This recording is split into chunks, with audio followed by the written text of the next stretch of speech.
Chapter 4, Total Victory. A full week had passed since the labyrinthine invasion began. One by one, the gate took in all those Empire soldiers, and still it remained silent.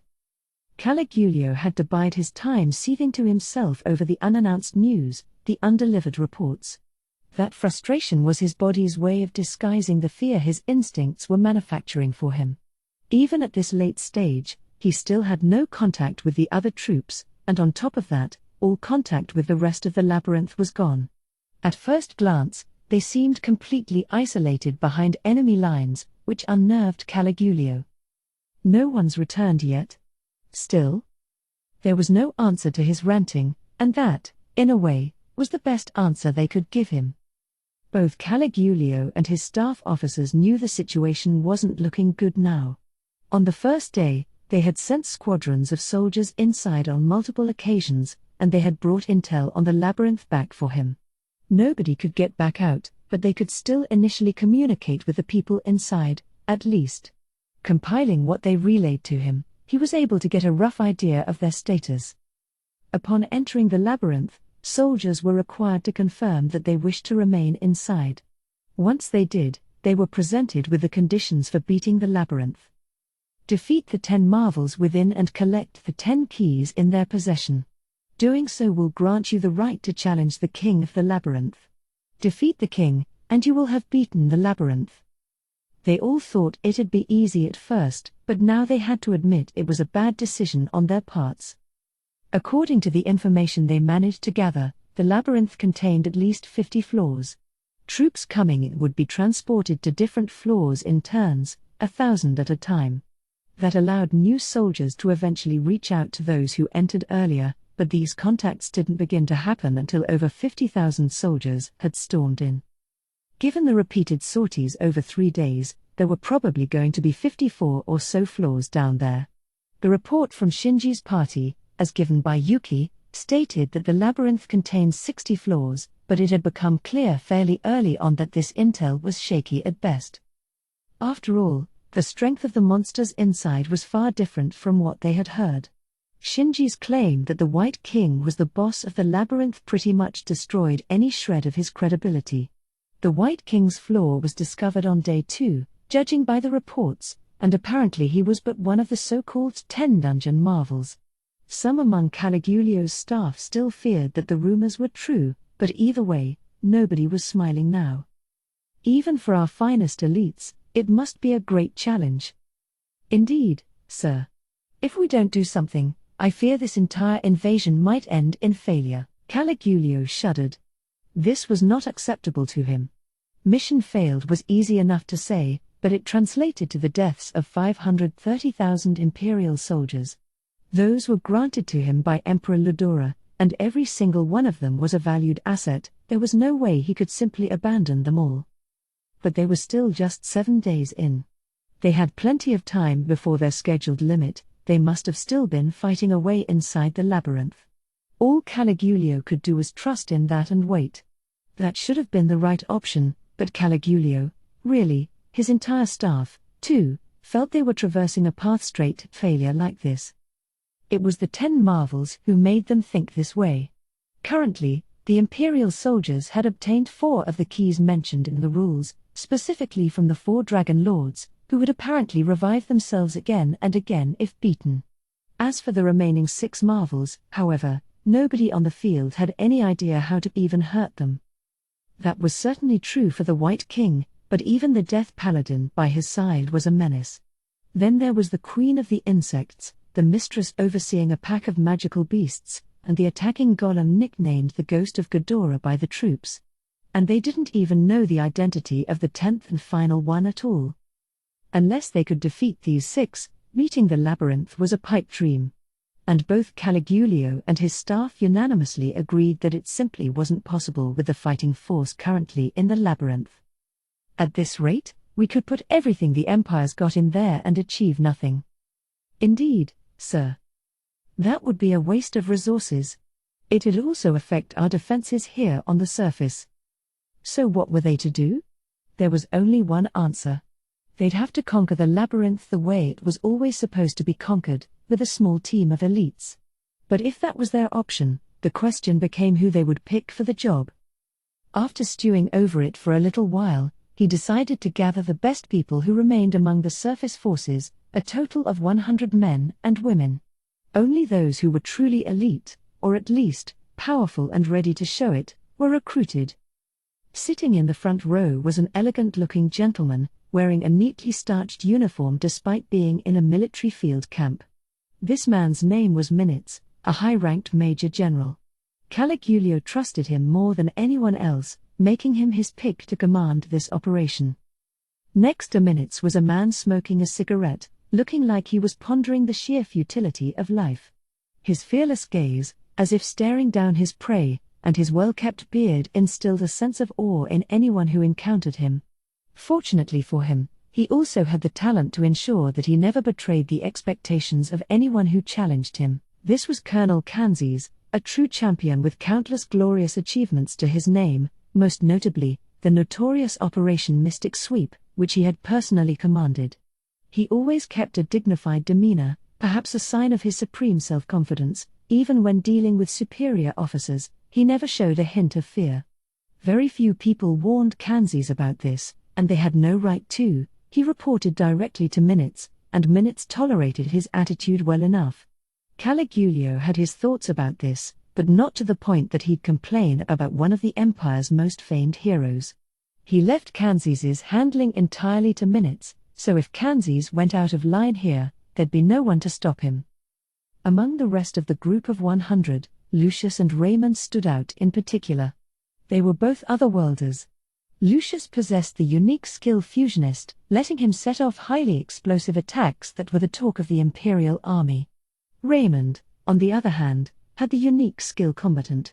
As a former martial artist, this was basically his old job-taking skill form. It made him a first-class fighter, mastering any weapon, fighting style, and art he had learned in this world.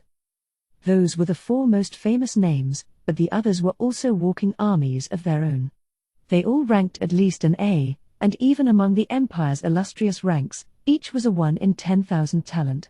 These 100 people alone could destroy the Night Core of entire nations, and now Caligulio was entrusting the entire operation to this set of champions. All right. You understand the situation? They all silently nodded. Some, like Kanzes, of course, smirked at the question, but most were earnestly listening to Caligulio's words. Our comrades in the labyrinth are currently awaiting relief. In order to leave, we must satisfy all the conditions, and that includes defeating the Demon Lord. My armored division is the strongest in the Empire, and I know they're up to solving this most difficult of tasks. But there is no time to waste. The labyrinth was not the kind of place you could overrun with human wave tactics. Caligulio understood that now, although he could never honestly say so, lest he torpedoed his army's morale. So he embellished things a bit as he spoke. You must defeat these so-called 10 marvels and retrieve the 10 keys they possess. That will apparently give you the right to challenge the Demon Lord himself. This is exactly what I expect you do too.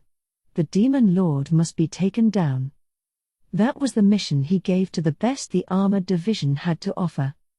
We accept, Lord Caligulio. The Demon Lord is no enemy of ours, for we are the glorious army of the Empire. Now it is time to prove that to you. It was Minutes, highest ranked among the group, who answered on the division's behalf. With a graceful bow, he promised complete victory for his side, and no one around him had a single discouraging word. These were the brave heroes who would challenge the Demon Lord in his own domain. But they were ignorant, and that ignorance was what kept them hopeful. They were unaware of the dangers the labyrinth held. Now would have been the perfect time to retreat, but it was too late. Caligulio's decision had simply come too late. The battle inside the labyrinth was already over. Nobody was left alive. But not realizing any of that, the chosen heroes marched into this dreadful labyrinth in the highest of spirits. After being enthralled with the big screen for a fairly extended period of time, we had finally decided to take a break. I dunno. I guess I saw this coming. The Empire definitely ignored the warning on the gate, that's for sure, and in epic fashion, too. In fact, They sent even more soldiers into the labyrinth than we anticipated. Amazing. Better than I ever thought it'd go. Benimaru nodded at me. Indeed, and none of them was strong enough to cause particular concern. The 10 dungeon marvels must truly be that powerful, yes, but perhaps this is going to be easier than I thought. Even so, he wasn't being careless. In fact, his attention was already back on the surface. Looks like there's some more movement, I said. Yes. I think they're selecting a group this time, rather than relying on sheer numbers. I wish they could have reached that conclusion sooner, though. Then maybe the labyrinth forces would have had more of a struggle. Well, hang on, it's still turned out real good for us, hasn't it? Yes, true enough. But when things go this well, I suppose I can't help but feel uneasy. That's not exactly what I wanted to hear from Benimaru, but based on his attitude, I imagined he saw all this as a foregone conclusion. But I think I saw the problem. He wanted the Empire to try harder so he'd have a chance to join the fray, didn't he? I guess I kinda understood that feeling, or maybe not. No, I mean, if I did, I'd turn into a battle maniac like all these guys, right? I'm not like Benimaru and the rest. I'm satisfied with these results. Besides, like I've said tons of times, in this world, quality counts for a lot more than quantity. This specially selected force must have been the enemy's main war power. There was a decent chance they could beat the 10 marvels individually, so now was no time to be playing around. Our objective was to thin out the enemy forces, and we certainly succeeded there. The Empire had 100,000 or so troops left, and in terms of size alone, they were now winnowed down to a point where the Western nations could handle them solo. You know how it is. It's like at the gambling table, having your opponent win big at first, then taking advantage after they lose sight of when to fold. You're picturing yourself as such a winner that even if you lose big later, you're suckered into believing you can make it all back. Even if you know it's a logical fallacy, it can be really hard to stop, you know? That was exactly what happened to the Empire this time, and thanks to continually deploying their forces in there, their army was now well past the point of no return. For us, that was great, mission accomplished. I was super happy with how well everything had gone so far, but we still hadn't achieved our secondary mission, finding the most powerful members of the Imperial Army. There were a few decently strong individuals, but nobody who looked like they could take me down. Still, I dunno. The Rimuru who Chloe talked about in her story hadn't become a demon lord. His strength was probably about where I was when I lost to Hinata, tied with Hinata. But either way, I didn't detect any real threats here so far. Maybe that guy with the legend-class weapon Testarossa killed? Maybe Davis, that 11th ranked dude, had a shot at doing me in, again, not the current me, but the me from back when I fought Hinata. In the end, I had to conclude that this threat to my life hadn't quite shown up yet. There was no point stewing over it, so I put the topic on hold. What I was really curious about right then were the thoughts of the enemy commander. If the situation was this dire for them, I'd think they would opt to retreat, normally. What could he be thinking? Understood. Since communication is cut off with the rest of their forces, he likely lacks adequate awareness of the current situation. Presumably, they are clinging to a non-existent hope to bring them victory. Wow, way to lay on the sarcasm, Raphael. That sounded legit to me, but in that case, maybe we were winning the information war a little too much. If their commander had a proper grasp of the situation, maybe he would have retreated a lot sooner. Negative. If you do not hit an enemy thoroughly when you can, you will leave behind enmity that may come back to haunt you later. There is no need to show mercy to the intruders. Yikes. Rough. It was brutally rational and ruthless, but it seemed like the right answer, too. If we left a sizable enemy force behind, the Empire probably wouldn't give up on its ambitions, but if we kept hitting them hard, we could probably avoid further war, at least for the time being. Maybe it's best to do everything halfway instead. The enemy has families, too, right? Their next of kin are bound to be sad about this. But if we're thorough with making them realize their own stupidity here, maybe that'll help deter future wars. Maybe it's not the good guy approach, but in terms of eliminating little flare-ups in the future, it's the right thing to do. Bit late for that now, but still. Regardless, unlike Raphael here, I have kind of an indecisive streak. If the enemy flees, I let them do what they want. If they come back to attack me, I crush them. I'm letting the other side take the initiative with decision-making, and maybe that's a little naive of me. It's something I'm aware of, but honestly, it's just part of my nature, and I don't think it'll be fixed too easily. I really don't want them to attack me. Deep down, the least amount of trouble in my life, the better. As I internally whined about this, Ramirez sent me a thought communication. Got a moment, Rimuru? Sure. This is Rimuru. I'm open. The tone of her voice suggested it was nothing urgent. What could it be? Right, so another 100 or so are coming, right? Looks that way, yeah. Real strong ones this time, too. So the 10 Marvels just sent me a couple of requests. Ramirez laid them out for me. Request number 1 was proposed by Ghidorah. Apparently he knew a couple of the people in this elite group, Lucius and Raymond, both otherworlders. He wanted a chance to talk with them and maybe have them defect to our side. Request number 2 was from Kumara. She recognized another familiar face, but unlike with Ghidorah, this guy wasn't an acquaintance so much as a target for revenge.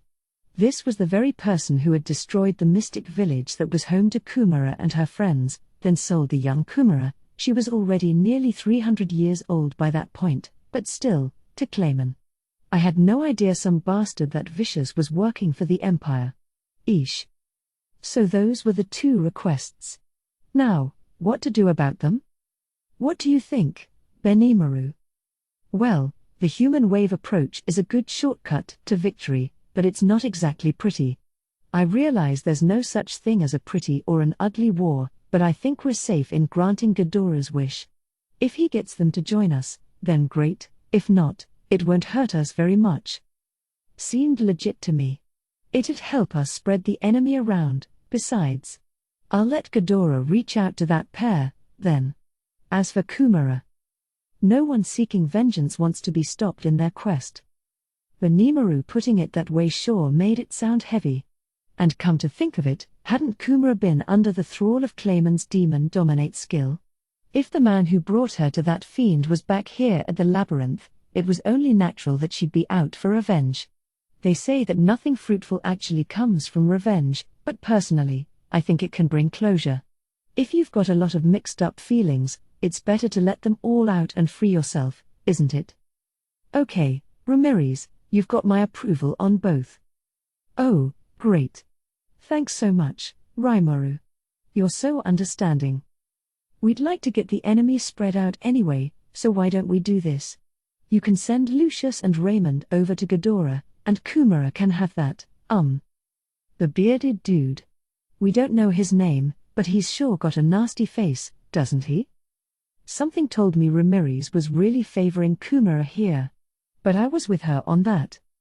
Yeah, send him over to her. And tell her I said good luck. Okay.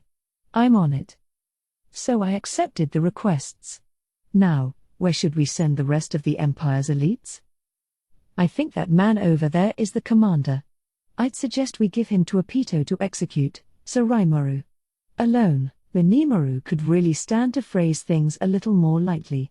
Wasn't he just talking about fighting pretty and ugly and stuff? I was amazed he was so eager to aim for a murderous strategy like that. But, yeah, I'd accept it. Also, Ramirez, that well-dressed middle-aged dude over there is the commander, I think, so can you send him alone over to Apito? Him, huh? Taking away the commander so the whole team loses cohesion, eh? Great idea, Rimuru. I tell ya, you come up with the dirtiest tactics. Pardon. Why was I the bad guy now? And here Ramirez, completely ignoring my surprise, was remarking about how devious I was. And as for the other 100-ish, you wanna just let 'em at a Dalman? Roger that.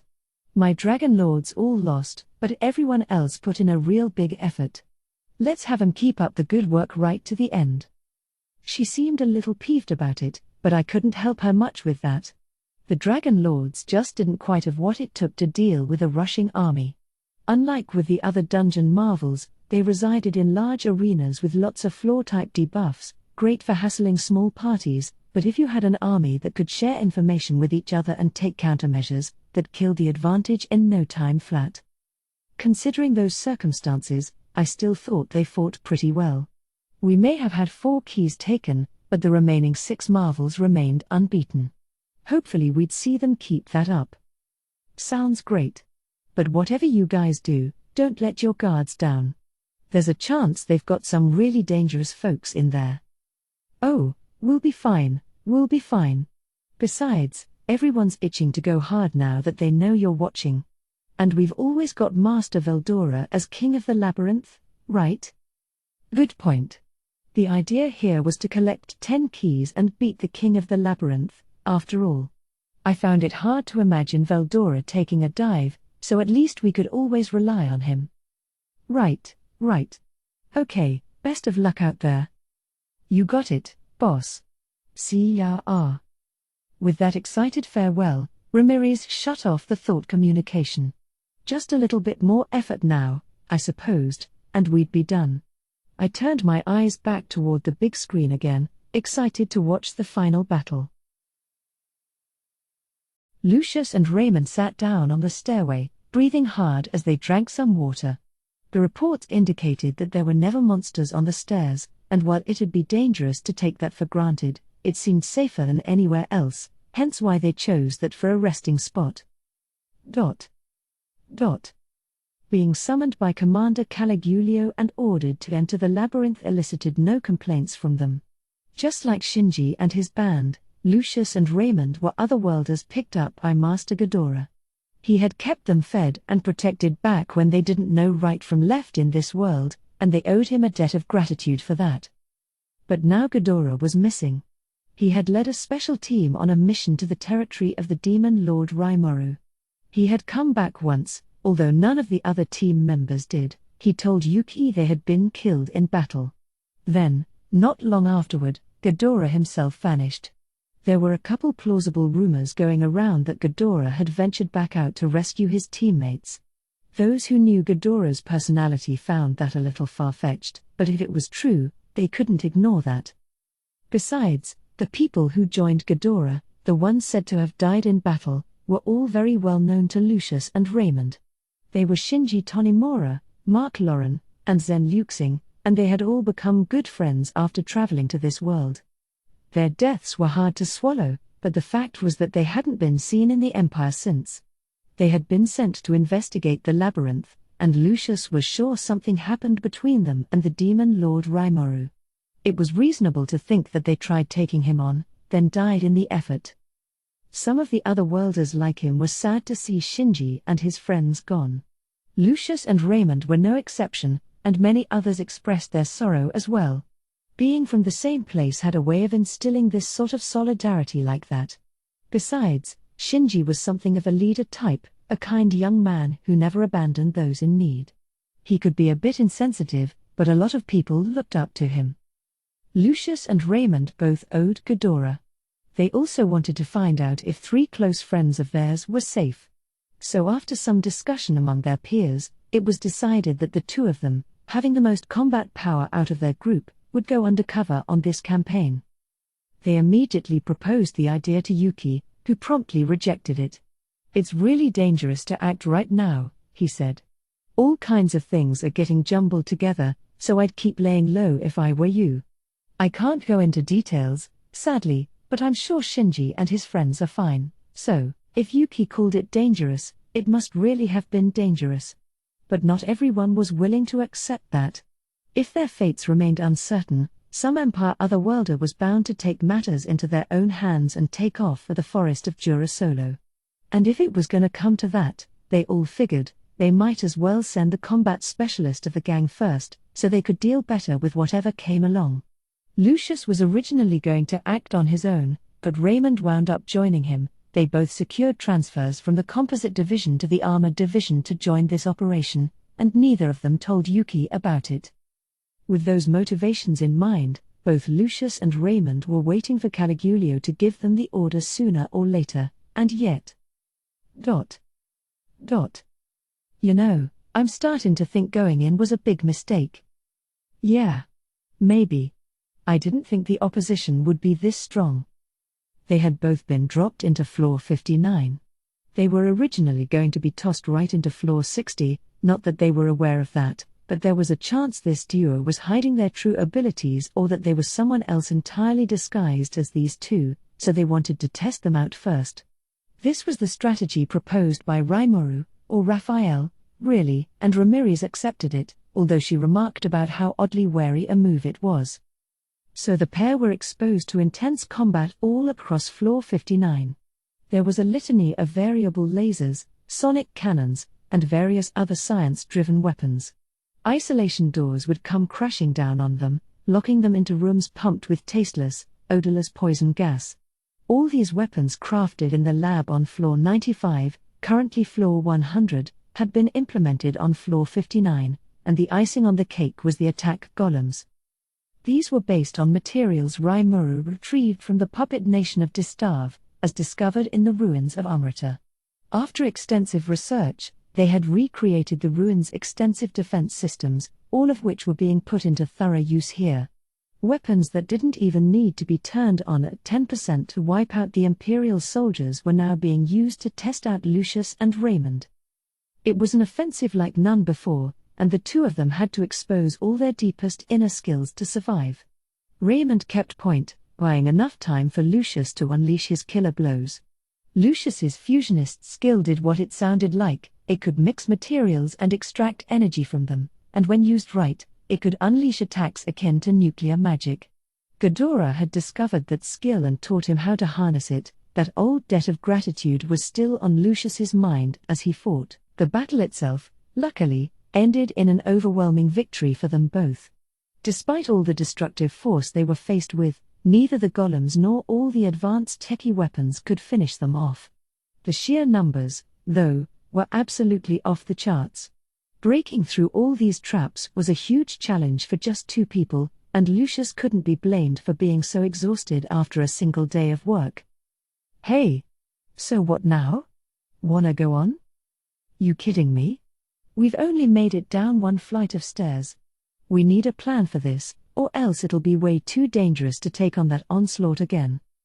Yeah. But we ain't got no other choice, do we? The moment we walked in, we got separated from the group, so... Raymond was right, and Lucius knew it. But there was nothing they could do. Proceeding on would be dangerous, yes, but was there any better option available? Going up instead of down sure didn't guarantee they'd ever escape the labyrinth. Besides, if that question when they came in was to be believed, it was impossible to leave anyway until they beat this thing. It's totally impossible to beat this labyrinth. Yeah. Maybe if we had more time, but even if we did one floor a day, it'd still take at least a month. And if we take that long, we're definitely gonna run out of food. That was the main problem. Lucius and Raymond hadn't undergone Imperial augmentation surgery, so they needed to eat regularly. Water they could manage themselves, but they had just 2 days of food on them, and if they kept running into floors with no monsters like before, they couldn't rely on monster meat to supplant their diet, either. At this rate, lasting even 3 weeks was out of the question. It was just 1 day after they went in, and already things were starting to look hopelessly bleak. But they weren't giving up. They had come here because they wanted to find out about their mentor and friends. If they were going to give up and run at this point, they never would have volunteered for this in the first place. Hey, you think they can trust these things they gave us before we went in? Lucius pointed at his neck as he asked Raymond. This item was something Caligulio had given them before this operation, a prototype made at their R&D labs, a replica of the revival item Ghidorah had brought back. The commander told him that if he died in the labyrinth, this thing would resurrect him, although Lucius didn't believe it. How can I trust him on that? And even if it does work, where's it going to revive me? Yeah, 'cause if you wake up on the spot, it's gonna be right next to the monster that just killed you. They didn't test that part out yet, did they? Nah. They want us to instead. But why a necklace, though? Didn't he bring back a bracelet? Guess it shows how far the Empire's lagging on that tech. This was, in essence, a knockoff made on a rushed timetable, so it wound up a little larger than the original was the explanation given to him. It only added to the sheer distrust. Who'd ever want to put their lives in the hands of a shoddy imitation? This, you see, I can only give to the truly special ones. And I firmly believe that you too are worthy enough to be entrusted with this. Sure, Caligulio had framed it as something special, but turn it around, and he was basically admitting they had no idea if it worked. They didn't make any for the rank-and-file soldiers, so it was up to them to see what would happen. Maybe they could trust it more if they had some experimental data or something, but involuntarily testing subjects like this was ridiculous. Well, at least I'll find out what happens when you die first. Oh, man, don't even joke about that, replied Raymond, ever the realist.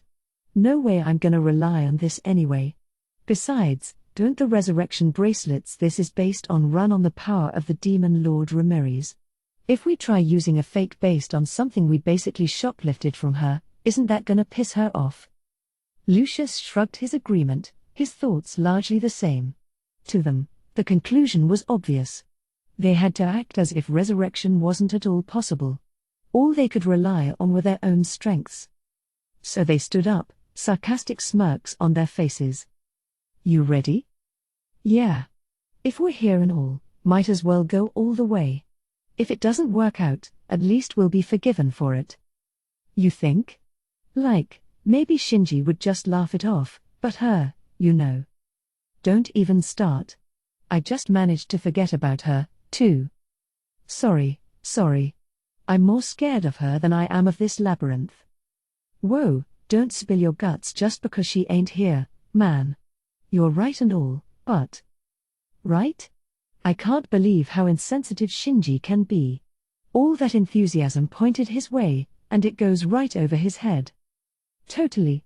But that's Shinji for you. And her, too, like. Yeah. He's a good guy. Maybe he survived all this, even. Yeah. He had to. They both smiled. Even in these dire straits, they still held hope in their hearts, and they knew the path they had to take. So still smiling brightly, they started down the stairs, not even knowing what awaited them. And then... Hello there, Lucius, and Raymond, too. Listen, there's something I'd like to discuss with you. Yeah, something really good, you know? So hear him out. Yes. Give him a chance. Encountering Shinji, Mark, and Zen, the targets of their rescue op, immediately past the stairs made Lucius and Raymond freeze on the spot. It seems they might be a tad shocked. Well, allow me to ask you as well. Will you listen to what I have to say? A familiar voice boomed out from the gigantic golem looming before them. It was undoubtedly Ghidorah, the one Lucius and Raymond owed their lives to. Are you alive? And, can you explain this, man? And so the battle of persuasion between the two sides began. It would take just a little more time before the two thoroughly confused would-be heroes saw things Ghidorah's way. All told, the job went surprisingly easily, and surprisingly successfully, too. Even Shinji's gang, who announced previously that they wouldn't join the war, volunteered for this particular mission, and thanks to them, the two sides reached an agreement with hardly any trouble. Lucius and Raymond were apprentices of Ghidorah and friends to Shinji's gang, but after that workout up on floor 59, Lucius was the clear standout. His skill was just off the charts. All it took was a little tap on something in his hand, and it'd trigger a small explosion in front of him, one with nuclear-level force but limited to just a tiny range. The smallest motions seemed to let him produce the most amazing results. The unique skill fusionist let him transform matter itself, fusing it with other matter in the process. This let him, for example, throw a pebble or something at an enemy that caused the foe to blow up on impact. Even if a barrier of some sort warded off the pebble, it'd still explode the moment it hit the ground. It'd be neat if he could ricochet shots for situations like that, but since the pebbles Lucius preferred were small enough to flick with a single finger, that was a lot to ask of him. Besides, Having a pebble ignite on this target and not that one was also tough to manage. Still, this was one evil skill. Get the timing wrong, and he could easily end up burned. But Lucius had thoroughly researched. Exactly what kind of research, nobody besides him knew, but he certainly seemed to have perfected his craft. Raymond, as his partner, demonstrated superb combat skills. His shield, meant to symbolize his own fighting spirit, was just as impressive. The way he used it to block all frontal attacks was a sight to behold. It even deflected the shock waves from Lucius's explosions without complaint. As a team, they meshed really well. So these were the real things, no disguises or whatever. They weren't under any sort of mind control, and it seemed they really were here to find out what happened to Ghidorah and Shinji's gang. They both seemed pretty trustworthy, and honestly, I was glad they were on our side. Now that they were on board, I'd have them work under Shinji's group for a while as a kind of training period. I didn't think we needed to worry about them betraying us, but it was just a precautionary measure. Once I saw how they did, I could upgrade them to the same status as Shinji and the others. So all was well on floor 60. But what about floor 70? Around 100 people were huddled together in that hilly wasteland, confused at first, but a day later, they were calmer. They had pitched their tents on a hilltop with a good view, and a few of them had been sent to scout the area. There was no sign of any immediate offensive, clearly they were being very cautious. Their composure was quite impressive, especially considering we tossed their commander on an entirely different floor. These truly were heroes head and shoulders above the rest, I supposed. I thought they'd be more upset about this, really. Oh, this is about what I'd expect. They've established a clear chain of command, so they can maintain order even if they lose their commander. Benimaru, unlike me, was pretty indifferent about it. A disjointed chain of command makes it impossible to carry out any sort of mission. Any force needs someone in charge, after all, and I can sympathize with anybody who wants that role clearly defined.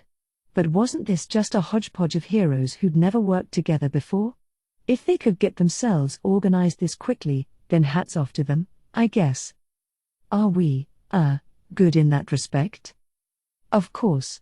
Gobwa is always around if I'm not, and she has many fine people under her as well. Tactical theory is a required subject for all members of Team Kurenai, so any one of us could feasibly serve as commander. Whoa. Nice confidence there. I never learned any of that. When did they? Well, great. So if they aren't making any moves right now, what's up with them? I decided to leave our chain of command at the capable hands of Benimaru and our other core leaders.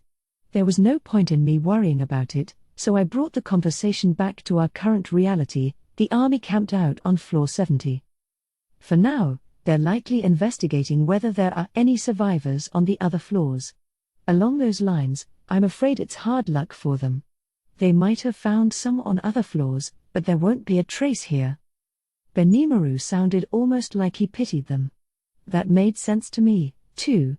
I knew there were no survivors among the Imperial army in the labyrinth, but they had to be down here in part to find their friends. I could understand if they wanted to track down survivors to help beef up their ranks.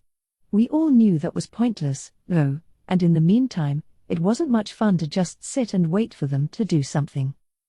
Should we have Adalman attack them? Xian nodded at my casual suggestion. She must have been getting pretty bored, not to mention eager to kick some ass, but as long as we had ample forces in the labyrinth, she still had to bodyguard me here. She understood that, of course, but she still wanted to get this over with and join in the battle outside, I'm sure. Well, I doubt we'll get anything more on them by watching them like this, no. Benimaru chuckled at Xian's reaction as he said that. Then I sent an order to Adalman, who promptly responded, "Behold my grand actions, my master."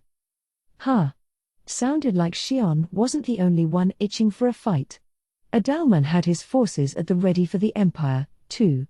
They had certainly enjoyed a long streak of victories, and it sounded like they wanted to keep the momentum going and round things out with one final victory. Okay, best of luck. Yes, master. That bit of encouragement was the one signal he needed. Like a raging current, Adalman's army opened the gate and set off. 1 hour later, we were greeted with a fairly astonishing sight. There were only 3 survivors left in the Imperial force, but only 3 survivors on our side, too. Adalman, Alberto, the Death Dragon, and that was it. So now it was 3 on 3. The other 100 or so had already fought the undead forces, killing them but losing their lives in the process, so there were no reinforcements for Adalman's side. His regular army of undead would revive themselves in 3 hours, though, so I figured victory was in the bag by then. But what an interesting person. Yes, very impressive fighting. I'd love to take a crack at him. That was some rare praise from Diablo and Xion. The enemy had some real winners among them after all, 3, even. One was a dashing sword fighter, currently locked in combat with Alberto. One was a beautiful wizard, matching Adalman blow for blow in a magic battle. Finally, one was a burly warrior, holding the Death Dragon back all by herself. They had some familiar-looking glowing armor that they summoned out of nowhere, so I assumed they were in with the legend-class dude that Testarossa killed earlier. They were all of the same design, so they must have belonged to the same organization. That sword fighter is fiendishly strong. An even match for Alberto, I'd say, Benimaru remarked. Alberto and the dashing man were exchanging god-tier blows at a level one almost never saw. Both fought with sword and shield, and both were definitely making a good fight out of this. Like Benimaru said, an even match. In fact, the guy seemed even stronger than the one Testarossa beat. Maybe he was higher up in that ranking of theirs. I think Adalman's faith in you is slipping. Failing to keep up with someone like that in magic. No need to be so harsh, Diablo. That armor protects him from magic of all elements, whether holy or evil. It's no wonder Adalman's at a disadvantage. Xion's commentary was correct. Adalman had the skill Holy Evil Inversion, but that legend-class armor was just totally cheating. In terms of resisting magic, it offered almost complete protection, and you'd need something as powerful as Disintegration to take it out, a spell in Adalman's wheelhouse, but his opponent wasn't letting him break it out. He was trying to use some smaller magic to leave his opponent open and strike him there, but I think both sides were thinking the same thing there, and so it looked like they'd be struggling for a while to come. But I definitely couldn't forget about the last guy, either. A real piece of work, him. I mean, he was taking on a Death Dragon all by himself. In his case, it seemed like he had abandoned any hope of actually winning. The Death Dragon's regenerative abilities were so impossible to counter, he knew he didn't stand a chance of offing it entirely. So he continued humbly fighting on, trusting that his companions would see themselves to victory. Really, if it wasn't for that behind-the-scenes effort, this would have been over long ago. The Death Dragon was too much for even CI to defeat, so if this dude was decently keeping his own against it, he was more trouble than I thought. So how do you think it'll turn out? I asked. Everyone replied in different ways. Alberto is the superior fighter, but given his gear disadvantage, he's going to lose this battle. Adalman is trying to grab victory too quickly. If he could approach this with a cooler head, he would have won by now, but as is, he lacks much of a decisive factor. If Alberto is defeated in the meantime, he's going to be overwhelmed fast, I think. There is no such thing as defeat. Only victory shall be ours. That all made logical sense, except for Xion. Benimaru and Diablo had similar opinions, they both saw Adalman and Alberto losing. As for Xion, well, I guess she was attempting psychological warfare or something? That sounded more like a wish than an opinion to me. Okay, so we'll lose this round? Is that trouble? Well, even if they do lose, we still have the other dungeon marvels on hand. Besides, I can beat them, so we should be just fine, said Benimaru. Of course. Xion added. And I can beat them, too, so please don't worry, Sir Raimaru. Benimaru sounded really confident, so I figured we'd find a way out of this. Xion, meanwhile, was Xion. I'd have liked to ask her for some evidence to back that up, but I doubted she'd have an answer. It was certainly in character for her, so I was glad for all that spirit anyway. There is no need for concern, Sir Rimuru. Among the marvels, we still have Zijin, Sir Veldora's disciple. As long as he remains in the game, I believe you have nothing to be bothered about. Diablo added a K hair at the end for effect. It was rare for him to offer praise to other people. It reassured me a bit. Maybe everything was going to be okay. As we spoke, the match seemed to be approaching its climax. I was hoping maybe they'd find a way to win if they were given more time, but unfortunately, the enemies must have had that same thought. I was hoping we could push right through you, but apparently now when you die, you can boast in hell about how much you riled me up. The dashing man shouted at Alberto. Did he have some kind of secret move he was keeping under wraps until now? Before you die, allow us to introduce ourselves. I am Krishna, a Knight of the Empire, the 17th ranked Imperial Guardian. I am Rhea, ranked 94th. I am Bazan, ranked 35th. Ah, so they are Imperial Guardians. Ghidorah told me about them, but they really did have a great lineup, I guess. The man Testarossa beat was ranked 11th, but I really thought Krishna was a better fighter than him. Maybe your number wasn't directly correlated with your actual ability. Given how Rhea acted a lot more upper crust than Bazan, I think my hunch was correct. But back to the battle. After that pause to give out their names, Adalman's side seemed to have rallied a bit. I thought it had helped them get back on track, but sadly, no dice. Krishna versus Alberto was the decider here, especially once Krishna broke Alberto's cursed sword. Broke, or shattered? Maybe more the latter. It was a huge difference in weapon performance. That cursed sword was a fine piece of work from Kurobe, you know. It was the best weapon Alberto could wield, although no average person ever could. But he was pitting it against a legend-class blade. Krishna's fighting style, it seemed, involved waging extended combat to gradually damage his opponent's weapon until he had a chance to smash it fully apart. Hindsight is 20/20 and all, but at least we learned a bit about his strategy for the future. With the loss of his weapon, Alberto was defeated, and with his stout partner gone, Adalman was now at a disadvantage. He proved surprisingly able to hold his ground, pulling off some brilliant defensive maneuvers you wouldn't expect from a rearguard fighter, but soon he was overpowered and brought to his knees. Now it was 3-on-1 against the Death Dragon, and before long, he was gone, too. If Alberto's sword didn't break like that, I'm sure it would have turned out differently. It's absurd to expect a magician to compete against a warrior in physical combat, so I'm gonna pin the blame for this on him. In fact, I should praise all of them for drawing out all their enemies' inner workings for us. In the end, though, things worked out as Benimaru and Diablo predicted. The enemy now had 2 more keys, but no helping that now. The opponent put up a good fight, and they deserved to be applauded. So Krishna's 3-person party dealt us the first truly bitter defeat of this campaign. Well, we can do a post-mortem on that encounter later. Let's move on. The big screen was now displaying a dual simulcast of the battles on floors 79 and 90, and in both cases, they seemed to be reaching their climax. Kumara, I have to say, was really taking this to extremes. I suppose she was out for revenge against that bearded guy, though, so it only made sense. Apito, on the other hand, was duking it out in another surprisingly close match. I'd put her strength as about the same level as Hinata's, but without the magic, and if this guy who looked like the commander was fighting on an even keel with her, he had to be good. Real ladykiller, too, I bet, but absolutely on par with Krishna before. So how would it turn out? We all had our eyes glued on the big screen, watching with bated breath. Major General Minutes, dressed in his most prized of tailored suits, strolled through the labyrinth. The design of his outfit was the same as any regular officer's, but the fabric was different.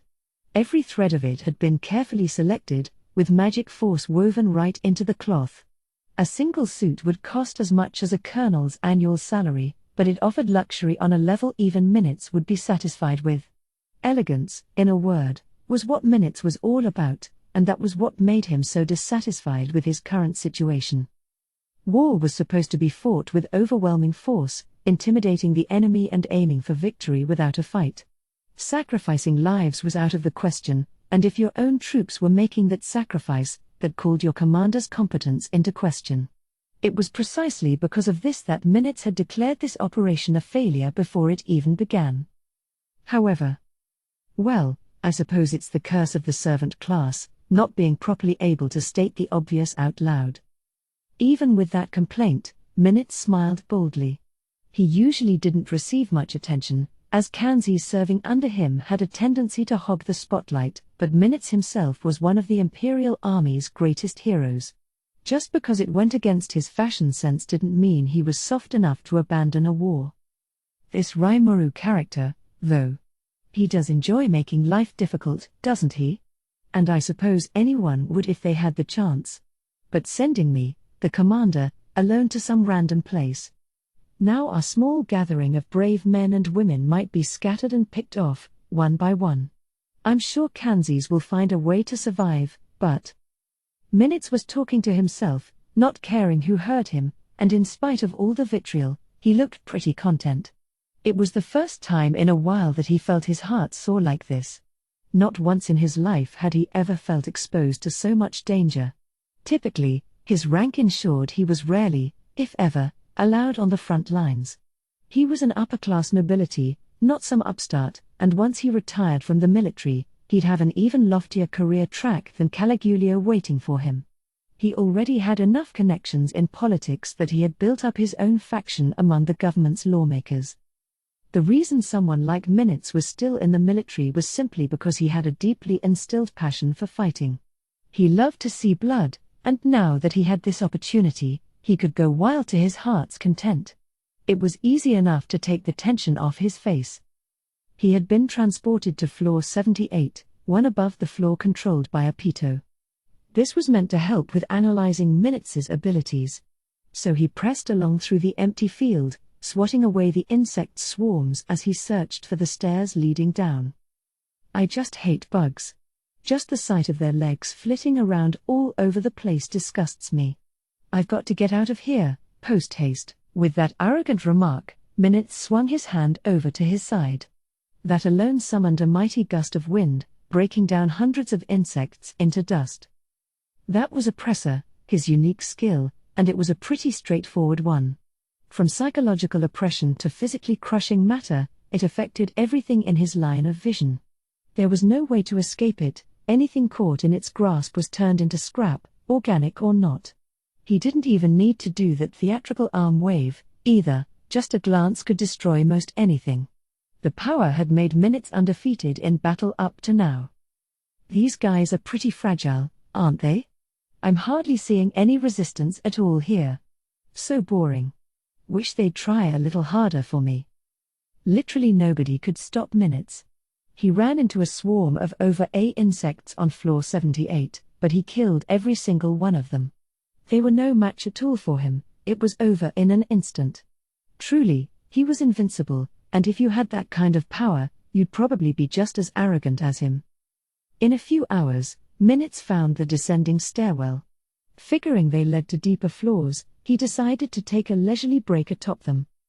The leather bag slung around his waist was a fancy, and expensive, magical tool.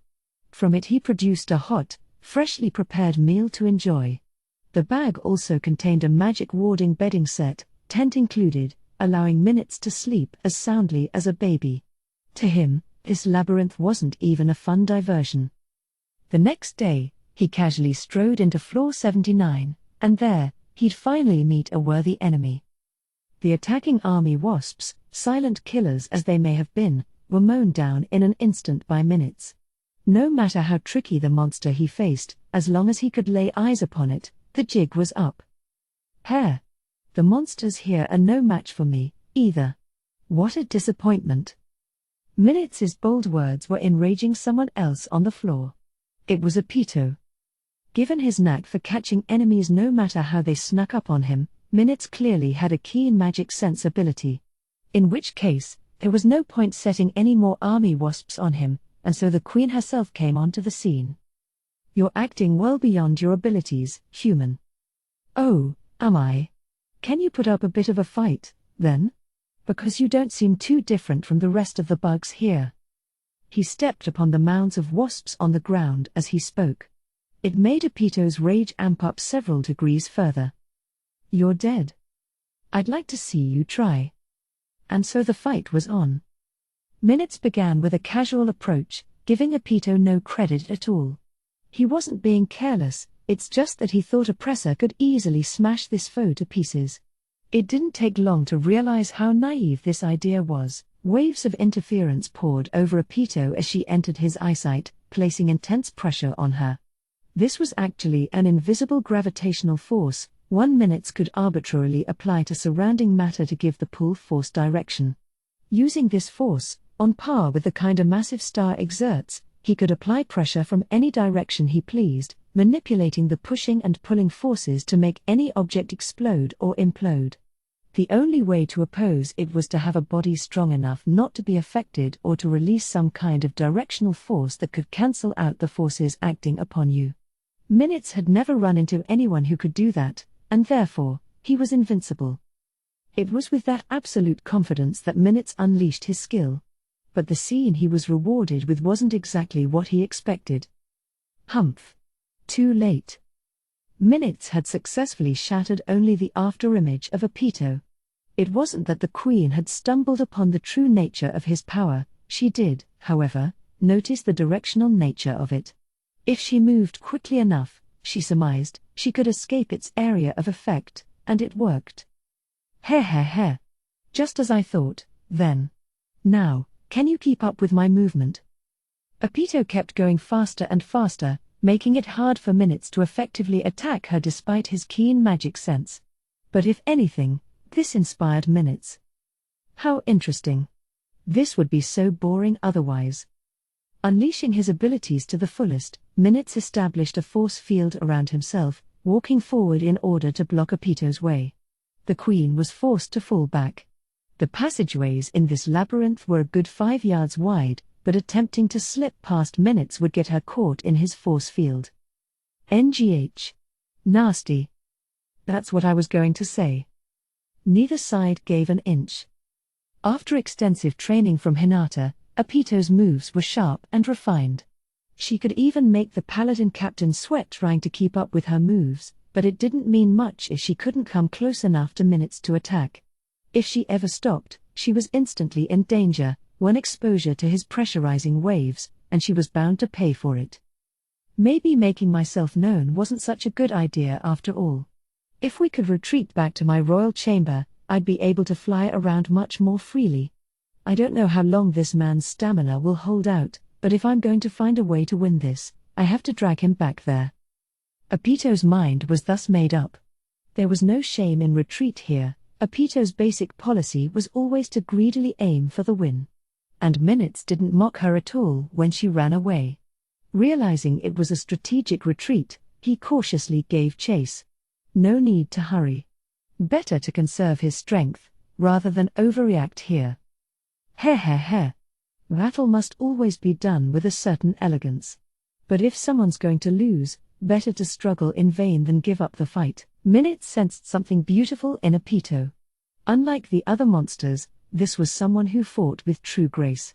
It's only natural for a fighter to choose a battlefield advantageous to them.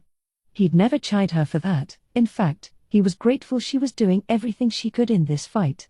So he came after her, never underestimating her, always thinking about how he could hunt her down.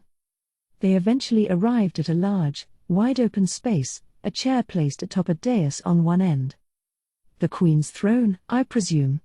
Well, fine, then. A fitting place for you and me to settle our score.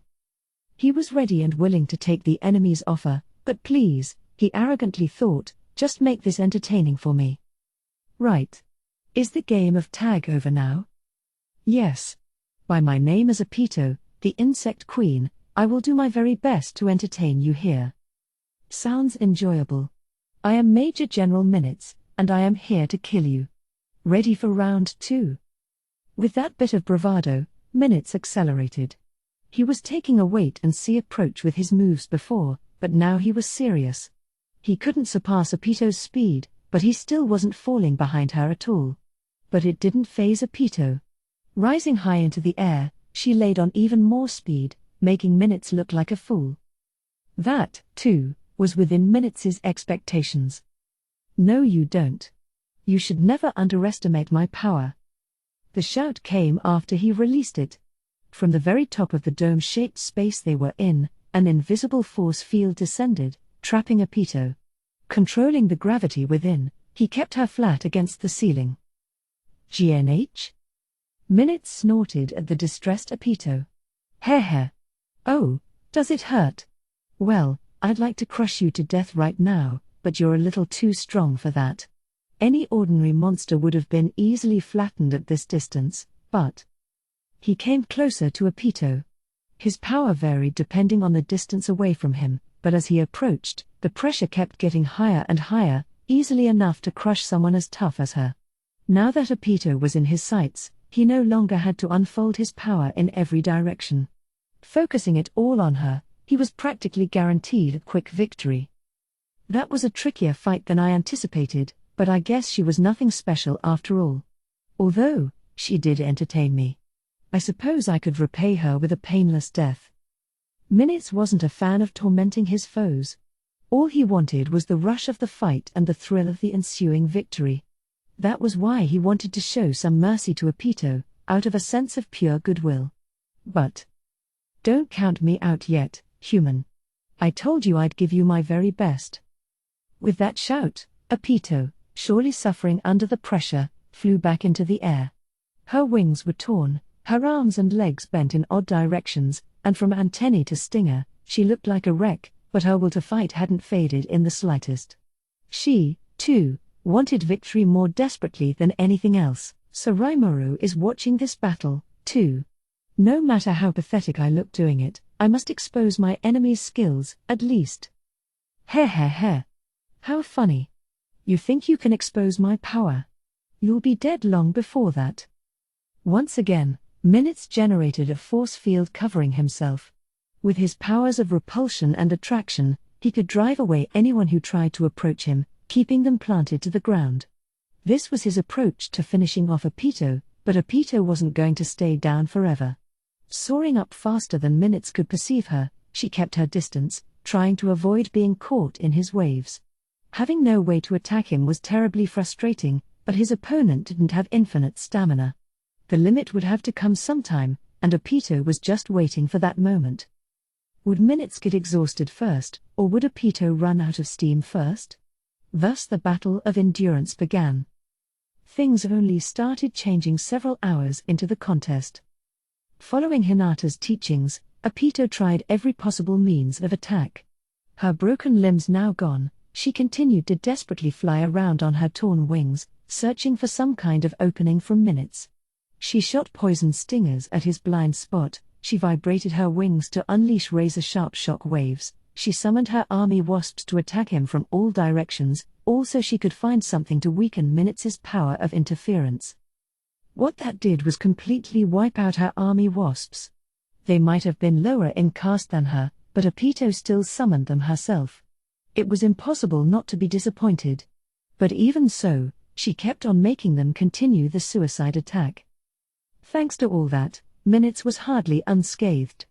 The expensive suit he had been wearing was in pitiful shape. All his elegance was stripped off, revealing the increasingly desperate evasive maneuvers he was taking. He. You seem tired. You too. Honestly, I'm surprised you've held out this long. Didn't I tell you? No matter how pathetic I look doing it, winning is all that matters. And I agree, except I'm the winner here. Both were showing amazingly contrived stoicism. They were both so utterly exhausted that they could barely keep standing, but despite that, they still boasted their strength to each other. You've got a lot of strength. I'll admit that. But you're not completely flawless. Let me promise you this, with my next attack, you're going to die. Epito, floating in midair, made that declaration to Minutes. Her face was stained with her own blood, but she made the statement with a beautiful, radiant smile. Squinting at her, Minutes' lips curled upward. I look forward to that. In that case, Let me promise you that my next blow will make all your pain go away." Neither had much strength left. If they both wanted to end it with the next shot, that indicated just how little stamina remained within either of them. So they went back to full speed, not thinking at all about the consequences.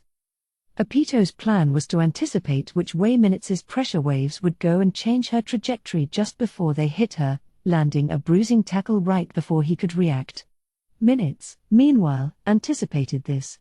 The question in his mind was, how much did Apito know about his remaining power? Could she really see when his invisible pressure waves would be launched? If she could, he'd have to change his response. In the end, Minutes decided to believe in himself. There was no way she could see through all that. And at that moment, the battle was decided. The instant Minutes released his power, Apito changed direction, not based on his waves, but on her own intuition, just as Minutes predicted. "I win," Minutes thought, smiling. "I'm dead," Apito thought, doing the same. Her attack had been predicated upon her death from the very start. "It's over, Queen Apito," Minutes gleefully shouted. And the moment she felt the invisible surge of power enveloping her entire body, Apito opened her mouth wide and attempted to launch her final move. This was Queen of the Needles, a barrage of all-powerful poison needles she would only release upon the risk of death. They were created not from mystical, magical force, but from a part of her own body, making them tough enough to easily pierce magisteel.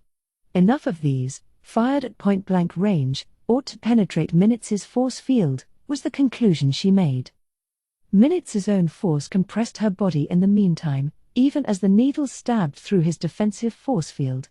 The decisive moment was here. The end result was a double knockout. Although unhappy about failing to score a complete victory, she was still more than satisfied that she had done her part. Death, after all, was not the end. The labyrinth would resurrect you as many times as you wanted. So Apito disappeared from her throne room, awaiting her imminent rebirth. Once he saw she was gone, Minutes decided to rest quietly until his wounds healed. That attack just now had shattered his heart, but he was still alive.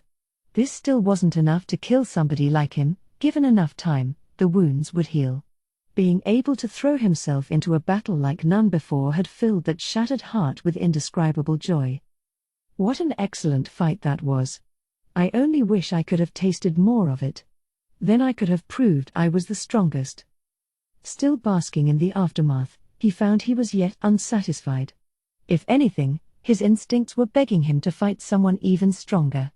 Only through challenging and surpassing his limits, he thought, would he ever grow stronger. Then, like an answer to Minutes' prayers, something strange happened. A booming voice echoed across the chamber, "Excellent fighting." The voice had the timbre of a champion, one who had made many of the worthy bow down to him before. "My name is Sejin. You now officially have the right to fight me. If that is what you desire, come to me." Minutes opened his eyes again, as if guided by the voice. A dark vortex had somehow appeared in front of him.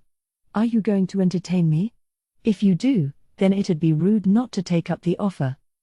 His body still needed healing, but Minutes nonetheless shot to his feet, not even flinching. Without a moment of fear, he headed off to accept the invitation. Once, there was a hidden settlement known as the Mystic Village. It was said to be one of the world's secret paradises, a place where spring was everlasting. But not any longer. It was overrun by the Imperial Army 20 years ago, and now it had been wiped off the map entirely. Recalling that fateful day, Kumara almost lost herself in rage. She had been so helpless then, and thanks to that, she lost her mother and her friends. Her great mother was a mystic creature, a monster with power comparable to a demon lord's. But she was a calm, gentle soul, and she never showed any hostility toward humankind. The kings of the magical races who treated humans as enemies collectively called themselves mystic lords, a force different from the 10 great demon lords and just as much of a threat to humankind, but that had nothing to do with the mystic village. Magical races and mystic races were not at all the same thing, and mystic lords were merely the tribal kings of species unknown even to most others. But humankind, or the Empire anyway, must not have been willing to accept the existence of Kumara and her kind. So the mystic village went on the sacrificial chopping block, a demonstration of the Empire's military might aimed at its own subjects. The mystic village was on the border between the demon lord Clayman's domain and the Eastern Empire. The area between the foot of the mountains on the Distav side and the forest on the Imperial side was home to a hidden entrance to another world. Boasting the blessings of the forest, the produce of the mountains, and an eternally mild climate, it truly was a comfortable place, living up to its touted name as the land of everlasting spring. Being on the border, the inhabitants carelessly assumed they would never be attacked. The Empire and the demon lord Clayman had forged a secret non-aggression treaty. This peaceful situation eliminated their sense of danger. Suddenly, armed soldiers attacked the mystic village, giving them no warning at all. The warriors defending the village could offer little resistance, and all their comrades were killed. Kumara's mother, the previous generation of Nine-Head, lost her life with them. She had power but never liked to fight, and despite being human, there was no way she could defeat a trained, professional soldier. And there was no forgetting that man. "Your name is Kanzis?" "Of course I remember it. The name of the man who took my mother and everyone else's life," spoke the vindictive Kumara. The bearded man with the loathsome smile was an enemy so hateful that killing him wouldn't bring Kumara peace. As a reward to Clayman, Kanzis offered Kumara, the young child of Nine-Head he had captured alive. All the village's treasure was stashed away in their own pockets. They told their subjects that the threat of the mystic village was now over. This threat was a criminal act of the aggressor's own making. In order to prove the danger of the mystic village, they rounded up some nearby residents and merchants and brutally killed them. And at the end of the day, the frightened imperial subjects treated them like heroes. It was Clayman, of all people, who told Kumara about everything going on behind the scenes. The more resentment Kumara felt toward a human being, the more powerful she became. It boosted her mystic power, and with that, her rank as a monster.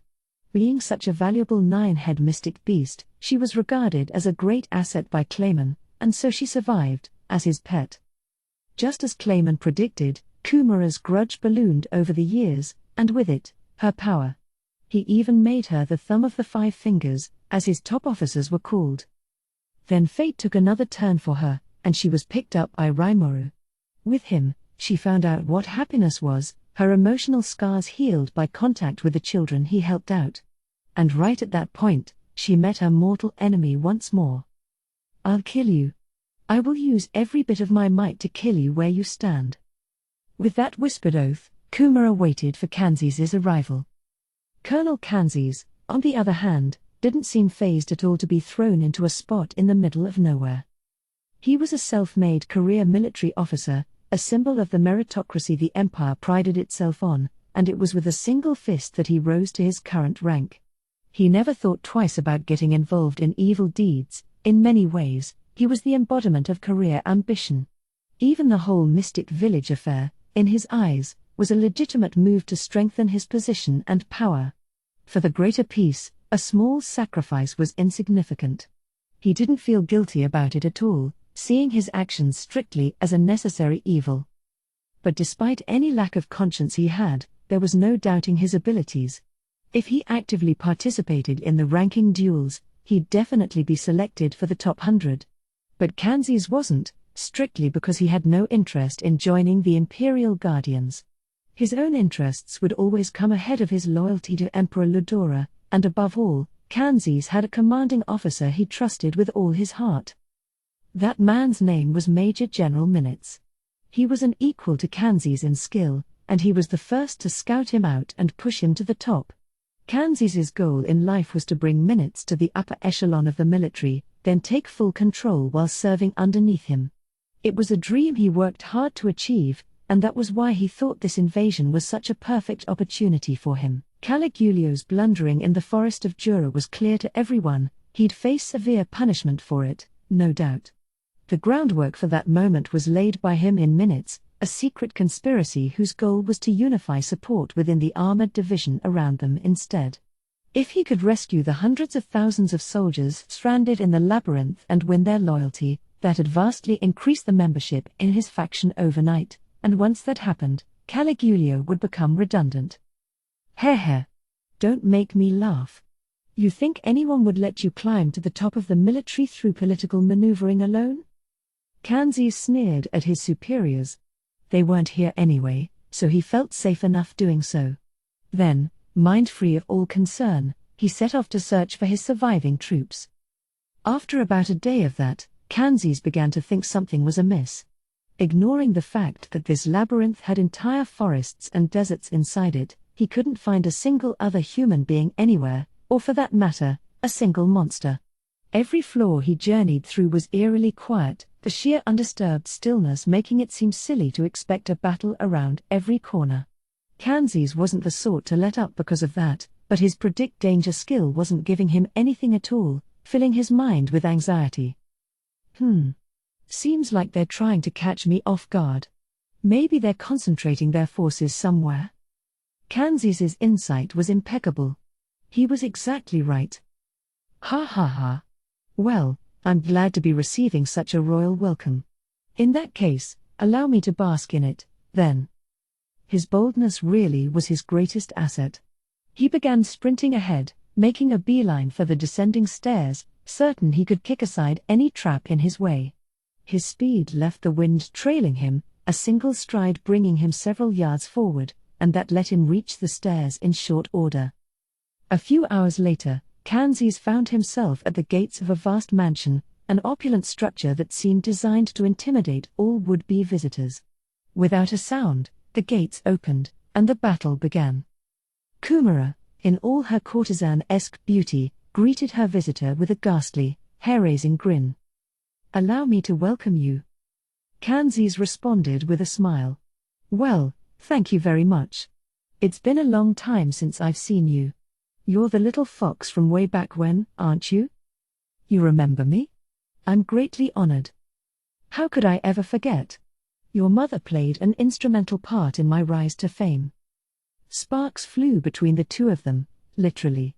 The violent clash between mystic spirit and fighting spirit created physical tension heavy enough to trigger electric surges. "You are shameless." Ha. So you were fine all along, then?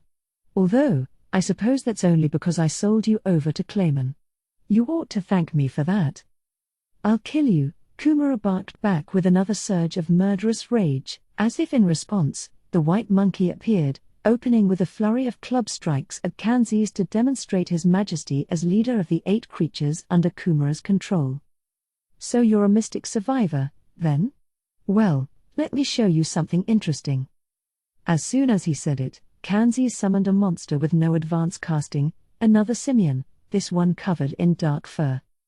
You're one of my mother's servants?" There was no doubt about it. It was one of Kumara's mother's tail beasts. "You see? There's a sight for sore eyes, huh? Here, take him on for a while." The dark ape was a kind beast as well. Kumara remembered playing with him as a child. But now that familiar old ape was baring his fangs menacingly. "You've forgotten about me?" Kumara's voice didn't reach him. With a high-pitched screech, the dark ape overwhelmed the white monkey. "Don't bother. That monkey's become my loyal servant. He doesn't remember a thing about you." Kanzis took a cigarette out of his pocket, uninterested in joining this fight himself. Lighting it and taking a drag, he gave Kumara a bemused smile. "What did you do to the dark ape?" Now, what's that supposed to mean?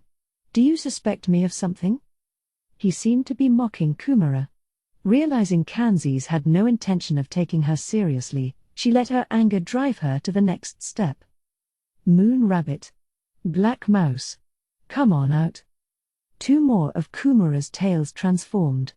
Now it was 3 against 1, putting the situation back in her favor, but only for a moment. "Dark rabbit, dark mouse, you're up." Kanzis summoned mystic creatures to match Kumara's. Now she couldn't even hide her astonishment. "No." "Oh, surprised?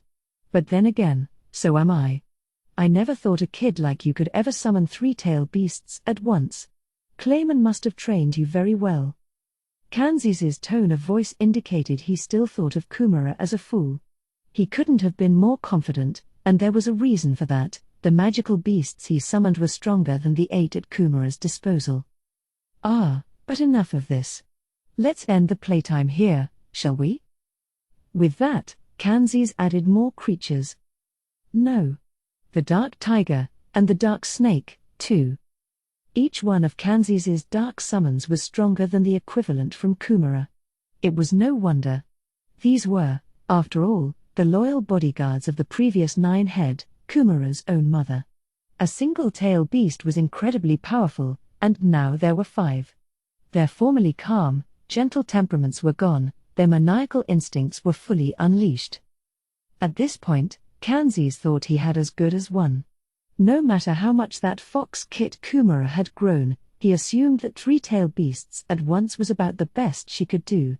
Even her own mother maxed out at controlling 5 at once, and she was a fox spirit who had lived for thousands of years. How could Kumara, with only centuries to her lifespan, ever produce that much force? That's why he felt safe in his arrogance. If you want, I'd be happy to keep you as my pet now. You're cordially invited to switch sides, from the demon lord Raimuru to me. Do it, and I'll spare your life. It was more of an order than a negotiation, one based on the absolute certainty of his own victory. But that was a fatal mistake. Kumara was furious, her smile growing ever deeper and ever more beautiful. How amusing. If you've made me this angry, you must have come prepared for the consequences, didn't you? No answer was needed. Kumara immediately unleashed all her tail beasts at once, producing the full array of 8. The thunder tiger, winged snake, sleeping ram, firebird, and mirror dog came out, completing the entire ensemble. What? 8 of them?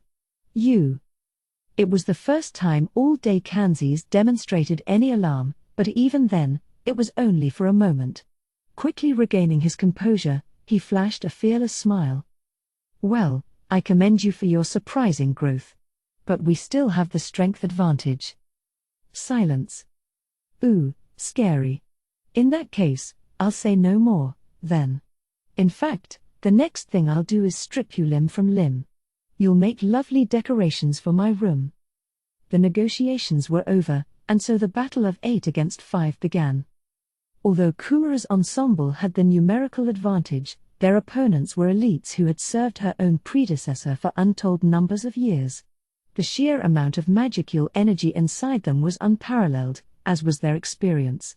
The white monkey and its friends were far from weaklings, but their dark counterparts were more than powerful enough to counteract being outnumbered. As time went on, Kumara's beasts began to be pushed back. But she didn't give up. And some careful observation of Kanzis revealed something. Each of the magic beasts Kanzis summoned was quite powerful solo, and while they had fully lost their memories, they still seemed to retain their sense of reason, reacting quickly to Kanzis's instructions. In other words, if she could beat their commander in Kanzis, that might give Kumara a chance to win. Besides, she still had one more trick up her sleeve.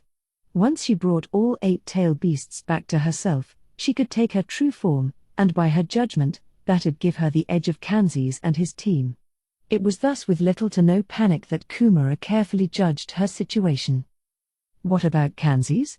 Although it looked like he was on top of his game, he was actually pretty close to the edge of his limits. There was a good reason why he was commanding all these dark beasts. He had a secret power as well, the unique skill Looter. This skill had no power on its own, it required something to build on. Kanzis first stumbled upon it as a child. He had gotten into a fight with a friend over some petty issue, and to get back at him, he killed his friend's pet dog. After that, he was able to summon a dark incarnation of the dog anytime he wanted. That alone was only slightly useful in a fight, but the true value of Looter actually lay elsewhere. He discovered it not long after he joined the army, fighting against guerrillas on the Empire's far-flung frontiers. Whenever he killed one of them, he was able to summon darkness just as powerful as his victims. That's when it dawned on him, he could only call upon those he killed by his own hand. The more he killed, then, the stronger he got. But there were limits. This wasn't a cumulative deal, where you were as strong as everyone you killed in your life, it only let you tap the dark powers of the greatest adversary you ever took down. It let him perfectly recreate the appearance and skills of his victim, a versatile trait, useful for disguising himself in undercover missions. But even then, there was only so much darkness Kanzis could handle summoning at once. If there wasn't, he could likely control entire armies by himself, but sadly Luther was apparently too dependent on Kanzis' own life force for that. Kumara had accurately guessed that was the case, and even with her current disadvantage, she was not particularly concerned. Now I can tell, you've reached your limit, haven't you? And what if I have? I don't know how you've taken control of the Dark Ape and the rest, but that's not an issue. I'm going to kill you anyway. That was her analysis of the situation. Their respective band of servants were evenly matched in strength, but neither of the commanders were in the fray. If Kumara took on Kanzis then and there, he wouldn't be able to give orders to his dark creatures, and in terms of magical energy, Kumara far outclassed him. Don't worry, now. I'm not going to make this easy for you. Upon saying that, Kumara disappeared, only to instantly reappear behind Kanzis' back. Then she swiped at him, attempting to slash his neck with her claws. Kanzis reacted in time, privately admitting she was right but still maintaining his detached attitude. You sure are scary, huh? If you were going to grow this much, I should have killed you 20 years ago. Silence. Heh. Now, don't be so angry. To make up for it, why don't I show you something real interesting? Kanzis laughed at her. It was true that his looter skill could summon only those he had killed, and there were limits both to who it summoned and how much of its power Kanzis could personally tap. But there was still one more trick to it, and without a moment's hesitation, he revealed it to Kumara. Have you ever wondered why I sold you to Clayman? Why I let go of you despite how much of a powerful asset I knew you'd be? Well, it was because he had already gained immense power, far more easily than he ever would trying to tame and raise Kumara. Banishing his dark beasts, Kanzis summoned a single large beast in their place. This creature was the source of his strength, the reason he didn't need Kumara at all. That figure. Mother, before her was a dark fox spirit bearing 5 thick tails and 4 thinner ones. She was the master of the mystic village, but she looked so ominous now, the kind of visage she had throughout her life gone without a trace. Ha. You guessed it. It's your mother. And now that she's under my command, she's able to handle and unleash all her violent forces with abandon. It's amazing. Wouldn't you like to see it? Kumara's mother possessed a gentle nature that caused her to show mercy to her foes, an act of charity that came back to bite her.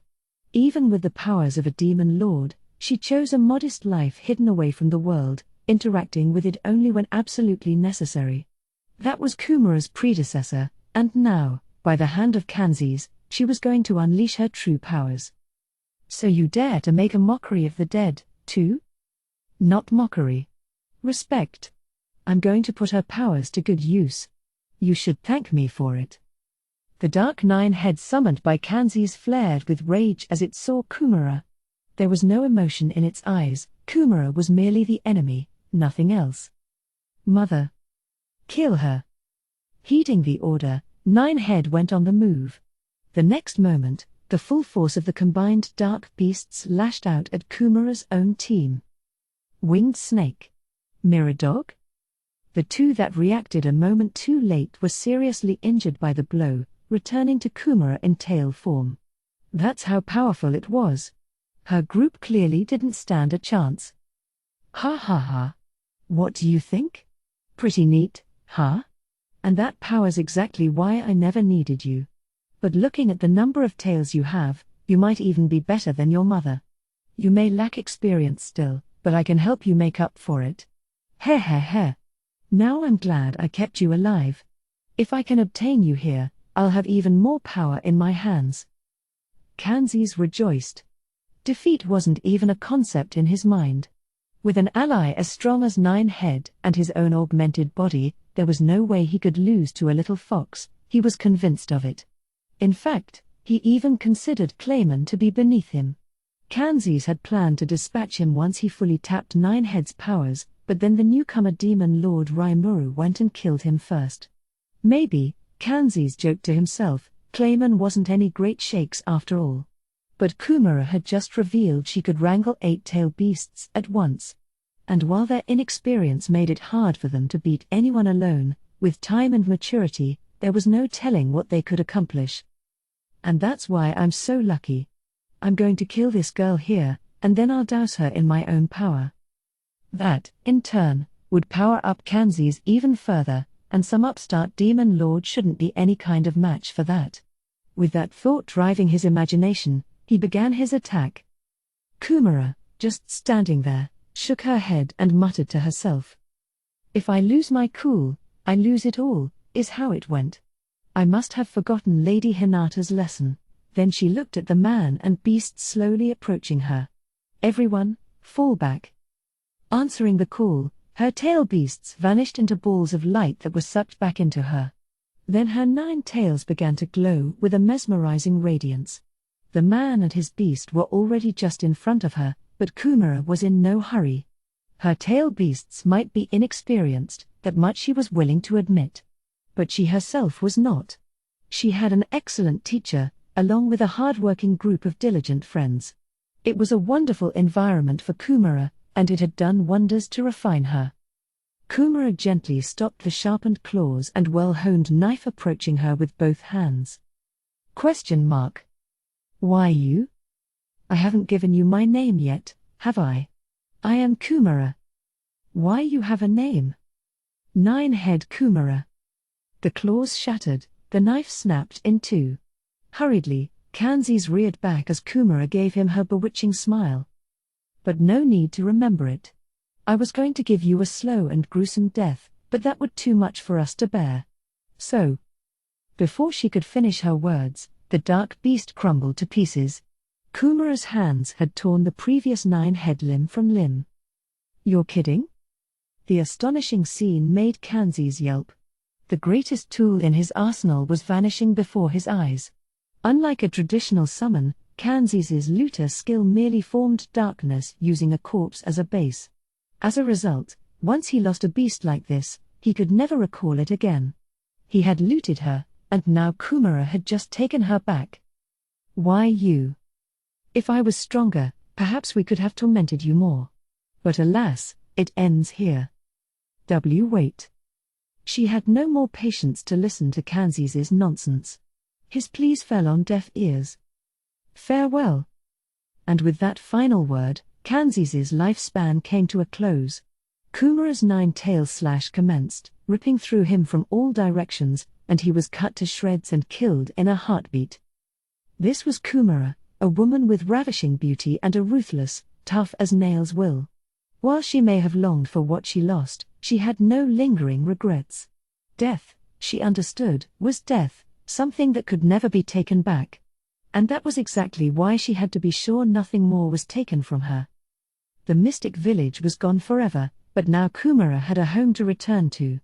And in this moment, the most important thing was that she stepped up to keep from losing that as well. I wanted to give you all a chance at revenge. But you will have to forgive me. Still, the revenge was done. Her mother would never be revived, but now her dignity was. Kumara smiled. She was satisfied with this. Someone was quietly meditating. A streak of gold ran across his jet-black exoskeleton. A sword-like horn extending out of the center of his forehead shone a ruby red. The crimson compound eyes underneath it never shut. He continually took in information from his surroundings, processing it in his brain. The exoskeleton was modified, more like tinkered with, really, by Raimuru, his master. That master's own cells, along with a healthy dose of magisteel, had helped to reinforce the parts he'd lost. Now they felt familiar to him, like they were always there. They had come to possess unparalleled performance, combining strength beyond diamonds with the flexibility of a living creature. One could call it adamantite or organic magisteel. It had become a suit of natural armor for him, easily legend class. But his strength didn't issue from that exoskeleton. The real essence of his power came from his instincts, insatiable in their pursuit of battle. And now a new prey appeared before him. Everything was going his way. He was the absolute monarch of this labyrinth, Zijan, the insect Kaiser, and among the dungeon's most powerful guardians. And now a thought crossed Zijan's mind. He believed that those who confirmed their desire to be here were qualified to fight him. That was why he sent the summons, his invitation into this dark space. Anyone who reached his floor was lucky indeed, for they could die with the dignity of a human being and the pride of the world's strongest. At the bottom of the stairs leading to floor 80, there existed a room where people could rest. There was no door in the entryway, the room was wide open, in order to show there were no traps inside. And on the far end of it was a flashy, incredibly ornate door, which led to the boss chamber. The dark vortex that Minutes walked into brought him to this very room. It was dimly lit, housing some comfortable chairs, a table with fruit and beverages, and a few other practical necessities. Minutes wasn't the first visitor. A few others had arrived before him. He gave them quick glances, trying to remember if he recognized them at all. Before he could do anything beyond that, a few people who were conversing in their chairs stood up. Major General Minutes. You're still alive. I am from the 26th Division of the Restructured Armor Corps. Halt. This labyrinth is no place a buck private or non-commissioned officer could survive for very long. That much I know well enough already. Minutes raised a hand to stop the man from identifying himself. He knew the names and ranks of all the high-end officers by heart, but the three people before him were completely unfamiliar. That could only mean one thing: even over A rankers would have their hands full surviving in here. No matter how many gathered together, they'd likely be helpless against the magic-born insect Minutes just encountered. Only a handful of human beings in history had broken through that wall, attaining literally superhuman abilities. Thus, although Minutes didn't know this trio's faces, he could guess who they were. Yes, sir. You're certainly right. My name is Krishna, ranked 17th among the Imperial Guardians. Bazan, ranked 35th. And Rhea, ranked 94th. Ah. So you're with the Imperial Guardians, then? Infiltrated our army to monitor the operation, I assume? Yes, sir. I'm not sure how wise it is to give me such an honest answer, but very well. Right now, we need to talk about what's past that door. We were just discussing our possibilities now, sir. Good. Minutes pressed them more, as if it was only natural his prediction was correct. He wasn't exactly a fan of this unwelcome surveillance in his force, but survival was job one right now. Rank or position didn't matter here, strength did. Instead of questioning why Krishna and his band were here, Minutes decided to concentrate on more fruitful topics of discussion. So what happened to everybody else? Well, sir, we were all sent to the floor where the White King was reported to be. Krishna answered for the trio. Minutes raised an eyebrow, asking him to go on. There were 96 of us in all, our commanders were taken away from us, and we were forced to do battle against the King of the Undead. I'm afraid we're the only survivors. Unbelievable, Minutes spat. Our groups were all one-man armies, capable of making sound decisions in battle without direct orders. Even if they weren't quite as talented as you, they were the best the Empire had to offer. This 100-odd group had been tasked with rescuing the rest of the Imperial forces. Even the rank and file among them were over A menaces, so they could be prepared for anything that happened down there. The ferocity of Minutes' tone showed just how hard their deaths were to swallow. He was a fearsome monster king, sir. And the undead knight guarding him was an elite-class swordfighter, said Krishna. Apart from us three, they killed everyone on that floor. If you want to criticize us for not revealing our identities earlier, I don't have any defense for that. But we're talking about an undead dragon, an undead sword master, and the king of the dead himself. It's a miracle even we survived, sir. Bazan interrupted Krishna and Minutes' conversation. His speech was tinged with anger. This whole experience seemed to be a regretful disappointment to him, and it was clear he meant every word he said. You're being rude to the Major General, Bazan. But, Rhea. No, no, I don't mind. This is a dangerous labyrinth. We need to work together to survive, regardless of rank, so Minutes offered them his full cooperation. If this trio was all Imperial Guardians, he couldn't have asked for better assistance. Now was no time for bickering. I'd be overjoyed to take the offer, sir. Krishna knew Major General Minutes of the Armored Division well. That wasn't a surprise, given his position in the Imperial Guardians, and there was no reason for him to turn down the offer. All four of them silently nodded. Whatever happened after they left this labyrinth, they could think about when that time came. That was the common understanding they now had. So how did you get here, sir? Krishna asked Minutes. I had to face off against a swarm of army wasps. Army wasps. The quintessential lethal monster. So dangerous that they weren't even well known among the general public, since the army took action so quickly to quash any that were discovered. Any hapless citizen who did come to see one usually lost their life as a result, so the army wasps remained largely off people's radars. You took on such a dangerous foe by yourself, sir? I haven't seen any other colleagues since I came in here.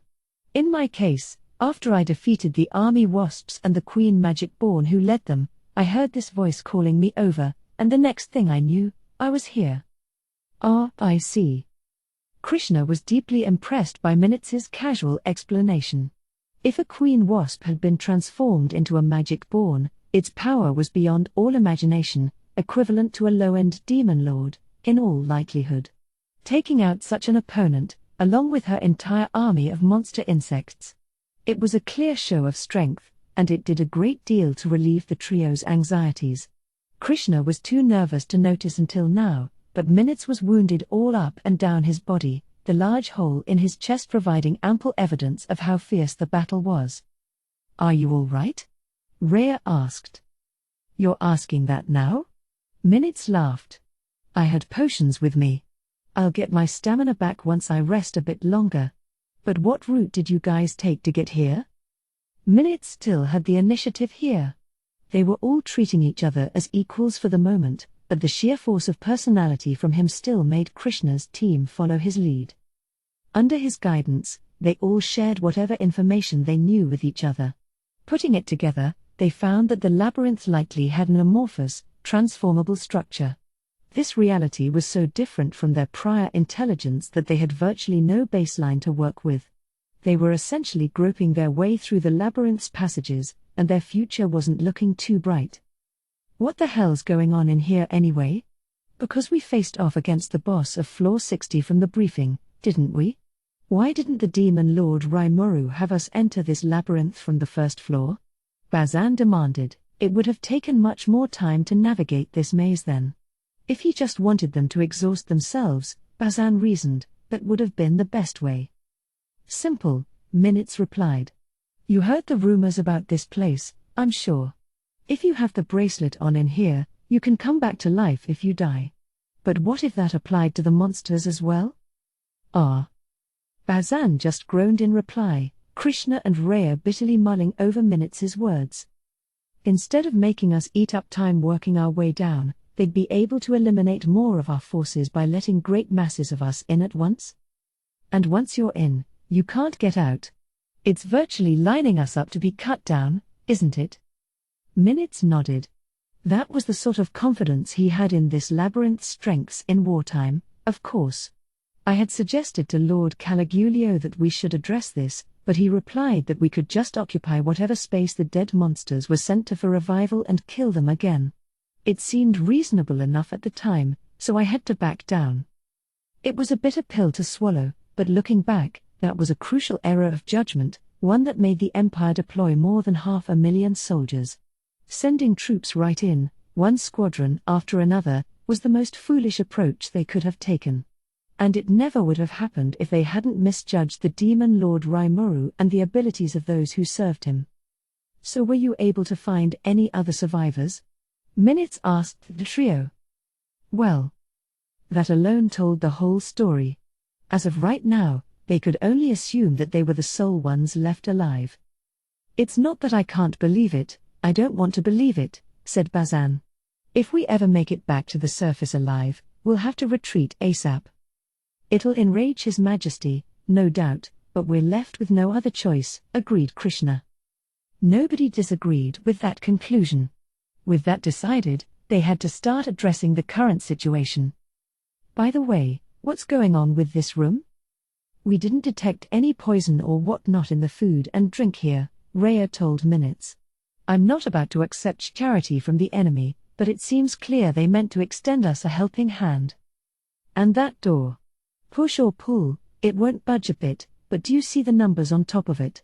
Before you showed up, we were just talking about how it looked like a countdown to us. Beyond the door on the other side of the room, there seemed to be a thick, unspeakably evil presence wafting through the cracks. And just as Bazan noted, there was indeed a number above it. It was clearly marking time, and currently it read 200. That likely meant the door would open in just under 3.5 hours, shockingly, the exact amount of time Minutes thought he needed to regain his full strength. Minutes let out a weary sigh. That couldn't have been by chance. It looks like the enemy wants us to fight when we're in tip-top shape, he said. I don't know if they'll give us a fair fight, exactly, but they want us to heal, at least. Are they going to make us take the challenge one by one, or a couple of us at once, or what? Rhea wondered aloud. Either way, they sure must be confident of their own strength, said Krishna. Pretty cocky move to make against a major general and the killers of a white king, added Bazan. Well, let's take the offer. Kanzis will be here before long, I imagine, and the more time we can buy, the better. Fair enough, said Krishna. And the more forces we have, the better, too. If Lord Kanzis is joining us, maybe we'll find a way out of this labyrinth after all. Right. And we have 7 keys in our possession so far. I'm sure you have one of these, too, don't you, sir? Rhea mentioned as she took out a medallion with 10 crystals embedded in it. 7 of them were currently glowing. The medallion must have been the key that allowed access to the king of the labyrinth. Of course. We need to beat the 10 marvels to access their king. By the time we came in, 4 of their keys were already ours. Yes. And it seems not just the White King, but his bodyguard as well, they both counted as marvels, said Krishna. They did? Then if Kanzis wins his battle, we'll have 8 by the time we challenge this floor and at least 9 afterward. Kind of a pale shadow of a hope at the moment, but at least it's a way forward. If they could get a ticket back to the surface right now, all of them swore they'd never venture back in. That's how horrible this labyrinth was. But that wish wasn't about to come true. Unless they beat whatever was ahead, they were never getting out of this place alive. They had prepared for this the moment they went in, which now felt like a whole lifetime ago. The only thing left for them to do was push on. So Minutes and his newfound comrades rested as they awaited Kanzis' arrival. If they wanted to improve their chances, they needed to ease their fatigue as much as possible. Nobody touched the refreshments on the table, whether it was safe or not. They all snacked on their energy bars instead, replenishing their stamina for what might be the last time. This was now a matter of survival. When 3 minutes remained on the countdown, Minutes stood up. He checked his medallion, only to find there were no newly glowing crystals on it. His shoulders drooped. I fear Kanzis might have lost. They couldn't wait any longer. Reinforcements were not coming. Minutes abandoned the naive expectation that any would. Calmly assessing the situation, he gave precise instructions to his teammates. Right. It's time. Let's finish up prep. The Imperial Guardians silently nodded back. Taking out their pendants, they each chanted a short password. Release. Without missing a beat, torrents of light surged out of each pendant, and the trio was armed and ready. They numbered 3 Imperial Guardians, alongside Major General Minutes of the Armored Division. There might have been only 4 of them, but right then, they were the absolute best the Empire had. With this lineup, reaching the end of the labyrinth wasn't a dream. That was what everyone there had to believe. So the fateful moment arrived. The countdown progressed all the way down to 0, and when it did, the door before them opened. Everyone was ready for this. Without further hesitation, they went through the doorway, throwing themselves into the all-or-nothing battle for survival. Dot. Dot. Beyond the door was profound darkness, a place of pure black where no light shone. Rhea hurriedly activated floor-wide light, an elemental magic useful for illuminating one's surroundings. What it revealed made the entire group gasp. They were in a vast wasteland piled high with the corpses of Imperial soldiers. At the very top of the tallest pile, a single monster was sitting cross-legged in meditation. It was Zijin. He wasn't seated directly on the dead but instead was floating ever so slightly in the air, proving that he was highly trained in the magic arts. "Welcome, brave fellows." The voice was low but clear. Every word he uttered seemed to swell into an overpowering presence. Now Minutes was convinced. This monster was the one who coaxed him here. It had to be the demon Lord Raimuru himself. He couldn't help but ask, "Are you the demon Lord Raimuru?" The briefing he read through said Raimuru was a slime by species. But so what? If he was a slime, he could change into any form he wanted. And more than that, this monster was emitting an absolutely overwhelming amount of energy, Lord's ambition, they called it. This, he thought, was all the proof he needed that this was a demon lord before him. But the question was met with a scathing rejection. "You dare mistake the likes of myself for Sir Raimuru, the greatest of demon lords?" "What?" Furious rage filled the space. The seething reply made Minutes realize he just committed a terrible mistake. "My name is Zijin. I am merely one of the 10 dungeon marvels, nothing more. And all of you ignorant, wriggling fools deserve nothing but death." His words were plain, but his burning rage was palpable. "There is only one way for you to survive, by beating me. Throw your very lives into this fight and resist me with every fiber of your being." That was a pretty arrogant thing to say in front of the Empire's greatest champions. But there was not a hint of condescension in his voice. As Minutes and his team realized, Zijin was simply stating the truth as he knew it, and the only way to prove him wrong was to show him their might, just as he said. "Time to go all out," Minutes told the 3 Imperial Guardians. "Yes, sir." You got it." And so the mayhem began. Damn. Really? That was my true, unvarnished impression.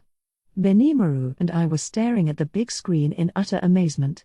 The scenes shown on it a moment ago, from inside the labyrinth, were now black, and that indicated that the last of the Imperial troops inside were dead. The battle was over, but the enormity of what we just witnessed had left us all momentarily speechless. "Dude. He's stronger than you, yeah?" That was the only thing I could begin with. Benimaru scowled, perhaps a bit unwilling to admit it. "There is a small chance that is possible." "Wow." He looked super crestfallen. He followed that up with a barely whispered, "But I strictly mean that there's a non-zero chance, you see, but, come on, man, just admit it. Be a little honest." I attempted to fight Zijin myself. He has a fearsome sense for battle, a built-in advantage over demon opponents, and resistance to nearly all base-level magic. He truly is Sir Veldora's disciple prodigy. I might have even lost myself if I wasn't paying attention. You are not truly defeated until you admit defeat, after all. Diablo was smiling, taking the "I didn't lose, we were just practicing" approach with Zijin. But this really wasn't a laughing matter for me. That was the case for Raziel, too, wasn't it? High-end insect types seemed to be kind of the natural enemies of demons, and I'd say Zijin was among the most powerful who ever existed. I should note that Testarossa and her fellow demonesses also challenged Zijin in the past, and they hadn't won against him yet, either. Diablo just loved seeing Testarossa frustrate herself against the dude, I'm sure. But hey, if those 3 could fight evenly against Zijin, that still made them pretty damn extraordinary. After seeing the fight I just did, that was the only conclusion I could make. But let's take a quick look back. The battle in the labyrinth ended largely as expected. Earning those 2 otherworlder defectors was a nice bonus, and Kumara had notched a truly laudable victory over in her domain. Pity about what happened to Adalman's crew and Apito, but, well, given who they got paired with, that was the luck of the draw sometimes. By the way, it turned out someone was calling all these strong dudes to gather in his chamber, even giving them time to fully heal themselves before the battle. Yep, that was Zijin. Anyone in the labyrinth he saw as worthy enough, he used control space to all but drag them over to him. Pretty amazing senses on that guy. He must have been observing every battle in the labyrinth as he was meditating down there, and he didn't make a move until each one was over, gathering only the strongest survivors over to him. It was just the craziest thing to do. If he lost after this, he'd look like the biggest dumbass in the world, and I was sure it'd get brought up at the next Dungeon Marvels meeting. Nobody complained about it, though. Losers don't get the right to complain, maybe. But more than that, everyone recognized that Zijin had the strength to back up this act. We also had word that Veldora even gave it his personal stamp of approval. Let him do as he pleases, he had said. From Benimaru's and my point of view, the focus really should have been on setting the stage for a sure win. If he let the enemy heal itself, then lost because of some miscue. Well, that was my worry, but now there were only 4 foes left in the whole labyrinth. Now I wondered if I was ruining my Demon Lord rep by micromanaging and complaining about insignificant matters. By this point, I had long decided to indulge Zijin's selfishness. Besides, he was helping us gather a ton of useful battle data. I also wanted to see how he acted once he got real serious in battle, so I just let him do as he pleased. The result was an absolute steamrollering. In a word, it was overwhelming. Bazan, the brawler who fended off that death dragon single-handedly, was the first to act. From his initial blow, he struck Zijin with his full power, a sword strike that seemed to shatter the earth itself. But Zijin batted the blow away with his left hand, deliberately trying to avoid impeding his opponent's motion. The gentle push on his sword threw Bazan off balance, keeping him from launching into a combination strike. Zijin wasn't about to miss that opportunity. At once, he advanced straight up to the guy, planted his right leg down, and drove his right fist into his opponent's armor. I didn't even want to know how much power was in that fist, really. And the results indicated that it was as hard as a legend-class weapon. The shining armor was shattered, and with that, Bazan's life was forfeit. This all happened less than 3 seconds after battle began. Losing a teammate that suddenly must have been too difficult to pass at once. Rhea, the wizard, just stood there blankly, and it was pretty clear what would happen if she acted like that around Zijin. If anything, she had it good, getting to die without any pain or fear. A single chop of her adversary's bare hand was all it took to cleave her in two. Seeing her collapse to the ground, Krishna, the winner over Alberto, screamed in horror. Ah! You killed Rhea. Die, you monster. Dimension Cutter. His anger pouring into his fighting will, Krishna unleashed the skill at near divine speed. Dimension Cutter was a slashing move, one that could slice through any defense, even across dimensions. Without a spatial control skill like my Dominate Space, it'd be impossible to counter. It was all but unstoppable, a true sure kill if there ever was one in battle. But it didn't work on Zijin. Ha! Pitiful, the air began to twist around him. Hang on. Wasn't this distortion field? Like, part of the absolute defense tools offered by Uriel, Lord of Vows? Whenever I used absolute defense, I always seemed to blow it for some reason, but Zijin apparently mastered it. Surimaru granted me this technique, he told the shocked Krishna, and it renders all attacks futile. I don't remember teaching him that. That was you, Raphael? And Zijin's Dominate Space ability had gone way beyond unique skill territory. It's just as good as mine by now.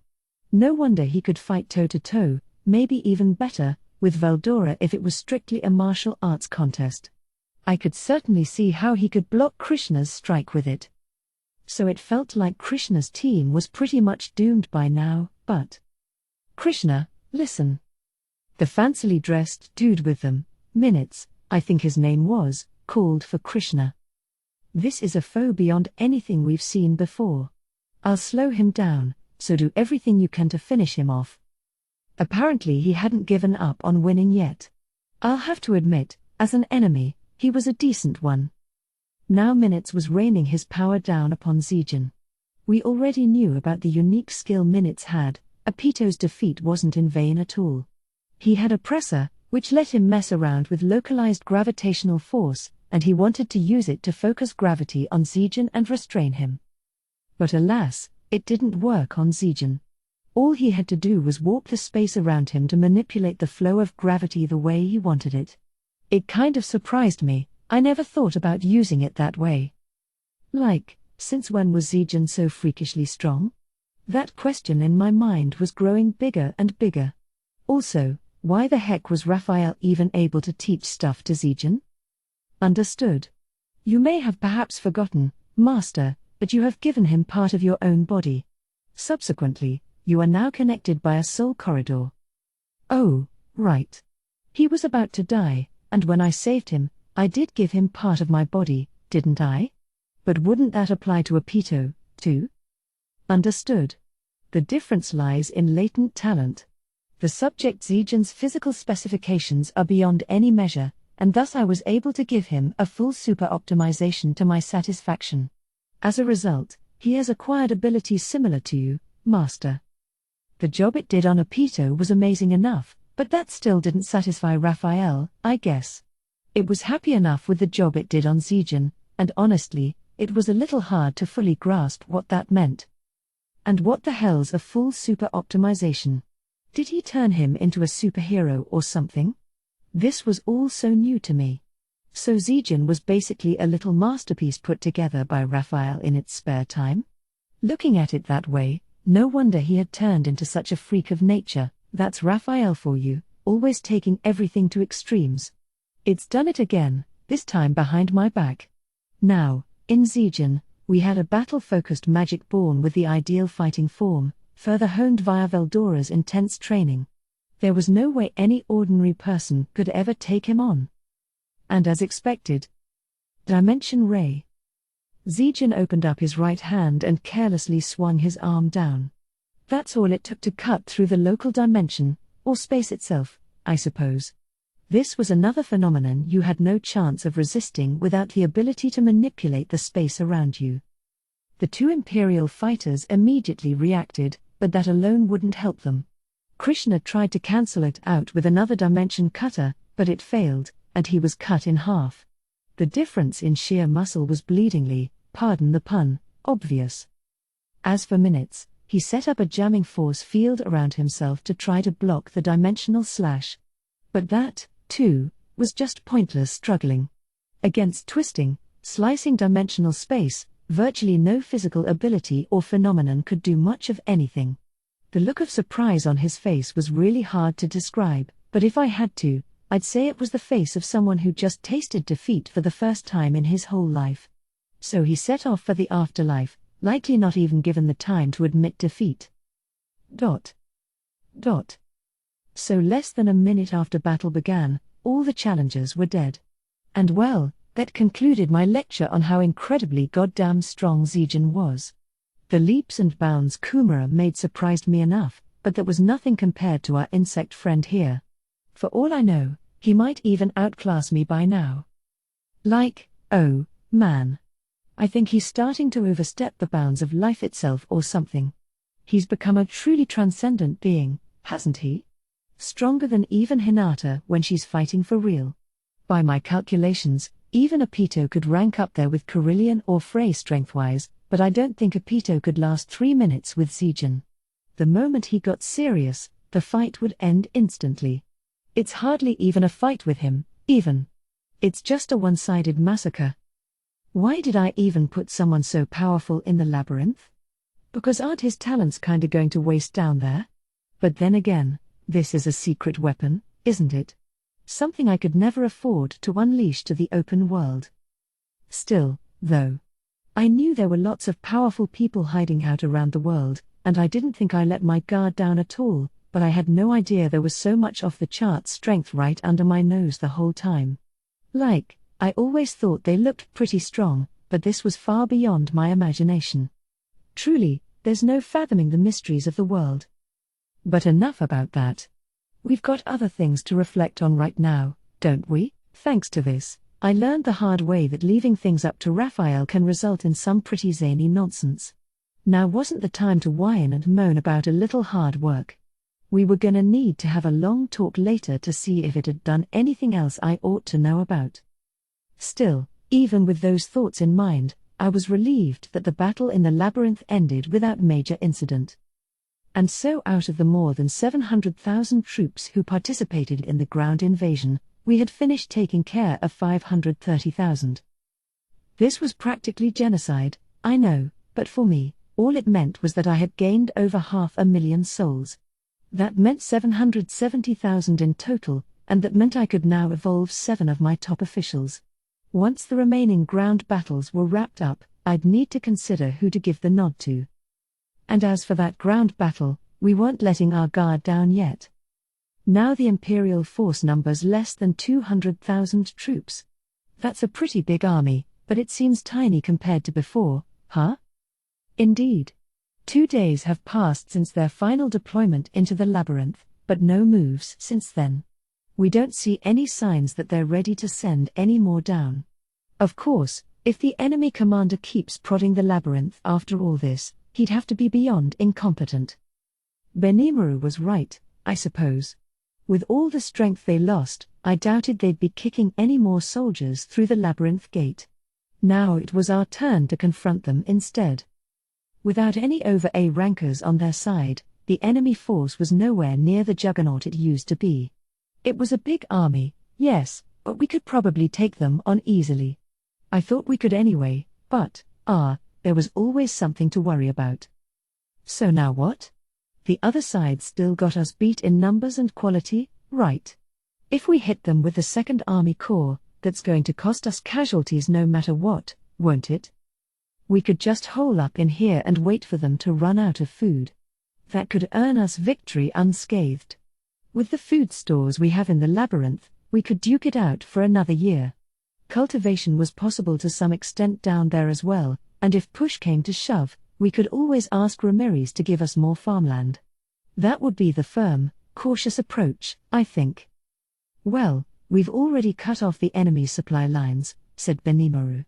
Strategically speaking, we've got the upper hand. Now that we've come this far, it's really more cleanup duty than anything. Humph.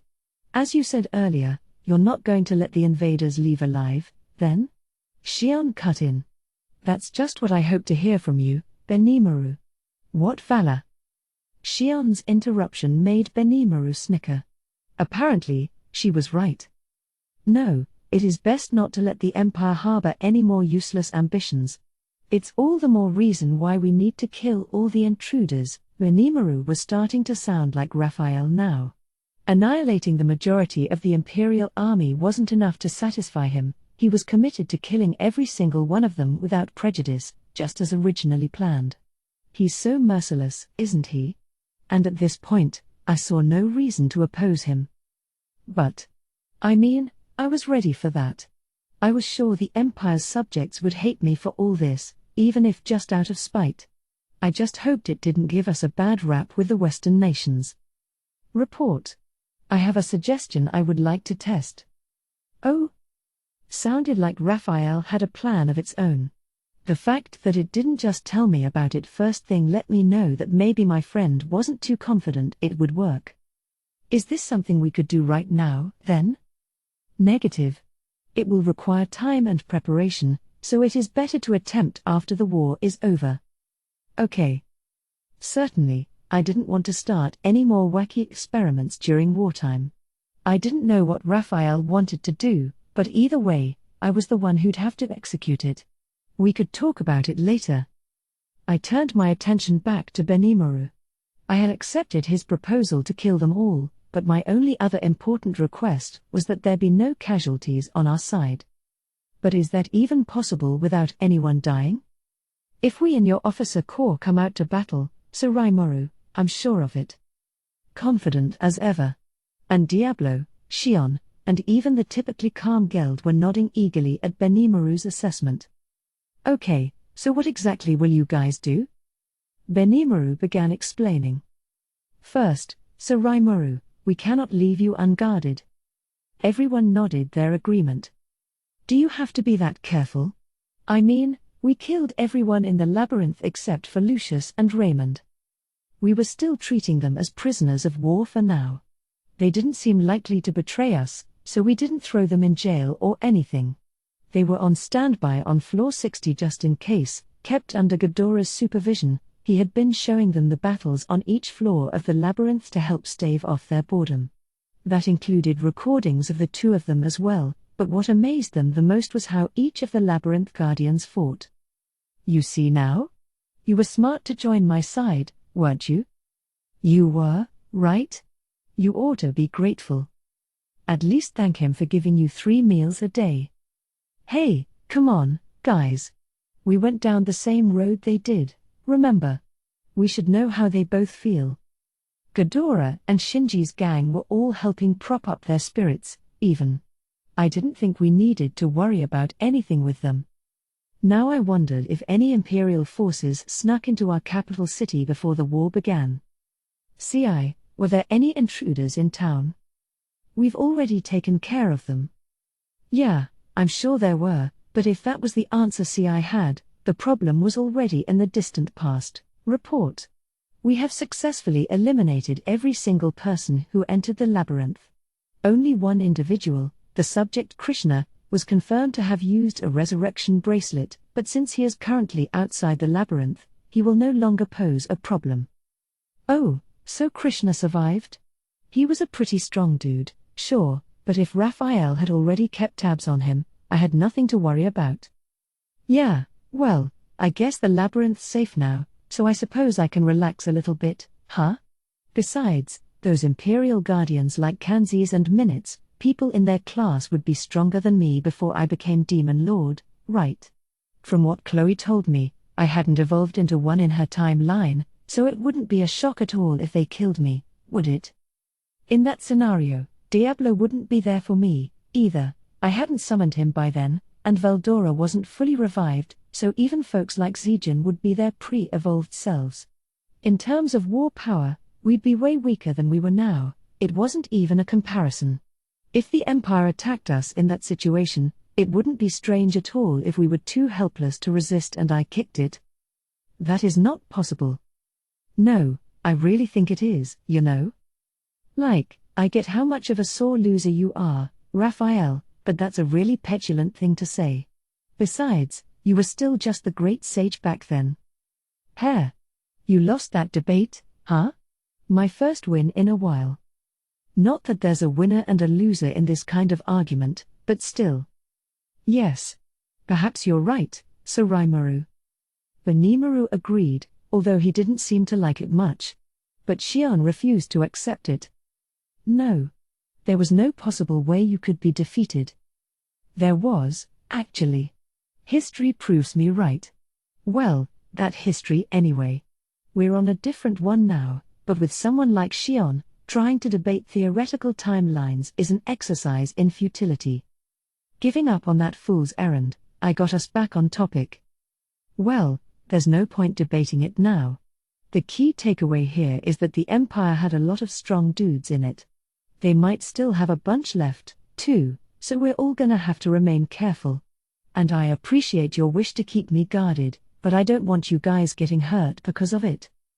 The labyrinth seemed more than safe enough by this point. And when it came to the ground war, I thought the sooner we put that behind us, the better. That was why I said that, but my phrasing had a lot more power than I thought. If that's what you say, Sir Rimuru, then I will gladly go out to fight as well. Allow me to end this battle in a single instant. No trying for a head start, Diablo. I'm not going to give up this opportunity to have Sir Rimuru see my treasured troops in action for the first time. Please, my lord, wait. Tester and Ult have been given chances to shine, but I haven't been given anything yet. That's so mean. Please, deploy me as well while you're at it. Diablo, Xion, and Carrera, who had just flown in through the doorway, were all making a huge fuss about going out there to fight. You three. Even Benimaru was taken aback. Geld was laughing about it, too. All right. I'll stay here, so you guys can handle the final battle for us. In the end, Benimaru agreed to let Diablo and the others go to war. With that question settled, now we needed a workable strategy.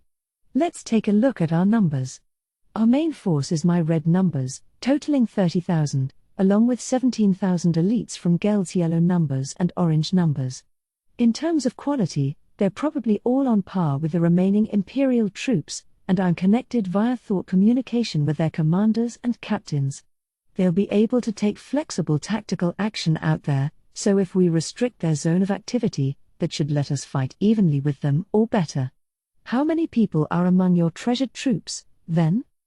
So 47,000 in all. And they averaged to be plus in rank, which was more than sufficient. But they'd be going up against an Empire force almost 4 times as large. No matter how much of an operational advantage we had, defeat seemed pretty likely to me. 10,000. And by the way, only those who kept up with my training remain on the team, so you can treat all of them as ranking at least a B+. This was Xion's elite guard, or her fan club, as we usually called it. It was something of an enigma, an entity set apart from Team Reborn that was captained by Dagrel's sons. Apparently, it was bigger than I thought. There's really that many of them? Man, it sure grew while I wasn't paying attention. I knew that Gobso was a member, but I could only imagine what kind of other clowns were in there. There are, Sir Raimaru. I've been secretly training them to serve as a worthy elite guard for you. They're your fan club, aren't they? Not mine. But whatever. The more reliable allies we had, the merrier. But even this leaves us at a dire numerical disadvantage, so I'll be expecting a lot out of all my close officers here. First, we should confuse them with a large-scale skill, then strike them when they're open. They won't just sit back and watch, of course. Assuming they advance upon us, the first question is who should tackle them first. Usually, Benimaru would have been taking that role, as far as I knew. A wide-ranging attack like Hellflare would be perfect for the job, but unfortunately, Benimaru had to stay here and guard me. So who else, then? Isn't this where I come in, my lord? Carrera asked. Yeah. She did seem qualified. I glanced at Benimaru. Our eyes met, he gave me a small nod, and with that, I decided to give Carrera her wish. I think I can. Right, Carrera, it's up to you. Use some of that flashy magic of yours to teach the Imperial force a lesson they'll never forget. Absolutely, my lord. You can count on me. Oh, was Diablo about to say something? Sorry, Diablo, what were you saying? No. It was nothing of importance. But good for you, Carrera. Ooh, I'm so happy. I could almost see the sparks flying between Diablo and Carrera. Was he about to nominate himself or something? If so, then my apologies, but did Diablo have that kind of large-scale magic at his fingertips? Surely he had to. I guess being around me all the time like this was driving him to show off as much as possible. Now I felt just a little bad for him. Popping out of my chair, I transformed from slime to human form and stood before Diablo. Placing a hand on his shoulder, I tried to sound as persuasive as I could. Sorry about that, Diablo. You know, I was actually hoping you might volunteer to kill off the enemy commander for me. Huh? Diablo's lips curled into a grin. He looked happy, really happy. Great, then. There still might be unknown menaces in their army, right? It looks like the Krishna guy from before managed to resurrect himself, for example, but it ought to be easy for you to trace him. Given his stalker-ish behavior from time to time, I bet Diablo was good at that kind of thing. Of course, Sir Raimaru. He replied happily. Aha. I knew it all along. Yes, it is still possible that powerful fighters lurk within the Empire. If we want them to come out of the woodwork, we'll need to show off our full powers right here, on this battlefield. Carrera, Diablo, I'm counting on you. I swear I'll do my best, my lord. A direct edict from you, Sir Rimuru, makes my heart soar with excitement. Well, super. Carrera was glad to be playing a part, and now Diablo was all motivated again. That ought to make it easier for Geld and the rest to do their jobs. Now, make sure you keep the other troops intimidated enough so nobody interferes with Carrera's magic. If someone does try to mess with her, Shion, have your troops deal with them. Benimaru, taking over for me, began rattling off his orders. I was sure I could safely leave the rest to him now. As for the formation, I'd like Geld up front and Shion using hit-and-run tactics, as we discussed.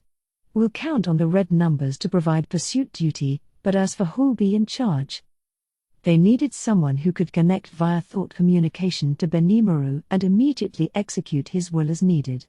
Thought communication could also be used to relay orders to every ally on the field, but any mistaken action out there could end our life. A commander who could make little corrections as needed was absolutely vital. I think Gobwa could handle that job nimbly enough, but maybe him giving orders to Shion and Geld was asking a bit much. I think that Gob.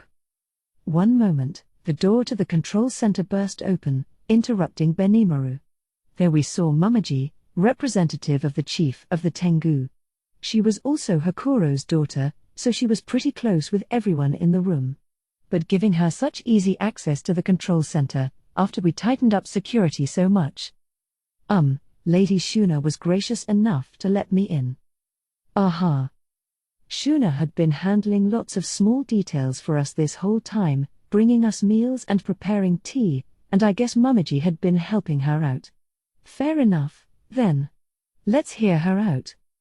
As Benimaru's wife, I think it is time for me step up and take his position on the field. What are you? We couldn't just have anyone take Benimaru's place here, but Mamaji would be fine, wouldn't she? She had the power, for sure, and her temperament was such that she wouldn't let Shion or Geld give her cold feet. Well, why not? I opted to accept the offer. Indeed, I would gladly welcome Lady Mamaji as a worthy ally. Shion didn't seem to mind, either.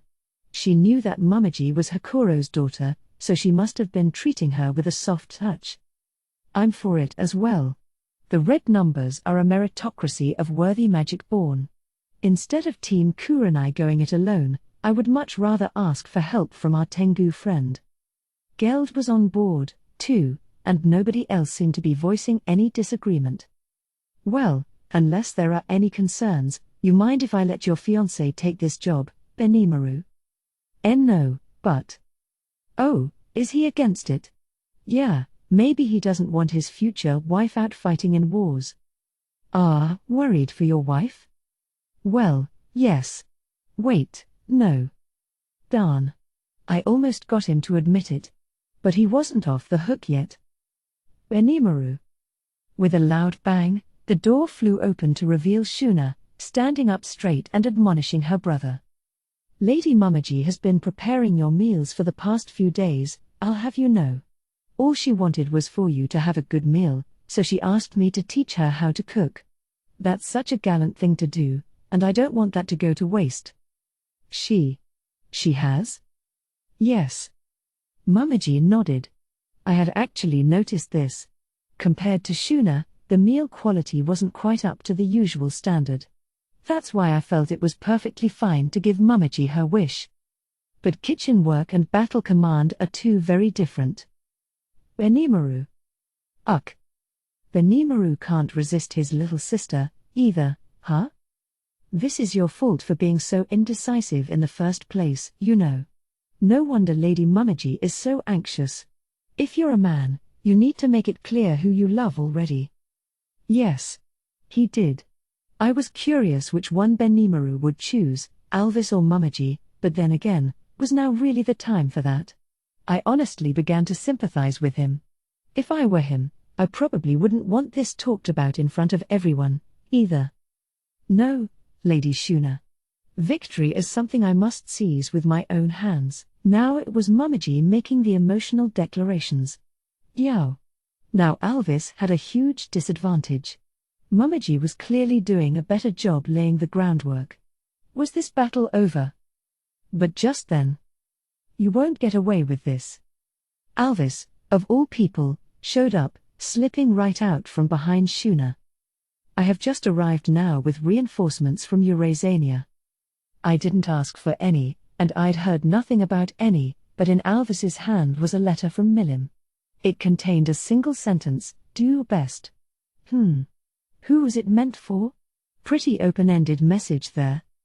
But hang on. How did Alvis get inside the labyrinth? Lady Milim provided the magic. You developed it for her, didn't you, Sir Rimuru? Oh, right. Milim had gotten telepathic permission from Ramirez to send military forces directly into the labyrinth, huh? That was a pretty reckless decision on Milim's part, but then, anything was possible with her. So now we had a force of 20,000 led by Alvis, not just lycanthropes but also a bunch of harpies, reportedly. A few choice representatives from the Beastmasters Warrior Alliance were even along for the ride. Even Benimaru had to give this a resigned grin. As long as Milim's will was involved, there was absolutely no way we could send Alvis's troops back home. Besides, if I did, Mummaji would never, ever give Benimaru a moment of peace. All right. Mummaji, I'm giving you my force. Take care of it for me." "With pleasure." She looked happy, and with that, the battle between the two women began. "I hope you don't drag me down at all." He. What kind of talk is that? I was already picturing the sparks flying between them. Was this really okay? I was a little concerned about that. So despite all the interruptions, we had a general idea of who we were going to deploy. I should note that Alvis's reinforcements were completely dependable fighters. We were still at a numerical disadvantage, but I think this gave us a lot more wiggle room. Geld would be in the front row, Mummaji taking up the rear. The cavalry, so to speak, was on the wings, Shion on the right and Alvis on the left.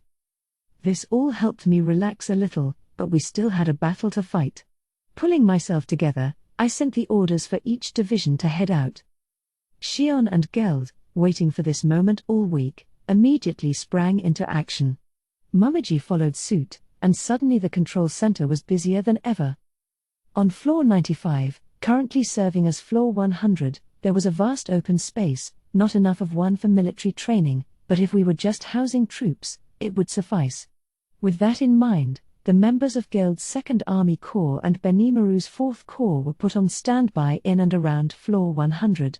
They'd be coming down in about an hour, so I decided to go out and give them a little morale boost, and they needed my teleportation magic to get them down here anyway. "So Rimuru, do you have a moment?"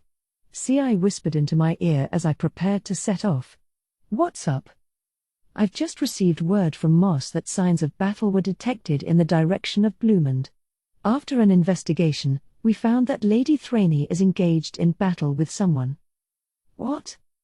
Come to think of it, I hadn't seen Thraney for the past 10 or so days. She mentioned going out to greet someone, and she hadn't been back since. Was she fighting this whole time, then? "I'm sorry, Ci, but can you go and help her out a bit?" Ci seemed to hesitate for a moment. Maybe he worried that this kept me too unguarded. Everyone really worries too damn much around here. They didn't have to be so touchy all the time, you know? Benimaru was still here, and if something came up, we could always tap the 10 dungeon marvels. I was a lot more worried about Thraney than myself at the moment. After exchanging glances with Benimaru, Ci nodded. If Benimaru was here with me, Ci must have been willing to accept my orders. I was glad but also a little irritated. Was he that concerned about me? Like, I know I was killed once, according to Chloe, but I'm evolved now. I'm a demon lord. But that's the equivalent of I'm retiring in a week, isn't it? Still, there was no point being all anxious. If something popped up, I was sure Raphael would let me know anyway. Very well. I will leave at once. Thanks. Ci promptly disappeared. His instant move skill was as brilliant as usual. If Thraney had been fighting all this time, her opponent must have been at about her level. Once Ci joined in, I was sure victory would come soon after. It did bother me, and I'd have loved to know who she was fighting, but my hands were tied at the moment. I had to finish the fight in front of me first. 1 hour later, a massive number of Magic-Born were crowded together on floor 100's vacant space. As soon as I showed up, everyone stood still and quieted down. It was a little scary, frankly, how under control they were. Morale was high, and motivation definitely wasn't a problem. Right. Soldiers, this one battle is all it will take to drive the Imperial Army out of our Federation. Our goal here is total victory, and I want every single one of you to come out alive and share the glory with us. That is all. Not to sound modest or whatever, but I really suck at speeches. It'd be nice if Raphael could just write 'em and read 'em out for me, but that's the exact kind of time that it starts pretending not to hear me. I tried my best to convey my message in my own words, and surprisingly, the Magic-Born seemed to accept it. From what I heard later, it received praise from both the old guard and newer Magic-Born in their army. Why ye are. Sir Rimuru speech was amazing. I can die now. I've got no regrets left in life. You idiot. Dying means you've been killed. They told me this was the talk around the army later, but I wasn't aware at the time, so I just took all those silent rows of troops and teleported them to the ground floor. Well, things were pretty darn lonely down here again. Xion and Diablo were out fighting this time, so it was only Benimaru and me now. We can win, right? No problems there, no. I didn't see any movements from the Imperial soldiers, but there's a flurry of activity among the leadership, it looks like. That straggler Krishna must have reported on events in the labyrinth. If I were them, and he told me he was the only survivor, I'd be out of there in a hurry. Well, I wouldn't put us in this situation in the first place, but you understand what I mean. His classic fearless smile was on his face. I had to agree with him. Being out of contact with my people gets me nervous enough as it is, so I probably wouldn't let it happen unless we came up with some countermeasures. To be honest, I wasn't expecting this plan of ours to be nearly as successful as it turned out to be. No matter what it is, it never pays to be greedy, huh? Indeed. War and looting go hand in hand, but it's forbidden in our military, at least. Excellent. In war, the side to lose their composure first usually loses, but once your desires get stoked a little bit, it's easy to get too heated up. We took advantage of that habit in this campaign, and it worked scarily well. It's a good lesson for us, too, better not fall in the same trap they did. We were on our way back to the control center, discussing this, when a possibility occurred to me. Hey, you and I are the only ones here, right? Yes. Well, if there happened to be any enemies still hiding in the labyrinth, they'd never let an opportunity like this go to waste, would they? What do you think of that? Oh, come now. There's no way anyone could time a move so precisely like that. Yeah. I was getting too suspicious. Even Raphael had signed off on the labyrinth's current safety. Being paranoid all day would accomplish nothing, so I decided to leave the thought at that. Continually dredging up the same thoughts in your mind is a great way to make yourself anxious, after all. But I just had a bad feeling for a little while. Question mark. Like, you know. It's not that I doubt Raphael. I just couldn't help but wonder if it overlooked something. Understood. All potentially suspicious subjects have been identified. Yeah, that I trust in. But what if it's someone I know really well? Like Ellen's gang, for example. I trust all of them, so if they ever betrayed me, I'd suffer a whole lot for it. But these were still all just what-ifs. There was absolutely no reason for Ellen and her friends to turn traitor. We'd built up a lot of trust in each other by then. I could firmly say that they were perfectly fine. But how could we assume that the same's true for everybody else, too? I knew my staff officers were fine. Folks like MJ? Umal were cutting out sleep to give their all for me. There was no way I could start doubting him. Apart from them, I suppose there were the people I'd gotten to know outside my own government, the assorted visitors who'd come to stay with us since the Founders' Festival. For example. Rimuru. I saw a group of people coming from Labyrinth City. Oh, no way. The guy waving up front was Masayuki, someone I knew well, and he had two others with him, a warrior and a wizard. Jinrei and Bernie, right? I think those were their names. Those two still kinda held a grudge against me, so we hadn't talked much. I sincerely doubt it, but you don't think Masayuki might start targeting me, do you? Oh, no. That's really worrying too much, I would say. Yeah. Benimaru dismissed the concern. I sure didn't wanna start suspecting Masayuki. And by the way, hadn't Ghidorah mentioned that Masayuki was the spitting image of Emperor Ludora or something? Nah. It had to just be a goofy coincidence. Understood. After careful examination of the Empire's history and other assorted elements, the chances of the subject Masayuki and Emperor Ludora being the same person are 0%. Right. Of course. Feeling a bit relieved, I called out to the guy, "Hey, Masayuki. Something up?" "Something up? Kind of a lot, man. You naming me an army leader out of nowhere has given me a ton of trouble. Even the vampires were asking me if they could temporarily join in. I don't even know what to do with them.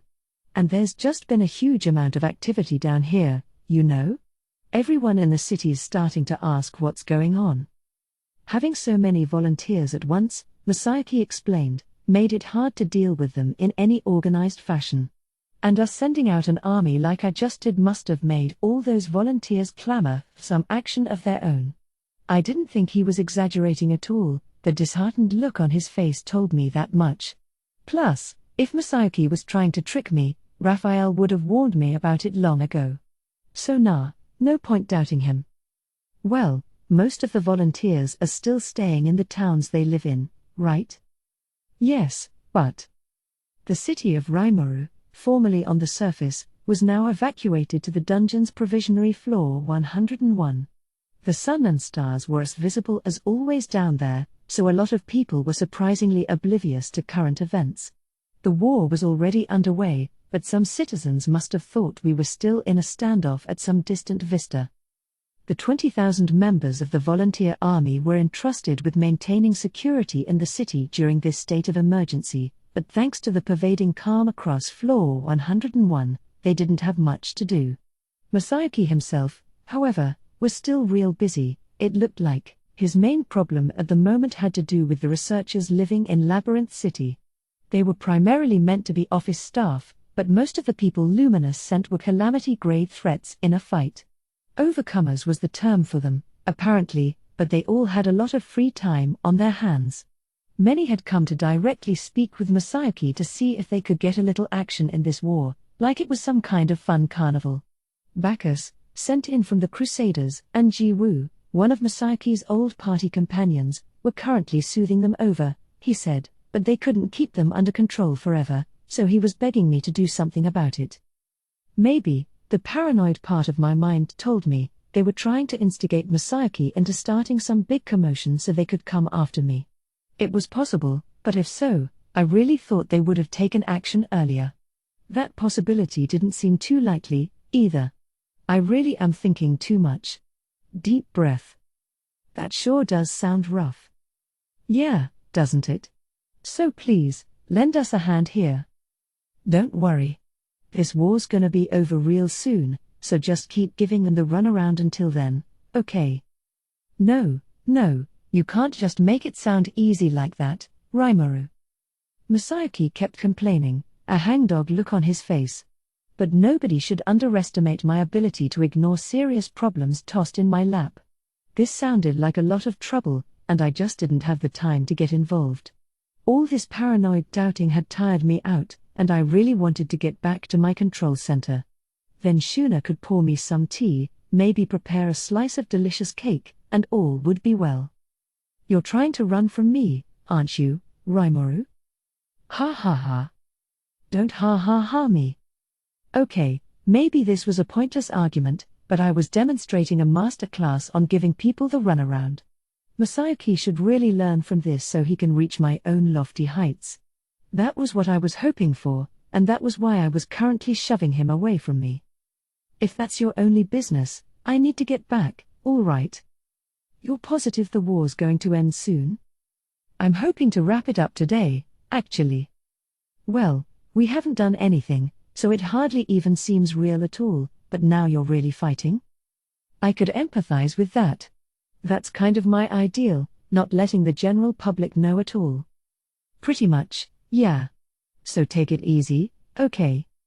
With a grin, I did my best to convince Masayuki to see things my way. That oughta solve the problem. Now to duck back inside and enjoy some strawberry shortcake. Whoa, wait a second. Masayuki's looking out for you, so I've been holding back, but we haven't given up on defeating you, all right? And now you're forgetting all about that and trying to take advantage of him? What kind of a joke is this? Just when I thought the problem was solved, a new one arose. Jinrei, a man I assumed was just along for the ride with Masayuki, chose this moment to pipe up. Oh, come on, that was just a misunderstanding. Take advantage of you. There's no need to make it sound so disgraceful. I attempted to make excuses but wasn't doing a good job at it.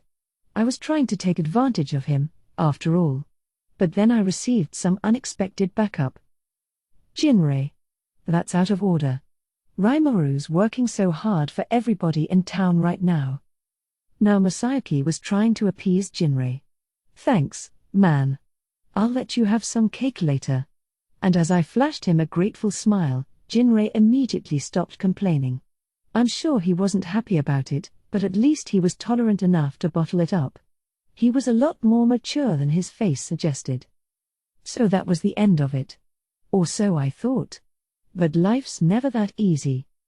No, Jinrei's right, Masayuki. Heroes and demon lords are fated to clash with each other. So quit holding back forever, and let's just take this guy down as soon as we can. Bernie, usually observing from a step behind, chose this moment to get all worked up. With a sigh, I pondered how I'd calm him down. If you won't do it, Bernie continued as he began casting a spell, then I will. Cut me a break, I thought. Then things got serious. Holy field. You're kidding me, I almost caught myself yelling. That spell was extremely tough to handle, much less solo. I knew Bernie was an otherworlder and probably decent at magic, but I didn't think he held sway over that kind of advanced holy stuff. Like, was he even serious? Murderous intent detected. The subject Bernie is an enemy. Then I finally realized what was going on. I thought it was impossible, I kept trying to believe that I was worrying too much about it. But the enemy was right here, in front of me, the whole time. And then someone moved even faster than I did. There was a clear, high-pitched tying. It was caused by the collision between Benimaru's sword and Bernie's blade of light. Bernie, what are? You can fight with a sword. Jinrei was evidently surprised. It must have been the first time Bernie wielded a sword in front of Jinrei and the others, which meant he had been hiding it from his supposed friends for who knows how long. PFFT. I'm not stupid enough to reveal my hand that easily. The look on his face said it all to me. If he was gonna do this, he wanted to throw every skill he had toward the effort. Damn it. So you tricked both me and Masayuki. Tricked. Stop making it sound so mean. I just used you to get closer to the Demon Lord. Why you used us? Yeah. Masayuki was a helpful connection. Thanks to him, I've been granted a golden opportunity. Much appreciated. He was crossing swords with Benimaru, but Bernie was chatting with Jinrei like they were chilling at the bar. I was listening in as well, so maybe I shouldn't talk, but it looked like he was hiding one hell of a lot of skill. Benimaru, let me help you. No, I'll take care of him. Keep a close eye on our surroundings, Sir Rimauru. I was about to join the fray, but Benimaru stopped me. Trusting him to his word, I stepped up my vigilance. Even in the midst of this, Bernie and Jinrei kept talking. Masayuki was just a connection to you? You don't give me that crap. Come on, like you never thought of it that way. You know he's really not strong at all, right? He's just bluffing his way through life. That made the blood drain from Masayuki's face. Oops. Busted. But I probably shouldn't joke, because this was a life or death situation for him. Then Jinrei surprised me all over again. Well, so what? I don't care if he's bluffing or not, Masayuki's an incredible man.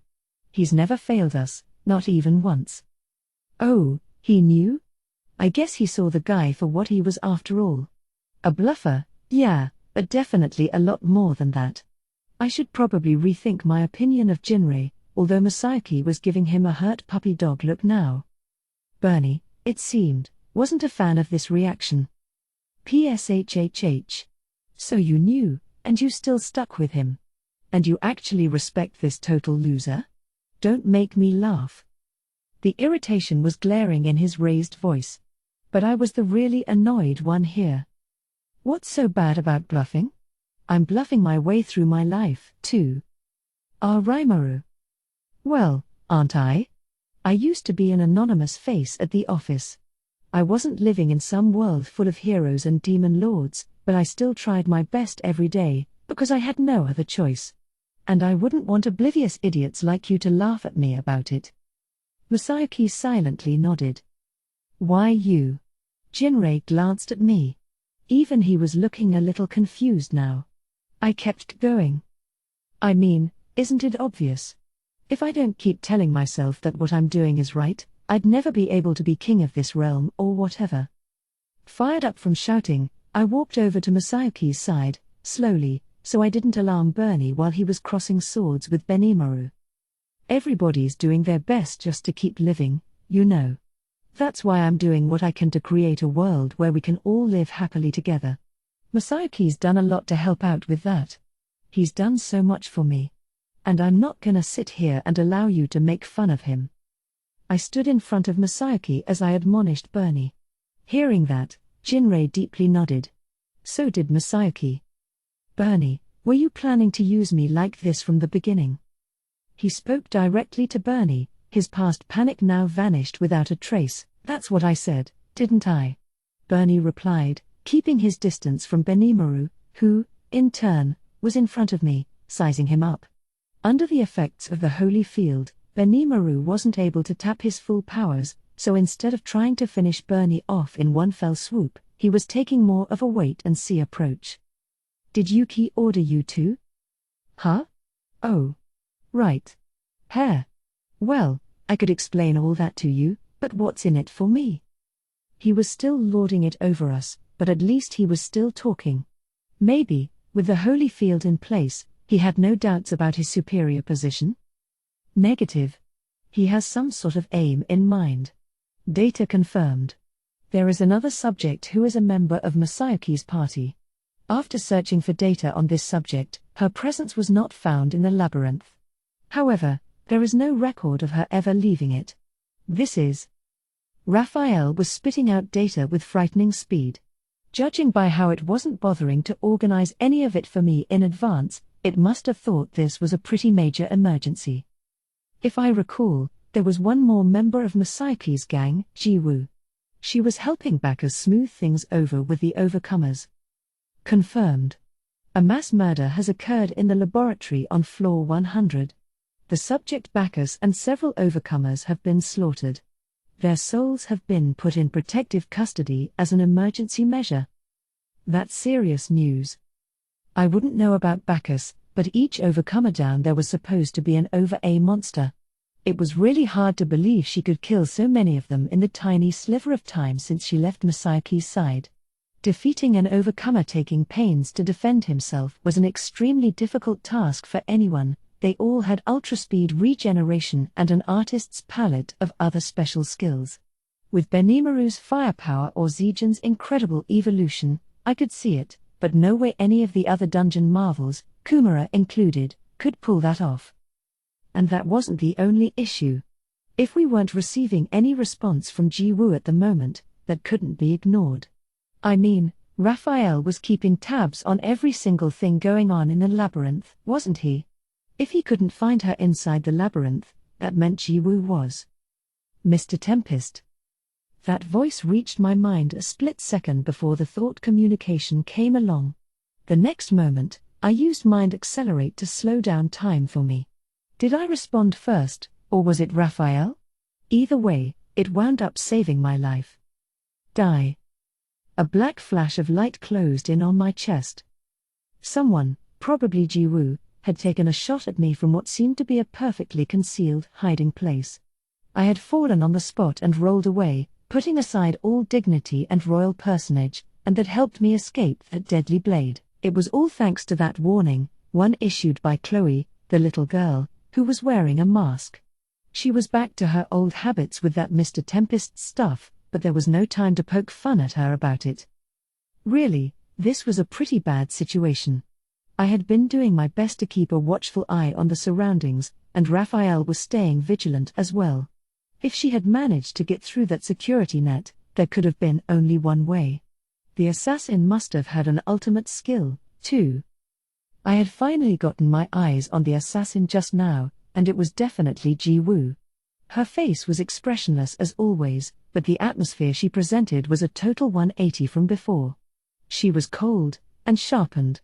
It wasn't an exaggeration to call her a whole other person. What a surprise. You've been tailing me in secret? Jiwoo said to Chloe. Her assassination attempt had failed, but Jiwoo wasn't upset about it. She pointed the black blade extending from the pendant in her hand at Chloe. If you're all going to fight out in the open like this, of course we're going to notice. You're a talented little girl, aren't you? I don't need you telling me that. And I'm not a little girl. With that, Chloe transformed into an adult woman. She took out Moonlight, the god-class rapier, and focused it straight at Jiwoo. Now we were graced with the presence of Chloe the hero, in all her masked glory. PSHHH. We had the perfect chance served up, and you just had to ruin it. Way to blow everything, Jiwoo. Bernie clicked his tongue at Jiwoo.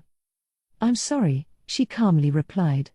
I was trying to make sure nobody interfered with us, but I didn't realize there was this ambush going on. These two are definitely acquainted. They must both be assassins, quite skilled ones, sent by someone who wanted me dead. Both an even match for each other, too, which meant Bernie might very well have an ultimate skill of his own. He glared at Benimaru as Jiwoo and Chloe raised their swords against each other. I was standing in front of Masayuki and Jinrei, protecting them as I saw what unfolded. Well, no helping it now. If we've blown our cover, there's no reason to hide our full abilities, either. I agree with you on that. We need to rub these enemies out as soon as we can. Bernie and Jiwoo focused their strength into the pendants that were the sources of their weapons. They reacted by shining even brighter than before. It looked familiar to me.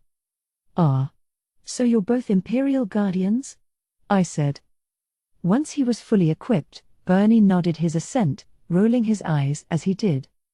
Guess you've already started fighting my compatriots, huh? But you better not shuffle me in with the other Imperial Knights. He wasn't kidding, either. In fact, he seemed to be hiding some pretty extraordinary abilities. Enough chit-chat. Let's just kill them already. Jiwoo had a unique set of armor on as well. Its design was similar to what I saw before, but this set was jet black, with a sheen like lonely stars floating in the darkness. Legend-class armor, I assumed, and probably just a hair's width away from God class. Bernie had the same gear. His armor was yellow in hue, but performance-wise, it was on par with Jiwoo. And I was sure the skills of the wearers were similar to the specs of their armor. Jiwoo. You feel that way about me, too? The forlorn question from Masayuki was greeted with a cold stare. Of course. I only protected you because that was my mission, Jiwoo replied. It was a frank, direct statement, nothing more to it than that. And if I could recognize it as such, I couldn't imagine how much it hurt Masayuki. I really wanted to offer him some condolences, but now wasn't the time. Benimaru, watch out. She's super strong. I'm positive she's hiding an ultimate skill. An ultimate? You mean beyond a unique? Will it take more than hard work and perseverance for me to survive, then? Yeah, honestly, I don't think you can win. Goodness. If you put it that way, Sir Rimuru, it's all the more depressing. That was my pure, impartial evaluation, but Benimaru just gave it a wry grin. He still seemed pretty chill about this. Maybe he had some ideas of his own? Ultimate skills could only be defended with other ultimate skills. That was the absolute law of it, and I didn't think there was a way to get around that, but then again, this was the labyrinth. Even if worse came to worst, neither of us was going to die, so I decided to let Benimaru handle his own affairs. The same applied to Chloe. I mean, she's basically the most powerful hero in the world. She totally overwhelmed Veldora, even, and that was without an ultimate skill. Admittedly, that was more the out-of-control Chronoa than Chloe, but either way, she's got tremendous skill in a fight. Plus, now she does have an ultimate skill, Yog-Sothoth, Lord of Time. I really didn't see her losing to Ji-Woo. If there was any concern, it was over whether she could actually control Yog-Sothoth, I suppose. So just for extra insurance, I sent an order over to Raphael. Acknowledged. Beginning analysis of the enemy's possessed skill. That should work, right? Thus, for now, I decided to watch the battle unfold, preparing myself to step in at any time if need be. Bernie was the first to react. Grasping his pendant, he funneled his strength into it once more. Then the pendant itself morphed, changing shape and turning into a spear. I've never shown you this before, but spear combat's actually my specialty. Let me give you a little show before you die. After contemptuously declaring that to us all, he dropped down low and readied himself for combat. Then, without any spellcasting, he invoked some magic on his spear. This was Thunder Rain, a lightning-type magic, a ranged attack, essentially, but all its energy was focused entirely on that spear. Pretty neat move, for sure, but not as much of a threat as I was imagining. Benimaru fought back, infusing dark flame into his own blade. The black flames entwined themselves around the crimson sword, giving off an enigmatic sparkle.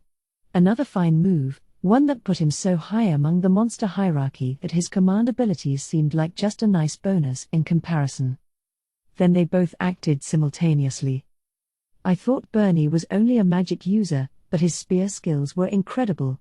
All that bragging earlier really wasn't just for show. Still, though, I was able to follow his movements with ease. What bothered me, though, was that predict future attacks still hadn't activated for me. Which meant... Report. The subject Bernie's skill is preventing any interference. I thought so. There was probably some kind of block on Ji-Woo, too, that prevented me from keeping up with her moves earlier. Both of them might have had a skill that protected them from any outside interference, which was pretty helpful for them, but what interested me more was what other sorts of skills they might have. Benimaru and Bernie were waging a pretty even battle. I saw no distress at all on Benimaru's face, he was keeping up with Bernie just fine. Bernie, meanwhile, was starting to look a tad irritated. Benimaru had more core strength, and that was giving him an edge. With the difference in equipped battle gear, I still thought this was Bernie's fight to win, so I could get it if he was frustrated. Got some fight in you, huh? You're certainly a disappointment. Benimaru's reply made Bernie visibly scowl. That must have been an affront to his pride, because now he was glaring at Benimaru like he'd killed his parents. How's a monster get off saying that to me? You gonna keep saying that once you get a taste of this? With that shout, Bernie spun his spear around and attempted to get out of Benimaru's range.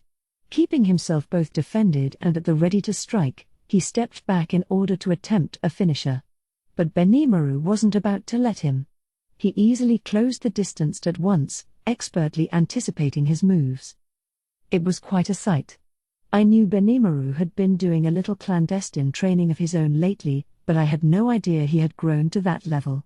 If you asked me, I'd say his skills were even better than Hakuro's now.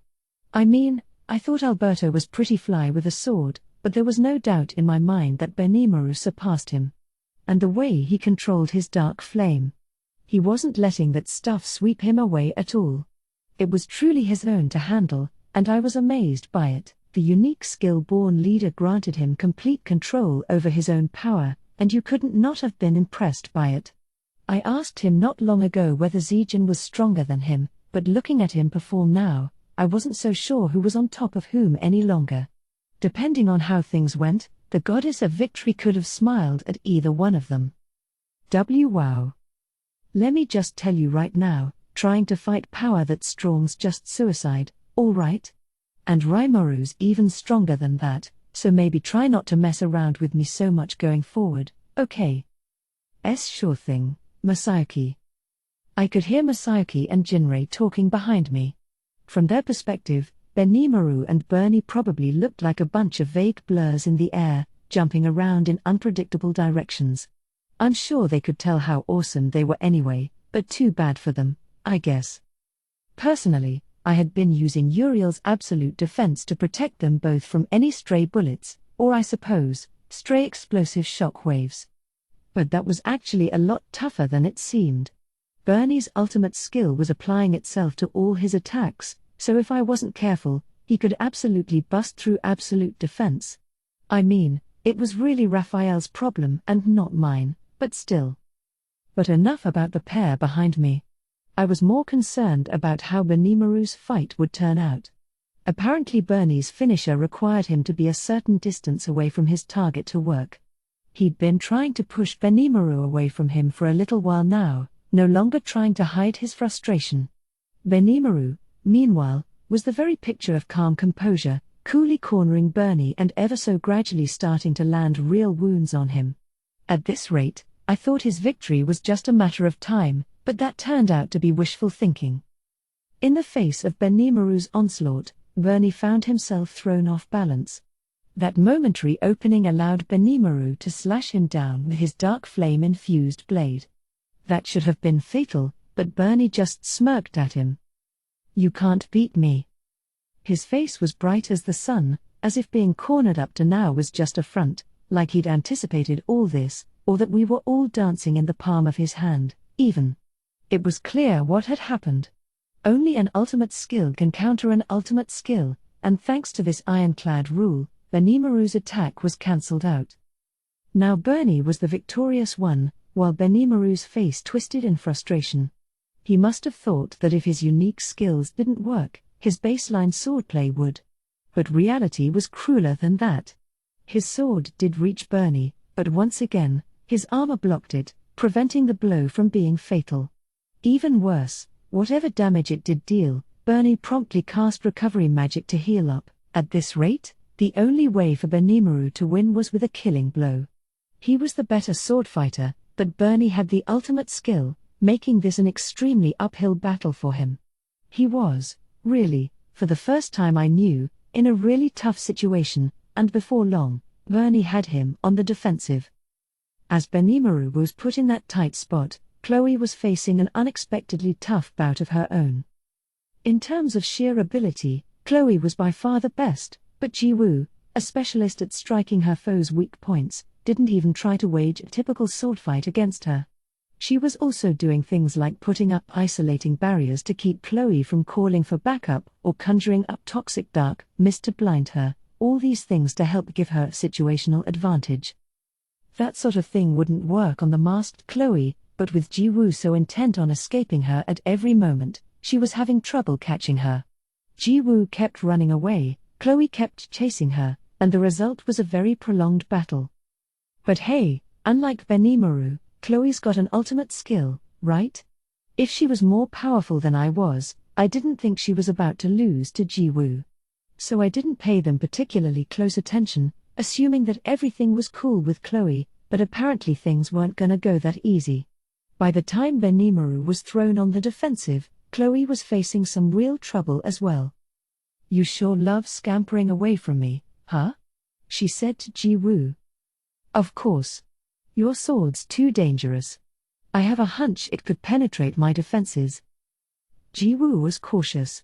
She was facing an unknown in Chloe, and she kept her head as she tried to deal with her. Chloe's absolute severance was a unique skill, but for some reason, it boasted so much power that you could feasibly call it an ultimate if you wanted to. Maybe Jiwoo was just being modest when faced with its power, but no, a legend-class suit of armor definitely wouldn't stop it. She even dealt damage to Veldora with it, so I'd have to say that Jiwoo was taking the right strategy here. You know running around all day won't beat me, don't you? I can't deny that.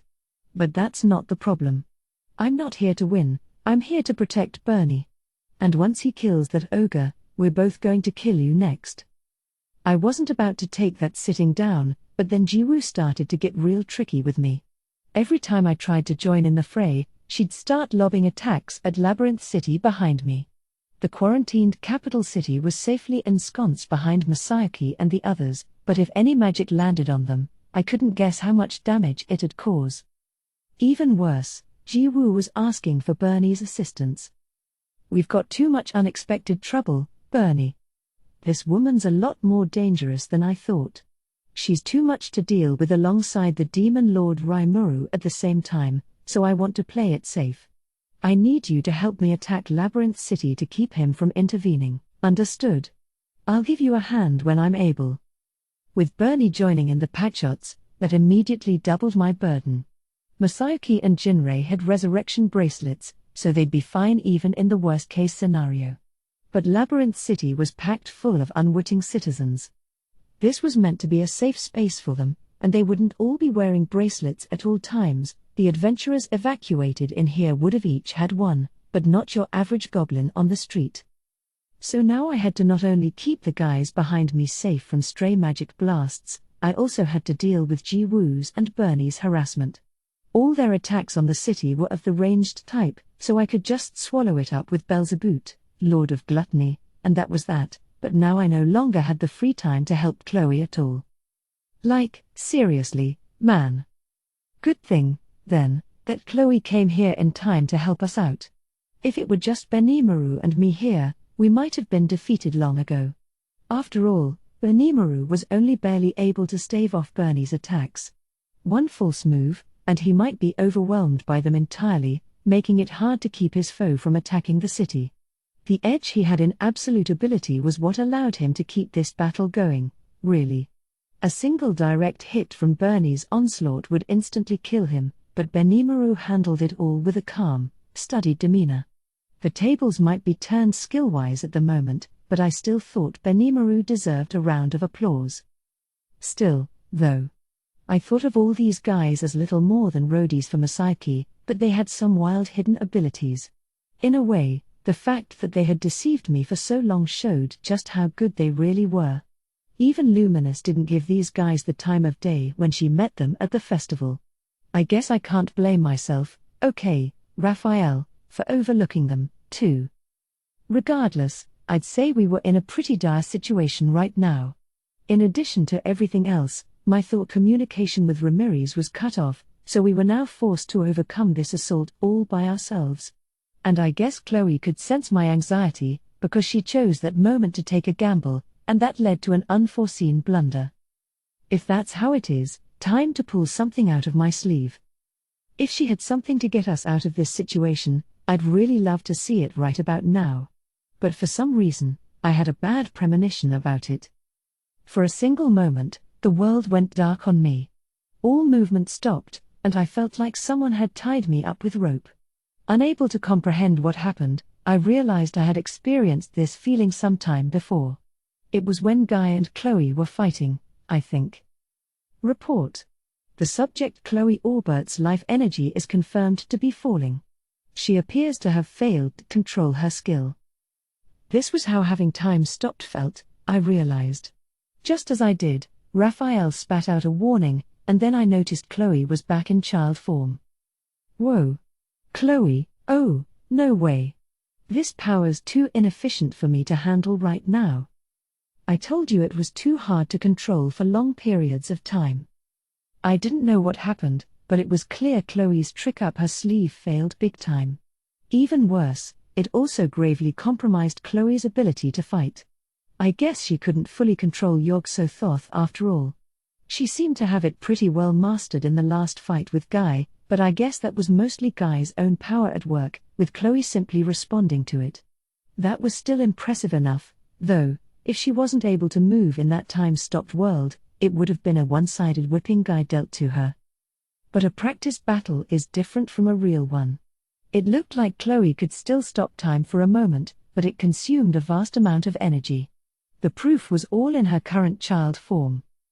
See, this is exactly why using untested powers on the spur of the moment like this is such a problem. It'd be a completely different story if she had full control over Yog-Sothoth, but not even Raphael had completed its analysis of that move yet, so it was a bad mistake to count on a miracle there. Yo. Chloe. You okay? I might be in a little trouble.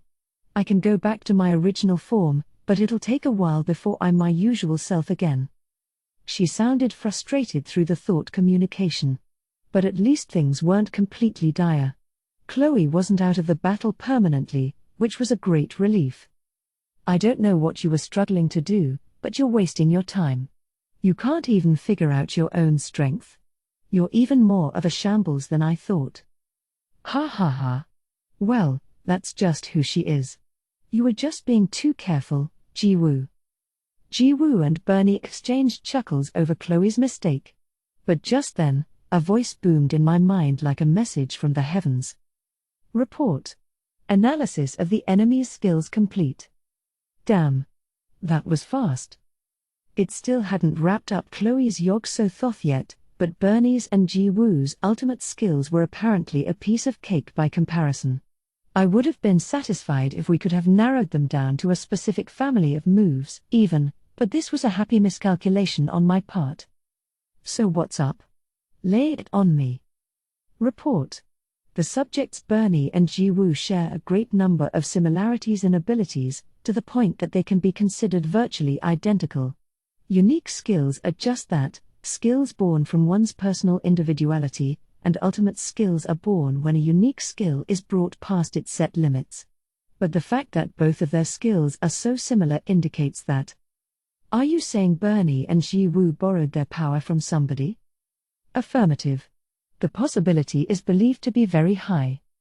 I see. You know, I was thinking this was a little unnatural, too. If you want an ultimate skill, that's not the kind of thing you acquire with some half-hearted backyard effort. Even Hinata was stuck at the unique level with her arsenal, and overcomers like Granville and Luminous hadn't awakened any ultimates, either. I don't mean to sound like a prick, but these aren't the kind of clearance rack abilities someone at Bernie's and Ji-woo's level could just pick up out of nowhere. An ultimate skill borrows a lot of its characteristics from the person possessing it, and while both were showing great obstruction and concealment skills, neither was using their power for anything beyond that. I was on the lookout this whole time, thinking they were hiding something, but it looked like they weren't. Affirmative. They are demonstrating absolute superiority over magic and unique skills, as well as complete concealment of their own powers. These are the powers that have been loaned to the subject Bernie and the subject Ji-woo. Calculating backward from their energy levels, neither are in any position to exercise more powers than these. So I was correct when I figured there was nothing left? You never do know how things will turn out until they're over, I thought as I looked at the smiling Bernie and Ji-woo. Benimaru. Chloe. I found the secret to their power. They're nasty opponents, but they're not unbeatable. I've got an idea along those lines, but, can you guys hear me out? They both agreed without a second thought. Of course. If I could get a good slashing with my sword, I'd have won this long ago. But he's a defensive specialist, and it's incredibly annoying. Benimaru must have been prepared to keep fighting like this for a long while to come, in order to keep himself from losing. Just keep your eyes on the prize, don't let your opponent's moves faze you. Diablo and Xion were bound to return sooner or later, and they could go on the counterattack then. That's my samurai general, all right, calm no matter the situation and totally reliable. I believe in you, too, Rimuru. I want to make up for that mistake, so if you have a winning plan, I'm game for it, no matter what. Chloe was up for this, too. Unlike Benimaru, her fight was one she could have won if she wasn't in such a hurry. Absolute Severance could have penetrated Ji-woo's defenses, and in a one-on-one battle, the assassin would have been no match for her. Still, this was a good lesson for her. Now we all knew how inexperienced she was with her ultimate skill, but that was something she could work on in the future. I'm sure that's gonna work itself out with practice, so for now, I had to focus on ending this battle. Okay, here's the deal. I want to get Benimaru and I connected with a soul corridor. That way, I can lend him some of my powers. I'd be glad to borrow them. It's somewhat embarrassing to ask for your help here, Sir Rimuru, but anything beats being defeated. I promise I will bring you victory. Benimaru gladly agreed. That was typical of him, practicality always came ahead of pride. Besides, if our opponents were tapping into borrowed power, too, I didn't see any reason to be ashamed of it. Pound for pound, Benimaru was definitely the better fighter anyway. With that in mind, I applied absolute severance to Benimaru's sword. This boasts pretty much the same performance as Chloe has access to. It's essentially the reverse of absolute defense, so both might be cancelled out when clashed against each other, but against Bernie, this ought to work well enough. So that took care of Benimaru. Now for Chloe. Chloe. Chronoa. Listen to me. If you can keep on buying time for us, Benimaru's gonna beat Bernie, I promise. After that, here's how you'll deal with Ji-woo. For her, we'd take the opposite pattern. Chloe was back in adult form, but far from her usual self strength-wise. It was better to take a safe approach with her to ensure we could seal the deal. She merely had to survive until Benimaru won, and all would be well. That was my idea, but... Whoa, wait a minute. I'm not about to lose here or anything. If it's one-on-one, I'm positive we can win. She's right, Rimuru. Yog-Sothoth kind of fell through our fingers there, but if we get serious with this battle, we're not gonna lose. Chloe and her alter ego were both eager enough. I expected that from them, so I was hardly surprised. So I decided to make another suggestion. Okay. Then I have one condition. What?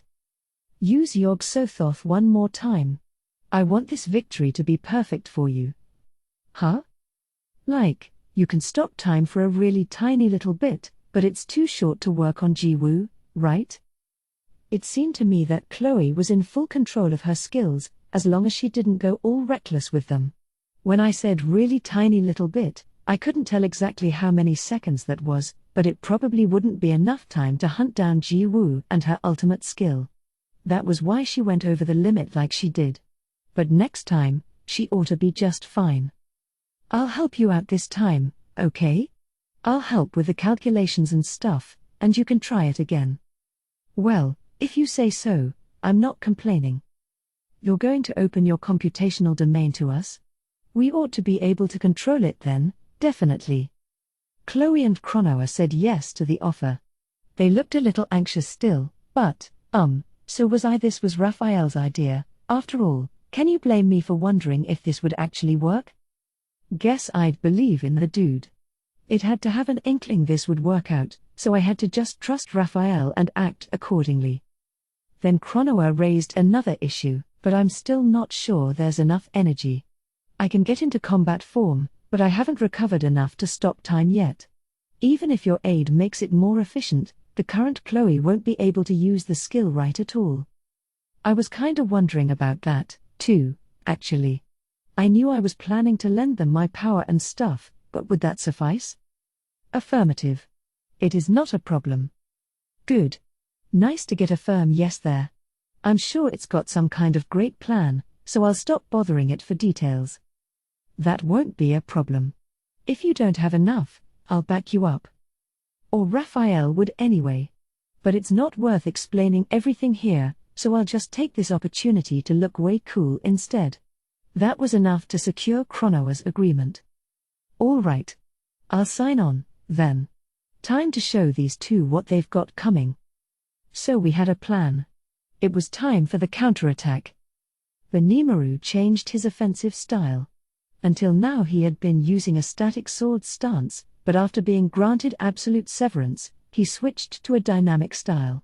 Static, or say no tachi to borrow the samurai parlance, is a sword technique where the attacker allows their opponent to make the first move, with the focus on counterattacks. In other words, you're parrying whatever comes at you instead of actively seeing chances to attack, a kind of offense-defense combo. The dynamic style, or do no tachi, concentrates more on offense than defense. You're basically trying to attack and win the day with a single strike, overwhelming your foe and never giving up the initiative. This change in styles definitely registered with Bernie. Surprised, he went on the defensive. Now the tables were turned once more, but at this point, he still looked relaxed and in control. That, however, vanished in an instant. Bernie was so in control only because he was confident, and all evidence so far backed him up, that Benimaru's sword wouldn't work against him. But all that was in the past. Failing to keep up with the flurry of slashes and strikes, Bernie left himself open, and the fatal blow was aimed right for that moment. That? I wasn't sure if he was gonna say that's crazy or whatnot, but either way, that strike hewed straight through Bernie's torso and chopped him in half.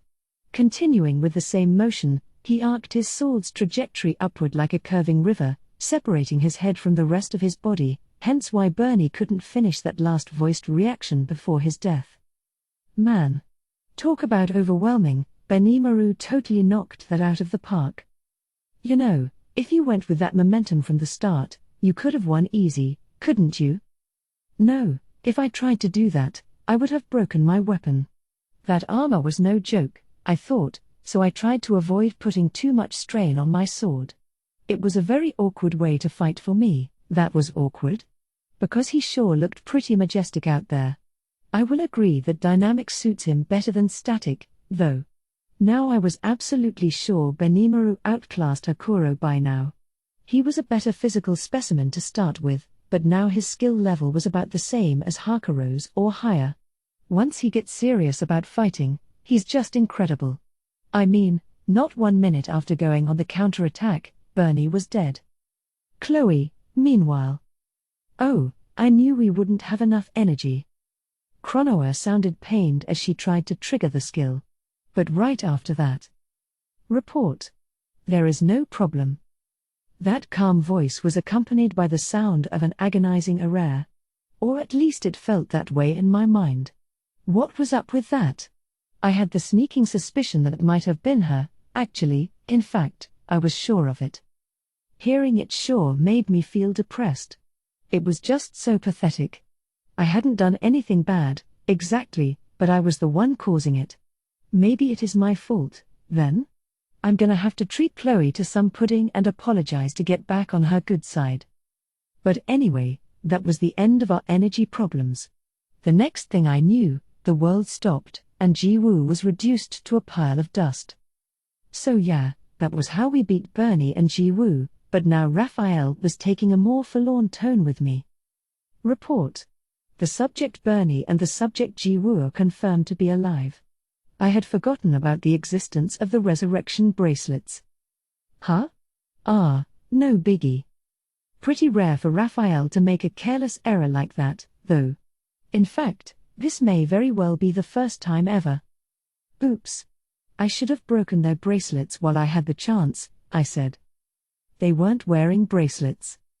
Yeah. I had my eye out for those, but they didn't have any on. Oh. Guess Benimaru and Chloe were being a lot more careful than I was, remembering the bracelets and checking to see if they were there. Maybe I was the careless one here. I sincerely doubted that Raphael simply overlooked them, so I guess Bernie and Jiwoo got one up on us. Ah, about that. Masayuki, who had been quietly watching this the whole time, suddenly spoke up. To tell the truth, Jinrei said for him, we all kinda saw you as the enemy, so we never really took those bracelets of yours seriously. Like, we weren't gonna look a gift horse in the mouth or anything, but...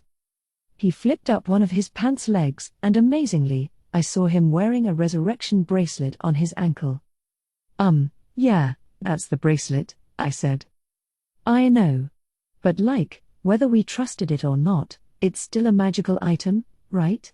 So we figured it'd work just as well no matter where you put it on. Bernie suggested it as kind of a little rebel thing we could do. Apparently Bernie had anticipated this outcome enough that he took steps to address it. Benimaru was scratching his head in frustration, and Chloe was seeming pretty pouty, too. I was sure she looked disgusted under her mask. Given the situation, I really didn't think Raphael could have done anything about this. I mean, Jiwoo's barrier isolated us from the rest of the world, so we couldn't talk to Ramirez. I think I could have telepathically communicated with Valdora, but I doubt I could have explained the situation to him with much accuracy. Besides, if you thought about how much work Raphael had to do there, it was just mind-boggling how much parallel processing it was up to. Granting Benimaru absolute severance, helping Chloe/Chronoa with Yog-Sothoth, maintaining my own absolute defense, analyzing Bernie's and Ji-Woo's abilities. The list goes on and on. Given all that, who among us could have predicted that a bunch of idiots would put resurrection bracelets on their ankles? Well, no helping that, I guess. Indeed. Let's just forget about it. I've already assessed their strengths, and I'm positive I would win a rematch. If someone like me challenges them, that might be a different story. But I'm sure we can find a way. That was Benimaru's conclusion, so he and I both decided to drop the matter. Anyway, Bernie and Ji-Woo were out of the picture. Not being able to off them for good was a blunder, but Benimaru, Chloe, and I promised each other we'd forget about it, so it didn't really count, right? Masayuki and Jinrei looked pretty shocked about their friend's betrayal, but I was sure they'd do their best to recover. I thought about this as I watched them trudge back to their jobs assuaging the vampires. The war was still going on. I felt kinda bad for those two, but frankly, I didn't have time to worry about them. So I decided to let Chloe take care of them, and then Benimaru and I went back to the control center. Now the labyrinth should be free of all hostile elements.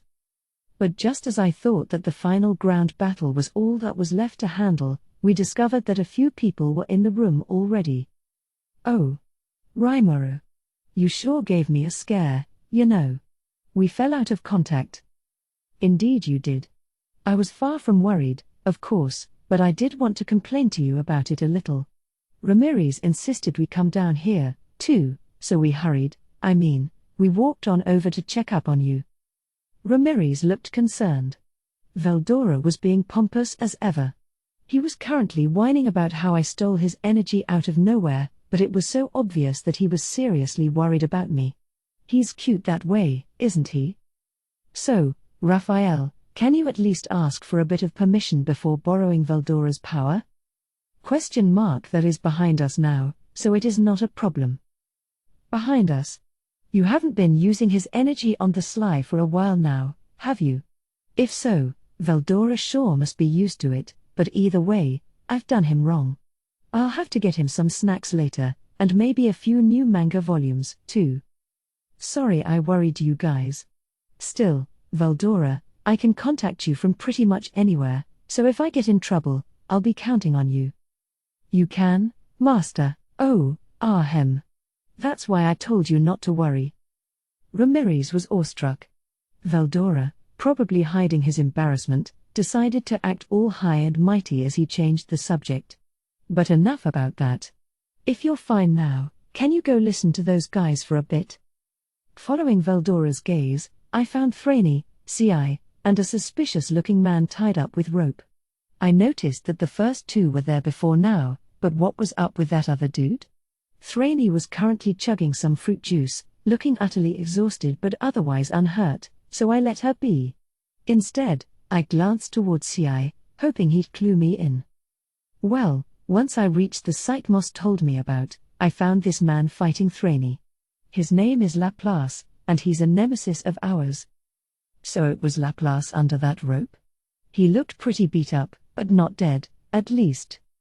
Why is he still alive? Benimaru asked coldly. He wasn't even trying to hide his murderous rage, which was rare for him.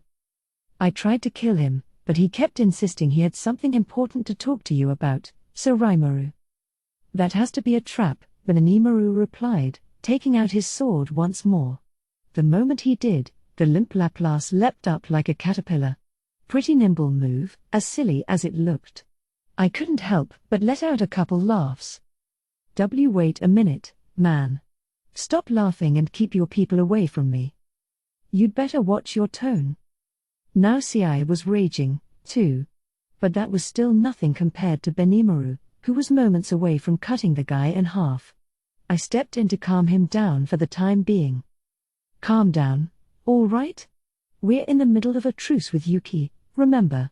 If you brought him all the way here, we could at least hear him out. Ci nodded at this. Being able to keep his moral compass straight despite his rage showed just how patient he could be. Benimaru, realizing he was wrong, put his sword away. So what's your story? Damn, you guys are super scary. That gal over there refuses to listen to me, and she's gotten way stronger since last time, too. The other dude's a little more sensible, but his eyes are just so cold, you know. And that one. Huh? Don't start with that, Benimaru. You're revealing too much of your old self there. Clearing my throat, I tried to steer us away from this gloomy atmosphere. So anyway, Yuki asked me to give you a message. Laplace, reading the tea leaves correctly, signaled his appreciation to me as he began explaining why he was there. He could have just done that to begin with, I thought, but I lent him an ear anyway. And that's the long and short of it. So basically, you guys better keep an eye out for Bernie and Ji-woo, got it? Benimaru and I looked at each other in silence. You could have told me a little bit earlier, dude. According to Laplace, Yuki has a guy named Damrada working for him. He's one of the head bosses of Cerberus, a secretive crime ring. After a tip from Ghidorah and a little investigation, it came out that Damrada was suspected of attempting to assassinate Ghidorah, although Yuki hadn't given him any such order. I say suspected, but it was almost certain, actually. Having made that judgment, Yuki reviewed Damrada's past actions, and in the process, he discovered a few more suspicious things. This led him to believe that Masaiki's party members, people arranged for him by Damrada, might have had some kind of ulterior motive. In a rush, he assigned Laplace, who was just back from another mission, to relay the message to me. As Laplace's story unfolded, Thraney began to look visibly paler over time. Now I knew full well why Laplace hadn't told me the news earlier. Well, if that's what the story is, you gotta give it to me sooner, all right? I tried. I told her over and over again that it's really important. But she was all, ooh, I'd never trust you and all that. Never even gave me the time of day. It's because you're so fishy, all right? And besides, I still bitterly recall the last time you escaped me, so I was determined not to make the same mistake again. Well, you kinda used a little too much force, lady. I kept shouting at you about how this was work-related stuff, and I'm super serious about it, but it was all wah, shut up, I don't care what you say. You didn't listen to one word from me, did you? Seeing this ugly argument unfold before me answered all my questions. So you've been fighting this entire time? Yeah. Like, cut me a break. Laplace looked seriously disgruntled. By this point, this entire time would have been a good 10 days or so. I'd be a little sullen about it, too, I think. I'm so deeply sorry. Realizing how badly she jumped to conclusions, Thraney apologized to me, her face bright red. But would any of us here blame her for it? If you asked any of us to trust Laplace a little bit more, we'd think you were out of your minds. I mean, he's still acting all fishy. I don't think you should judge a book by its cover, but he's constantly up to one suspicious caper or another. You'd have serious problems if you ever trusted a villain like him. So maybe she made an honest mistake, but I'd never blame this one on Thraney. Benimaru, inches away from lopping his head off a moment ago, looked incredibly uncomfortable, as did Ci. I'm rather surprised he put up with Laplace long enough to bring him here, actually. Well, what's done is done. Let's just stop worrying about it and let bygones be bygones, all right? It was in the past now, and I didn't want to keep it on my mind. So let's just talk our way out of this. I had a battlefield to focus on, and there was no telling what would happen up there until the end. With this in mind, we turned our attention to the big screen.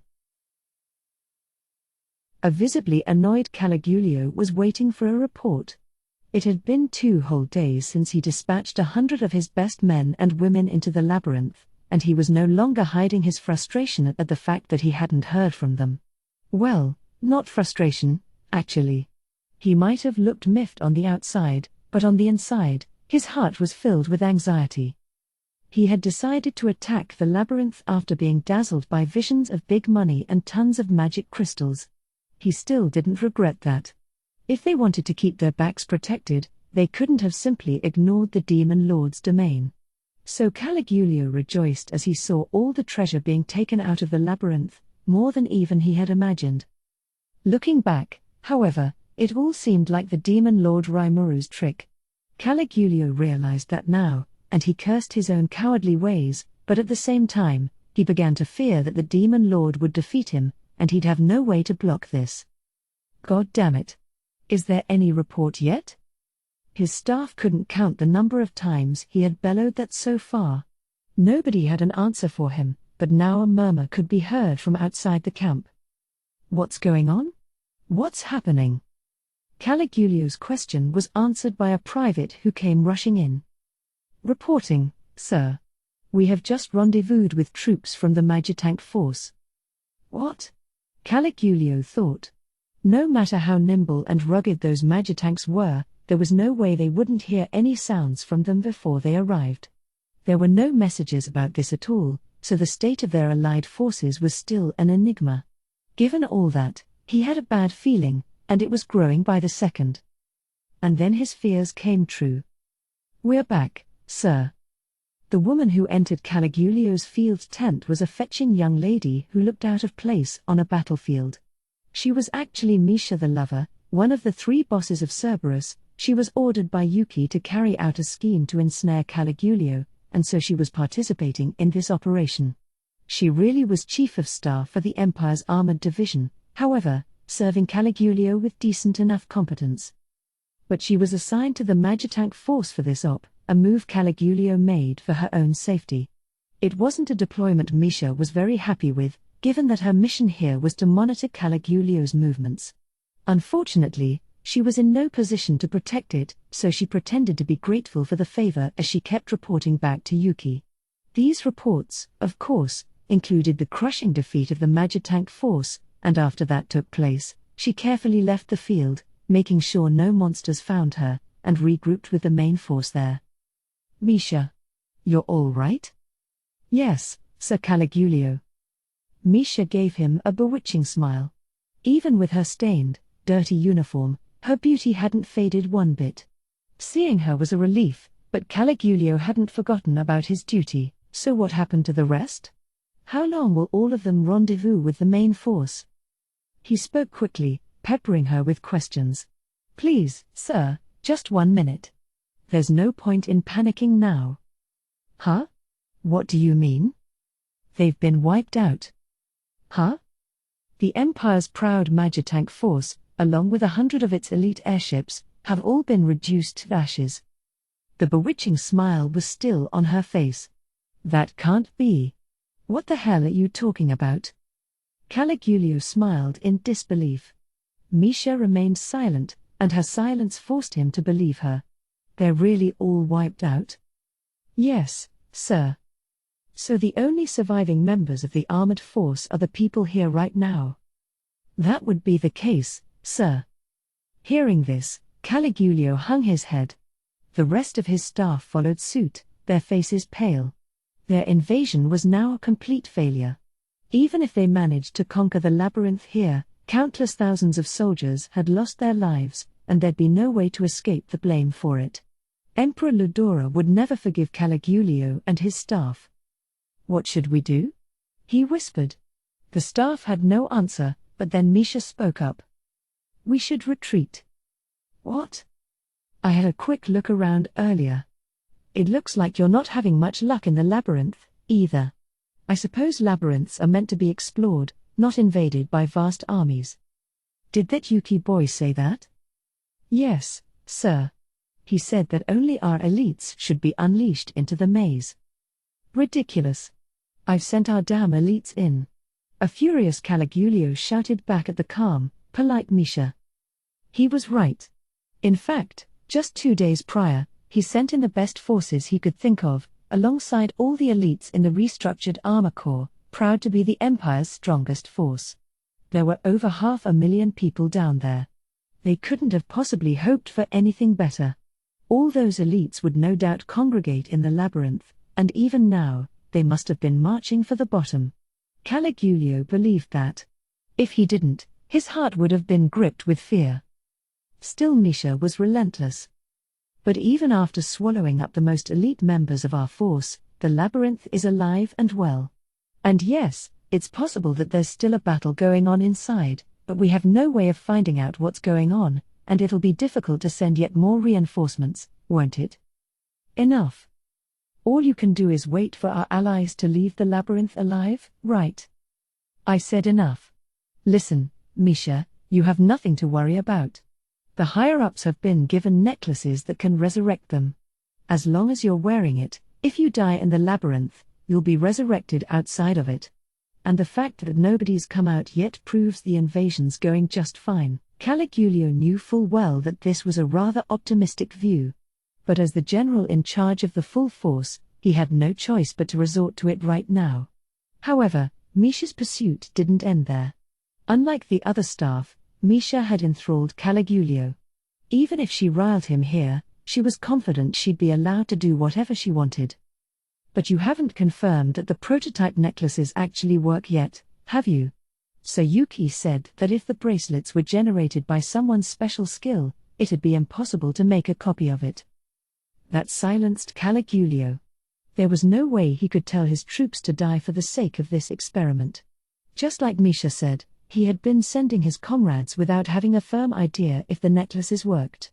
They were just meant as an insurance policy if something went awry, and Caligulio understood that. But Misha was right, and he was wrong. You can't lead an army division through strength alone. Strength is needed, yes, but nobody too incompetent to read the current situation correctly could ever hold that position for long. But Caligulio never believed there was such a thing as a structure that over 500,000 elite troops couldn't conquer. This was a formidable force, one that could reduce multiple large cities to ashes. Even in the worst-case scenario, they should have been able to destroy the labyrinth and escape, he thought. And that wasn't all. Many people had already died, he knew. If he decided to abandon his fellow comrades inside the labyrinth, Caligulio's name would be forever enshrined as the incompetent general who oversaw a historic defeat. He started this campaign with 900,000 troops, and now it was down to below 200,000. There was no way he could do something as terrifying as retreat like this. It was only at this point that Caligulio realized he had thoroughly underestimated this demon lord. He only saw the storm dragon as a threat. To him, the demon lord Raimoru and his forces were nothing but an opponent to be overrun and crushed. He hadn't spotted the enemy he was supposed to be fighting this whole time. It was a fatal blunder, but it was too early to give up. Hope in the form of Minutes was still there for him. Calm down. I trust Major General Minutes more than anybody else on the force, and he's in the labyrinth now. I'm sure he'll bring back some intelligence. We can wait for the results from him first. But Caligulio was unable to finish. No, you should withdraw immediately, sir. This unsolicited advice was offered by a man who had suddenly entered the tent. Who are you? One of the staffers demanded. Caligulio looked at the intruder, wondering what the guard sentry was up to. He appeared to be fine, but the blood on his uniform was troubling. Nobody in this tent had been involved in actual battle, so it was possible he was a survivor of another unit, or my name is Krishna, Imperial Guardian number 17 and one of the force of 100 who entered the labyrinth 2 days ago. Everyone present was astonished, Caligulio included. Why you're an Imperial Guardian? Why is the Emperor's personal guard here? The staff were disturbed. But Caligulio lived up to his reputation, quickly regaining his composure. That's not the question. Krishna, was it? Can you begin by telling us what's going on? With a single shout, he calmed the situation down a notch. Krishna thanked him with a nod and hastily briefed the tent. The one thing I have to say is, that labyrinth's no joke. I'm not sure this will mean anything to you, but Bazan, ranked 35th, and Rhea, ranked 94th, are dead. Major General Minutes died before my eyes, sir, and I don't know for sure, but I think Colonel Kanzis is dead, too. There are no survivors left in the labyrinth right now, you can be assured of that. Everyone listened in stunned silence. Caligulio wanted to rant and rave about how much of a lie this was, but Krishna's eyes were dead serious. His whole body indicated he was telling the truth. Besides, he was a familiar face to Caligulio. He remembered Krishna as one of the people he sent out 2 days ago. So he was resurrected? Did he have a resurrection bracelet, then? A real one, not an imitation? Then it's safe to assume it's really him. Caligulio tried to think calmly, despite the fact that he wanted to be furious. Ghidorah had submitted 2 resurrection bracelets to the government. One was analyzed by their technical bureau, which helped them create replicas, while the other was presented to the emperor. Being loaned one of those replicas was probably what allowed Krishna to come back to life. It confirmed that resurrection bracelets actually worked, and also that their copies didn't work at all. In other words, every one of their men and women in the labyrinth had been wholly annihilated. Over 500 soldiers, dead. The sheer enormity of that fact turned Caligulio pale. But Krishna wasn't done yet. Also, the one who killed me wasn't the demon lord at all, or even one of the big 4 who serve him. It was a magic-born whose name I've never even heard of before.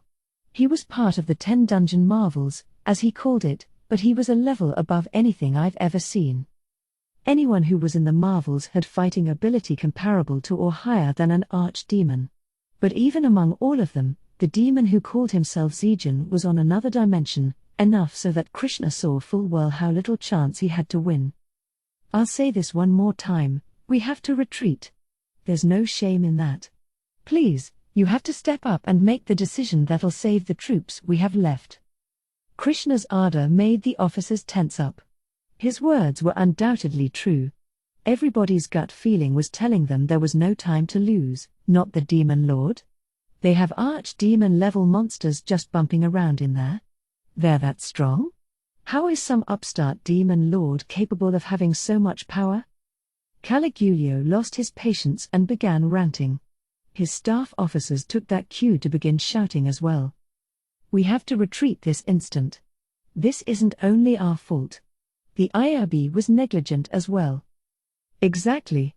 We have to help the survivors escape before the demon lord Rimuru makes another move. Everybody was expressing their opinions now. Usually, they wasted hours arguing with each other, but on this occasion, they had unanimous agreement. Each of them instinctively knew they were in danger. Finally, Misha spoke. I forgot to report this to you, sir, but it wasn't the dragon Veldora who drove us to destruction. It was someone else's nuclear magic that dealt the fatal blow. Twice, in fact. It was magic on a scale that could easily defeat any Legion magic. The one who cast it is a threat, yes, but that's not my point. The point is, nobody needed to hear it. Everyone understood already. Veldora, the storm dragon, was still waiting for them ahead. So Caligulio made his decision. Gather the troops. We're changing course. For now, we have to turn around and go back to our nation. He called it a change of course and not a retreat mainly for his own sake. He knew it was just semantic nonsense, but if he didn't phrase it that way, the anxiety was likely to crush him. No matter how foolish it sounded, he didn't care, as long as it got them out of this place. His staff all agreed on this, and they were ready to carry out the order at once. But the decision came too late. The situation was starting to evolve, soon to become a raging torrent that would sweep in and swallow them all up. The fate of the Imperial army was already set in stone. As if to cancel out Caligulio's order, a low, clear voice echoed across the tent. I cannot have that. My boss says he will not allow you to retreat. The man put all the frenzied activity in this command tent to a halt. All eyes were on the tent entrance, where there stood a man in a foreign costume with a weapon called a katana at his waist. His white hair, speckled with gold, was pulled back and tied into a single knot, and he had a long white beard and a wrinkled face, but his sharp eyes and straight, clean posture made him seem ageless. Who are you? Krishna asked, stepping forward. My pardons. My name is Ajira, and I have been sent by my master, Lady Carrera, as her messenger. This was Ajira. Rimuru, being the peace-loving demon lord he was, had decided to send out an envoy to hopefully accept the enemy's surrender. Few expected the Empire to offer it. In fact, more of them were saddened to potentially lose the opportunity to kick some imperial ass. But Ajira, one of the few among them with actual common sense, insisted that this was the true way of a warrior, so Geld granted his permission for it. Mummaji had no objections, either, and so he was ordered to act as military envoy. This was also, however, meant to help buy time for the Tempest army to get ready. Whether the Imperial forces surrendered or made a last-ditch stand, they didn't care much, but running away was not allowed. Everybody who participated in this invasion must be punished. That was Rimuru's decision. Ajira respected it, and so he had no intention of letting Caligulio off the hook here. One of the staff officers spoke up to him. "A messenger? By your boss, do you mean Rimuru?" Ajira's expression turned grim for a moment. "How dare you refer to my stately leader strictly by his given name? Such arrogance. I hope you will reflect on that affront in the afterlife." The moment he stopped speaking, the head of the staff officer who asked the question fell to the ground. No one present realized for a moment that Ajira had drawn his sword. Even Krishna, who was closest to him, couldn't react in any way. With his single sword, Ajira now dominated the scene. As everyone fell silent, he began to list his demands in a clear voice. "Now that it seems everyone is ready to listen to me, I will give our terms. Disarm yourselves immediately and surrender. If you do, you will be kept alive, I assure you, as our slave. If you choose to defy us, that is fine as well, we will decide your fates with our valor instead. I will wait 1 hour. If you wish to surrender, you may do so at any time before then." With that, Ajira turned away. Caligulio's brain was working hard, trying to figure out the best plan of action. Hoping for a Hail Mary, he decided to negotiate with Ajira. "Wait. Excuse me. I'd like you to wait a moment." "Yes?" Ajira stopped and looked back at Caligulio. "Sorry. My name is Caligulio. I am the leader of this army and chief of this operation." "Ah. And what do you want?" Ajira's mission here was to buy time, so he was in no hurry to go back. He wasn't particularly interested in hearing Caligulio out, but he decided to anyway. Seeing this reaction, the commander put all his hope in reasoning with him. "Sir Ajira, you said earlier that you'd accept us as slaves if we surrendered, but could you perhaps reconsider those terms? The idea of slavery is simply too cruel to bear. I'm afraid I cannot accept that condition." The sudden plea startled his staff officers. But no one voiced any objection. Everyone understood how weak their position was, and everyone knew this negotiation was their best hope for the future. Taking advantage of Ajira's silence, Caligulio continued his one-sided conversation. "You can obtain victory for yourself without having to fight us when we're at our most ferocious. Instead of making us slaves, would you be able to let us go for now? We'll pay you reparations, of course, and we promise to refrain from any further invasion. No, actually, more than that. I would like to return to my homeland and appeal to the Emperor to form an alliance with your nation. If you and the Empire join forces, it'd be a trivial matter to rule the world.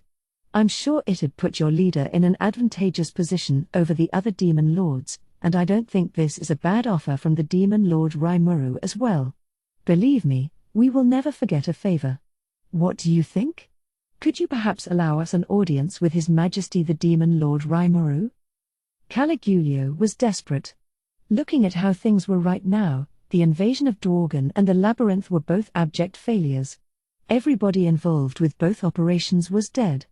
The only survivors were the less than 200,000 people present here. They had blown this invasion royally, no matter how you looked at it. Even Caligulio had no choice but to admit that.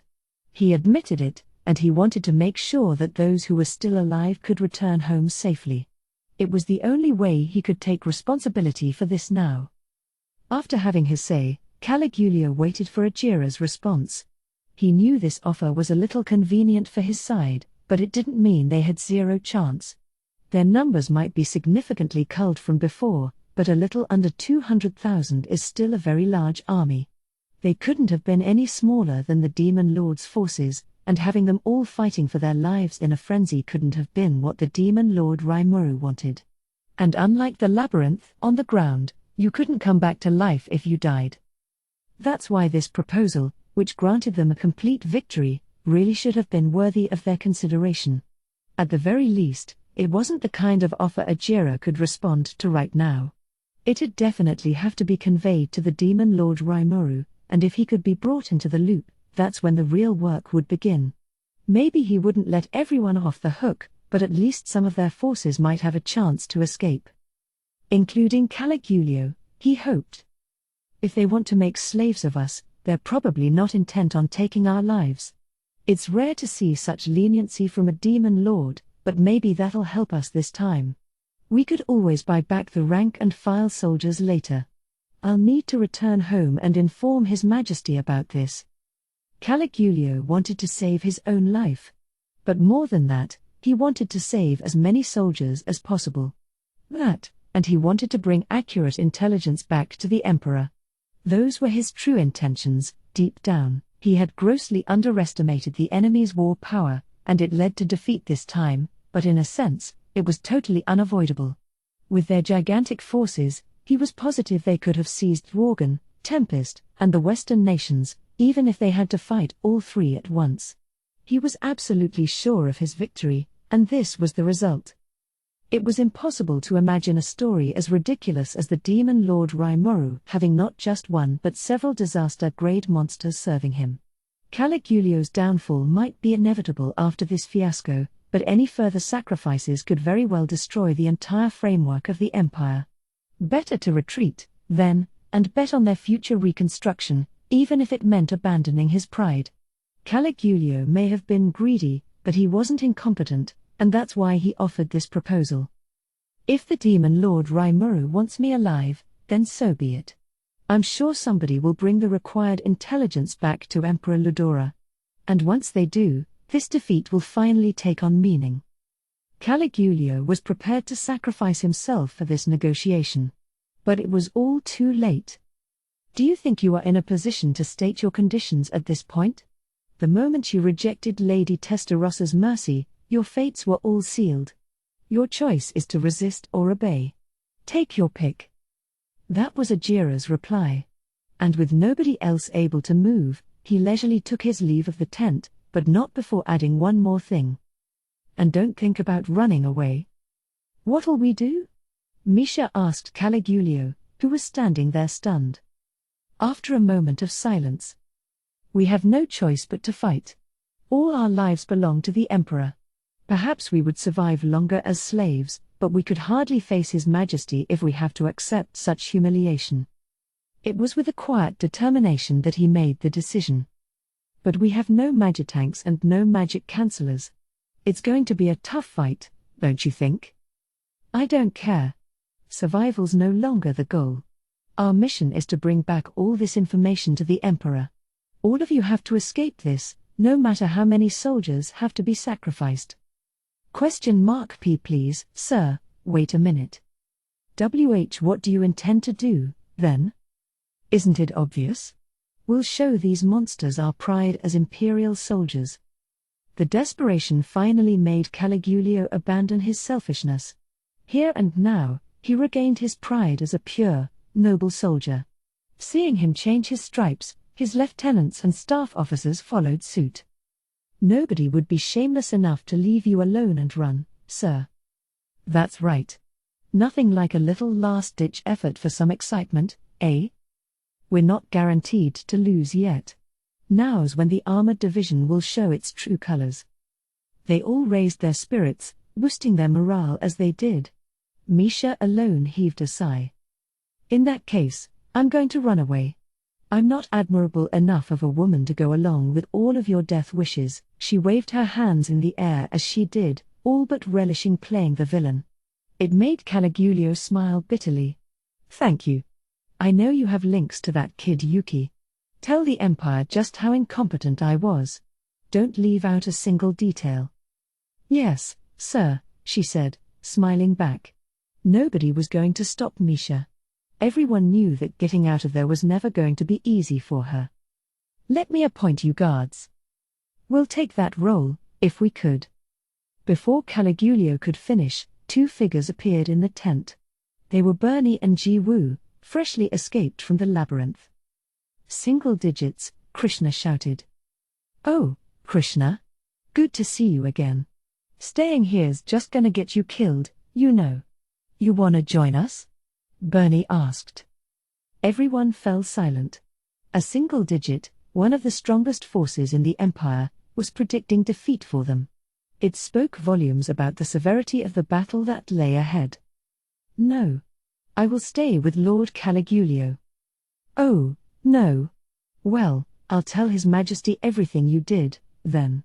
You will die a glorious death in battle, not like some gutter rat. Give it all you've got. It's bound to be worth doing." Bernie's words echoed heavily across the tent. Ji Woo silently agreed with him. Then, taking Misha along, they quickly withdrew from the scene. Those who remained were prepared to die. "There's no need to stick to that envoy's time limit. We'll strike them with maximum force before the enemy's ready." Caligulio's order reached all the way down to the bottom rungs in an instant. Everyone went on the move, hurrying along, ready to give their all in the final battle. They've decided to fight, then? Geld shot a respectful glance at the Imperial troops who had started moving en masse. Neither he nor anyone else on his side was certain of their victory yet, on the contrary, they were at an overwhelming numerical disadvantage. Letting their guard down was out of the question. Letting anyone lose their lives against this wounded tiger was unthinkable. The role of Geld's Second Corps was defense. They'd take the front line and protect their firepower in the rear. That should have been enough to achieve victory. The dwarves excelled in this tactic, building a wall of forces and unleashing powerful offensive magic from beyond it. It was simple, straightforward, and perfectly suited for Geld's team.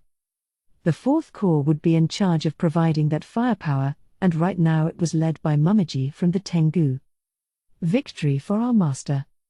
Already she was delivering a charming little pep talk to her forces. Taking this side approach in her quest for Benimaru was quite a bold strategy. In time, she thought, it'd help break the ice between them, and before he knew it, they'd be an established couple. Benimaru may very well have already lost to Mumiji at the strategy phase, Geld thought, but then, maybe Benimaru didn't mind so much. If he did, he would have done something about it long ago, or else he wouldn't be much of a born leader after all. The problem, Geld supposed, was that Benimaru had too many girls with a thing for him. Everyone knew about Alvis, of course. The competition between her and Mumiji was so fierce that it had become pretty notorious among Raimuru's staff. There was really no telling at this point if Mumiji would emerge as the winner, in the end. And now Alvis was rushing in to reinforce the Tempest army, which undoubtedly left Geld at a loss over who to root for. "I better keep my nose out of this," he thought. Inevitably, someone's going to end up disappointed, so. It was very non-warrior-like of him, but either way, he took his mind off the subject and checked again for any flaws in his forces. The rear guard was fully prepared to support the rest of the group, and their methods of attack were all at the ready. Mumiji was leading the main force, with Shion commanding her own unit and Alvis overseeing the reinforcements. Coordination between them wouldn't be a problem, not with Benimaru around. "As long as I do my part, we won't lose." Geld's defense was truly ironclad. The elites of the yellow and orange numbers totaled 17,000 in all, and these fighters were all completely protected by Geld's unique skill protector. On top of that, Kurobe's and Garm's armor had beefed up their defenses to the point that not even cannonballs could fell them. As if that wasn't enough, Gourmet, Geld's other unique skill, had a stomach that was accessible by the entire armed force. If anyone got hurt, they could be healed magically through that via the support troops to the rear, and if someone was seriously messed up, they had instant access to as much healing potion as needed. A large supply was always kept in Geld's stomach, in case of emergency, not just for this war, but at all times. Raimuru kept it fully stocked for just that purpose. This potion wouldn't go bad or anything inside the stomach, either, and so the army had permission from Raimuru to deplete the stockpile as much as needed today. From the standpoint of logistics, A unit that could replenish its supplies on the spot without having to move an inch would put any commander's mind at ease. In a way, the monsters' own bodies were building a stout barrier for them all. There's no way they could lose, Geld thought. But after that, he looked at the sky. There, he saw the figure of an officer named Carrera who was assigned to his unit. If she's got enough power to make Sir Rimuru count on her, I'm sure gonna be looking forward to this. The final battle was almost here. Geld, nearly beside himself with excitement, continued to quietly wait for the opening bell. Carrera was idly floating in the sky, within Geld's line of sight. She had been assigned to the 2nd Army Corps with her 2 companions, but they were operating separately for now. Rimuru had given her the honor of being on the vanguard force, and the warrior Geld had graciously accepted the trio, advising them to act as they pleased. He seemed like a very nice person, and Carrera felt they'd be getting along excellently before long. Rimuru had given Carrera a secret order to protect Geld as well. She didn't know for sure, but she guessed that Testarossa and Ultima received similar orders. If anyone on the Empire side was too much for his chief officials to deal with, the demons would keep those foes occupied and buy time for their side. That was their real mission. That wasn't the case now, however. Now that they were in a lead position among the forces, there was no reason for the 3 of them to stay together. In fact, given the wall Geld and his forces had already built up, Carrera and her friends had nothing to do, really. For now, the first priority on Carrera's mind was figuring out how to best annihilate the enemy. So there she was, in the sky, just about to unleash a nuclear magic spell. Whoa, wait a second. Lady Carrera, what did you just try to do? Ajira, just back from his envoy errand, hurriedly came up to stop her. The hard-nosed old veteran Caligulio saw was nowhere to be seen. In front of Carrera, Ajira was nothing but a hapless, long-suffering servant. He had rushed back here because he had a premonition that something bad was about to happen, and it turned out he was right. The way he could detect subtle signals predicting Carrera's actions showed how developed his keen intuition had become over many years of working for her. "Oh, you're back, Ajira. You know, I've been thinking about a few different things, but I honestly think I need some practice. I don't want to mess up when it's time to really fight." She wanted to fire that off while nobody was around to nitpick at her about it, but being interrupted didn't seem to bother her at all. It was clear evidence that this behavior was pretty much par for the course. "Practice, you say?" "Right, yeah. I'm just triggering a nuclear explosion in the sky, so it'll look kind of like a big firework, you know? There might be some residual heat that burns up the ground a little, but no biggie. What do you think? That won't be a problem, will it?" "It's excellent, my lady. A perfect idea. Well done, as always." The girl who accompanied the smug Carrera was now giving her effusive praise. This was Esprit, a demon on roughly the same social caste as Ajira. She looked like a cute little girl, but one with a terrifying personality. In fact, it'd be no exaggeration to say she was the worst of Carrera's underlings. But she had the power to back it up, so even Ajira had trouble dealing with her. Typically, as servants, he and Esprit would be sharing in the same hardships, but Esprit indulged all Carrera's impulses so much that she wasn't much of a bulwark at all. Never once had he ever tried to admonish her. Whatever Carrera did was fine with her. Esprit left all the difficult, awkward lecturing to Ajira while continuing to be Carrera's top bandwagoner.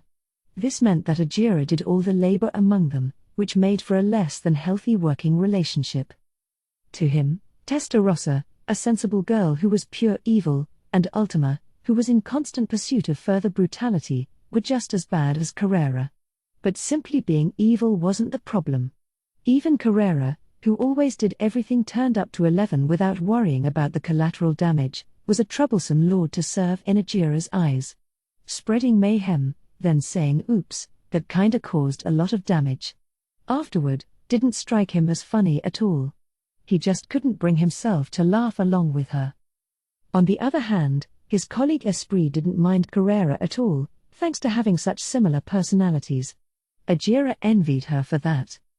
"It's not excellent at all, you. Keep your mouth shut. The long-suffering Ajira yelled at the irresponsible Esprit about it. Then he turned to Carrera and began to explain matters carefully, as if talking to a child. Listen, Lady Carrera. I just visited the enemy camp as an envoy, right? Right, yeah. And it's a rule on the battlefield that you're not supposed to make any moves until the time comes. What? It's just practice. Practice or not, you still can't do it. Ajira's boss Carrera was like a runaway train with no brakes. Stopping her required a mammoth effort. Her power was just so overwhelming that it made her tough to control. She had been making a regular habit of agitating the demon lord Leon on a daily basis, shooting nuclear magic off to provoke him. It didn't turn into a war thanks to Leon being cool-headed, but if it was any other demon lord, the fallout would have been massive. But whenever Carrera had her fill, she'd just go back to her home in the demon realm. She was looking for momentary kicks, so she never placed much importance on winning or losing fights. Even if she ever lost, she would have just disappeared from the scene with a big smile on her face. She wouldn't think she'd lost, so it wouldn't damage her or make her feel any remorse. That's who she was, and before now, Ajira was at a loss to figure out how to teach her some common sense. Not now, however. Up to this point, there was no one who could give orders to Ajira and his ruling class companions, the top-ranking demons of the realm and the most powerful as well. That was doubly true for Carrera, who could make even those ruling classes do her bidding. Even offering your opinion to her was done at your own risk. Carrera only allowed Ajira to serve her without being rubbed out of existence because she liked him. Now, though, Carrera herself was not serving the demon lord Rimuru. Ajira believed that, in order to win Rimuru's favor, Carrera had best start to learn a little patience, and using her head instead of acting on impulses. To achieve this, he needed his boss Carrera to learn a little common sense.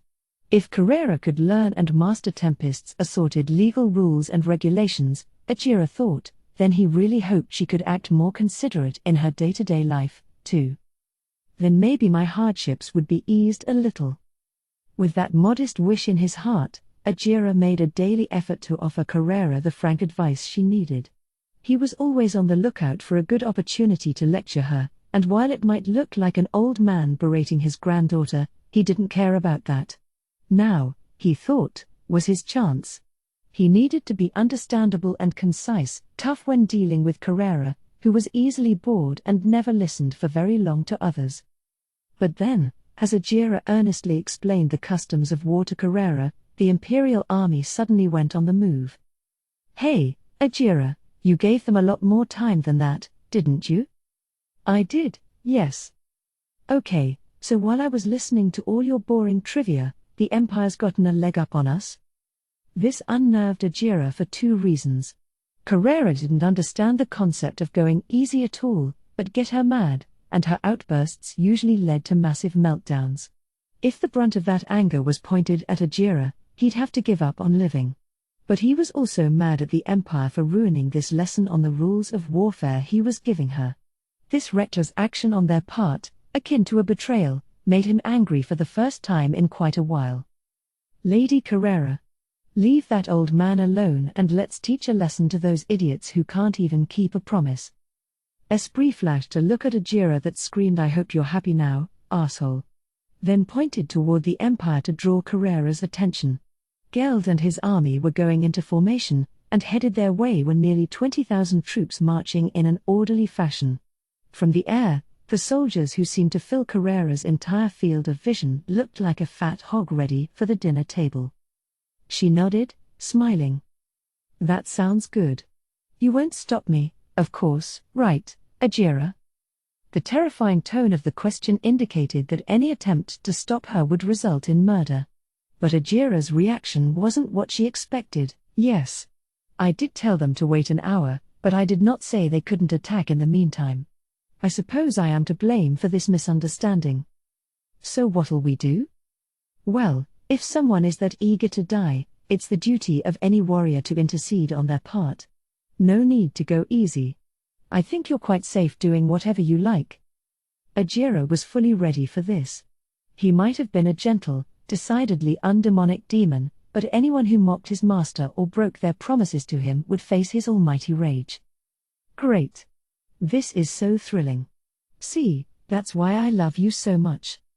He'd never stop Carrera now. Realizing this, she let out a gleeful laugh.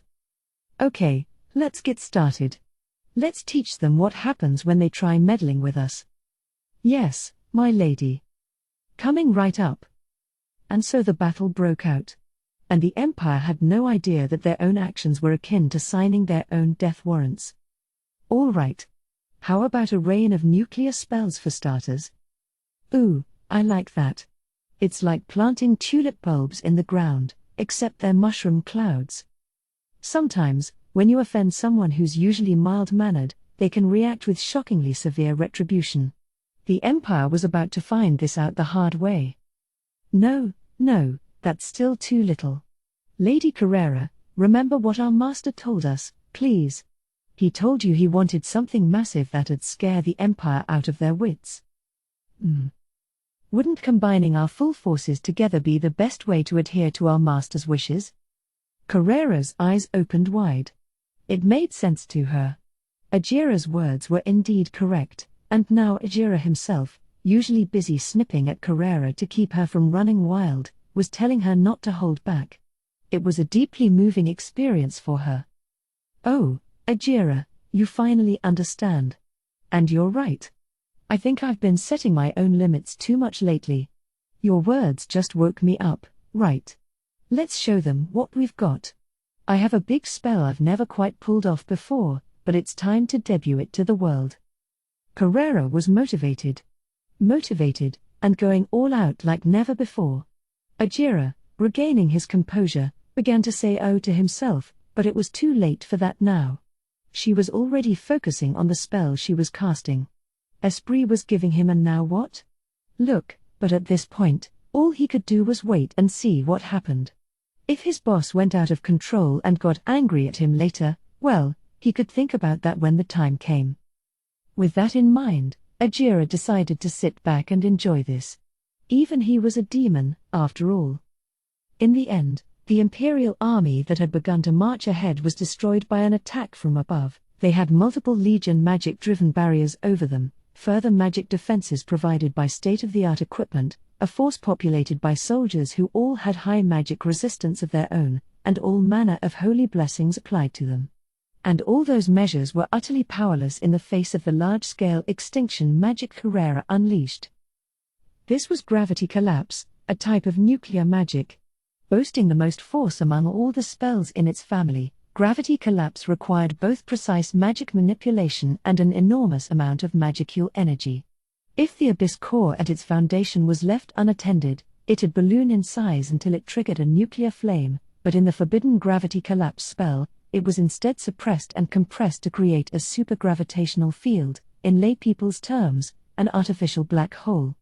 This supercharged local gravitational field, created by the adverse reaction from the planet's own magnetic fields, then crushed anyone caught inside into the size of a pebble. Needless to say, the effect on the Imperial force was pretty tragic. With no advance warning, gravity suddenly began to flatten them. The troops were all pulverized, unable to bear even their own weight. Marching on open terrain proved to be their downfall. There was no way to escape the eyes of the demon. Over 4/5 of the force of nearly 200,000 was trapped within the magic sphere of influence. They were all currently on the ground, unable to move, but the real essence of this spell was just beginning. A storm of magical force began to blow upon them, affecting only the precisely defined area Carrera designated. It was an inverted storm, like nothing that anyone had ever seen. The hyper-compressed space soon reached its breaking point, and in another moment, all its energy was focused on a single dot in space. Then it imploded, and the planet was greeted with an extremely miniature version of a supernova. A jet-black pillar connected the surface to the heavens, the earth, sand, and dust that had been swept up to the stratosphere by the huge explosion, as if Carrera just opened the manhole to hell. It was no type of magic that should ever be used while standing atop a planet.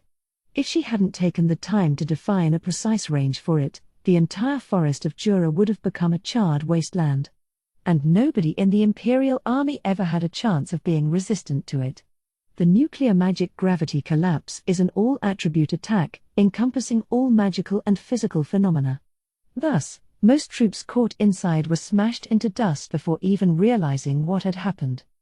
Carrera was satisfied with this blast. What she wasn't so satisfied with was Ajira, who was already back to his usual habits. He was the one who encouraged her to do it. Where did he get off, trying to complain about it now? Still, Ajira was expecting nothing quite on this scale.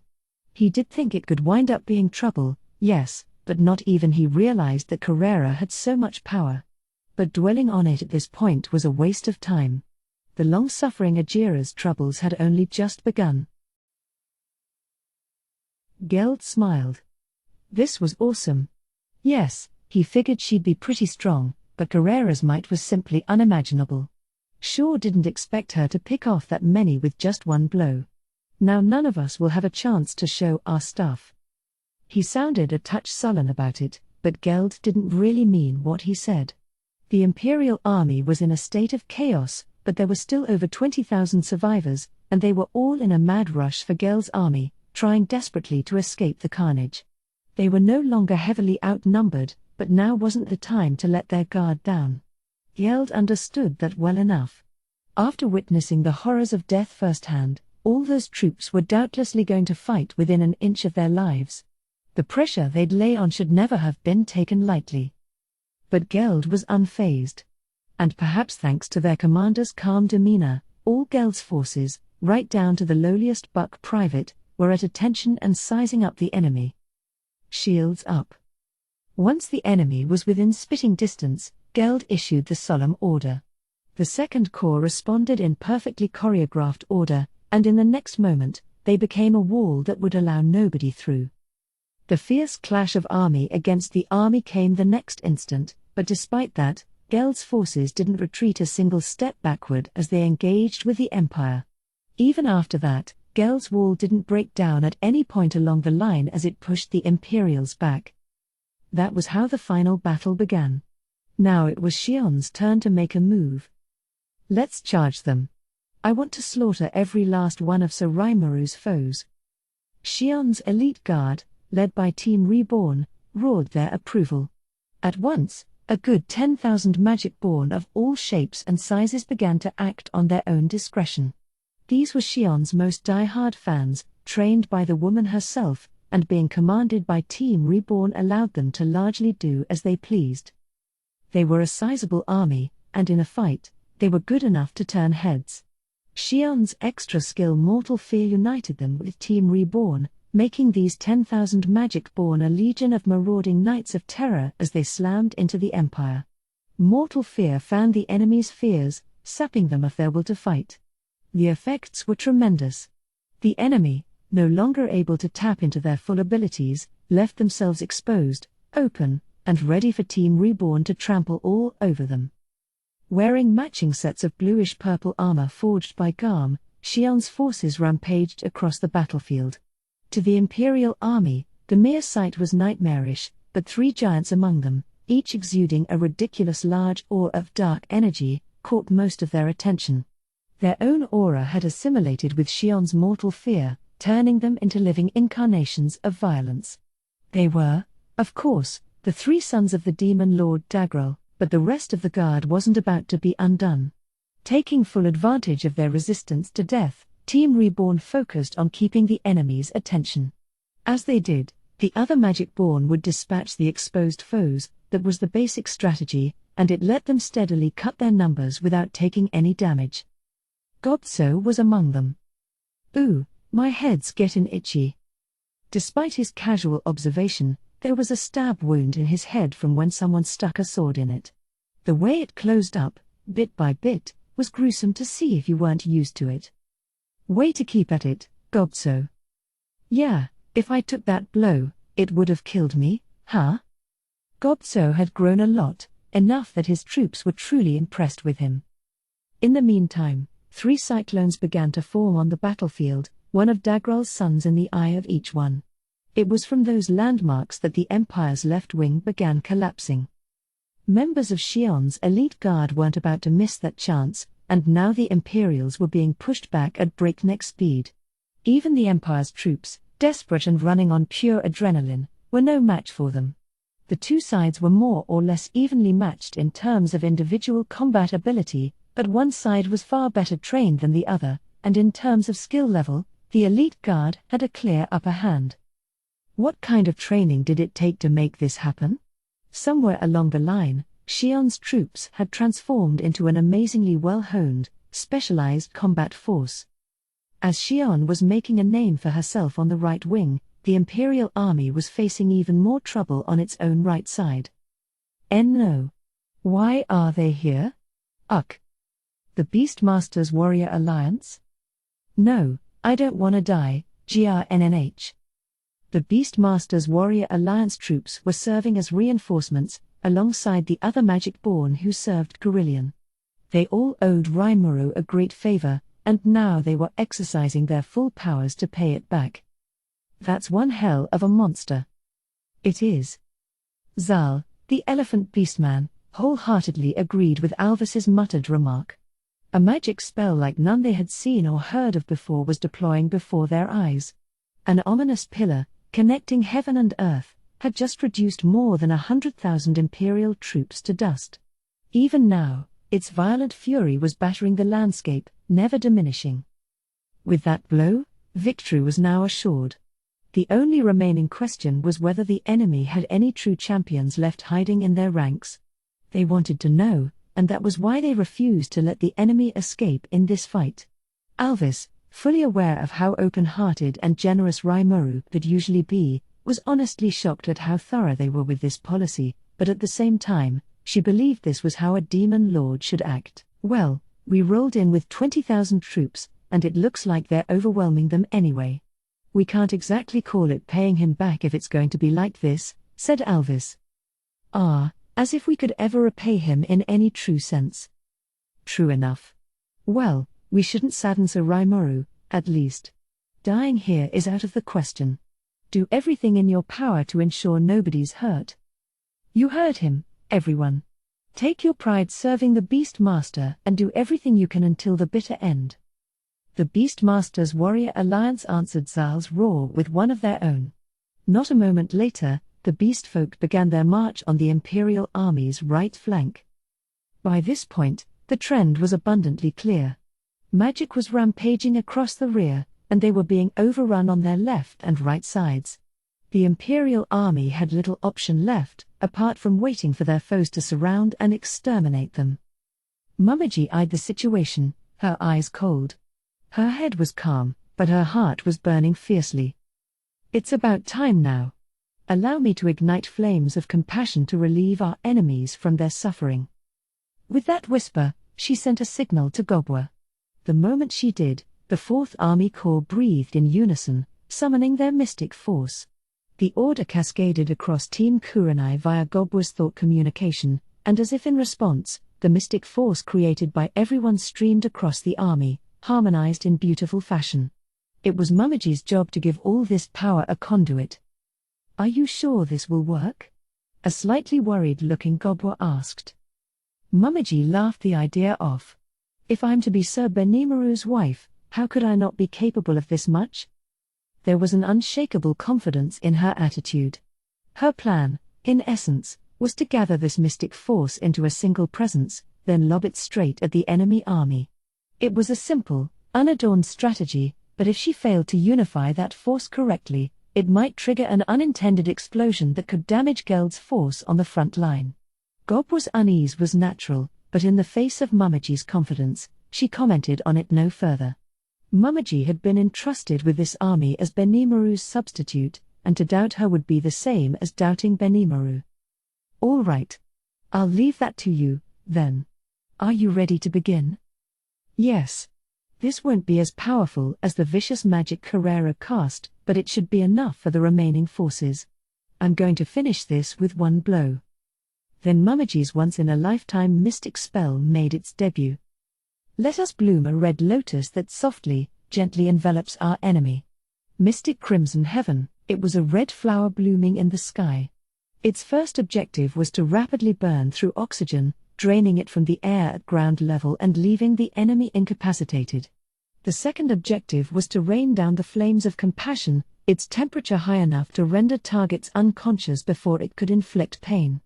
The third objective was to ferret out the strongest among their forces. If anyone could withstand this attack, they'd have been classified as strong, naturally, making this mystic art a great way to weed out the time wasters. So the blooming flower fell upon the battlefield, and at the end of it, nobody was left alive. Oh, well, that's a letdown. It was to be expected, perhaps. The last group to enter the labyrinth was far more powerful than any before it. They might have been the best elites the Empire had to offer. Seems like it. Now all we have left is the enemy's command HQ. I'm sure that's been taken care of by now. Besides. Oh, right. Carrera's servant was heading over there, wasn't he? And I'm certain nobody at the HQ could be a match for him. Caligulio had received a stream of desperate reports. He really didn't need them. The catastrophe was happening right before his eyes, and the only silver lining was that, since it happened so fast, they were able to die without feeling any fear or regret. Meanwhile, the survivors of that fearsome magic had fled back to the main camp with terror in their eyes.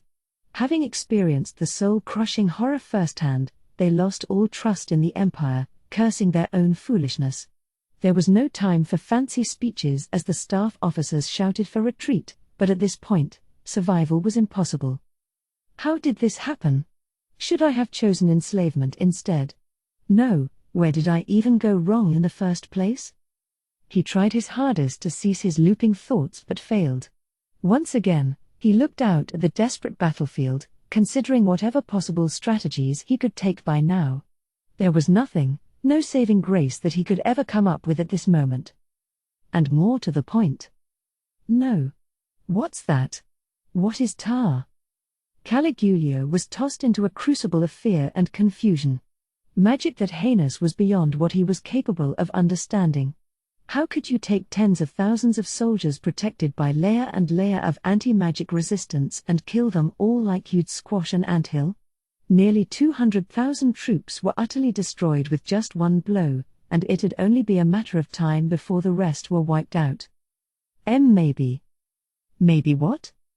It's still a theoretical magic spell, but I know about one that interacts with the gravity of the planet. It's likely the most devastating magic in the nuclear family, but it requires an enormous amount of energy to activate, and every step requires exacting control.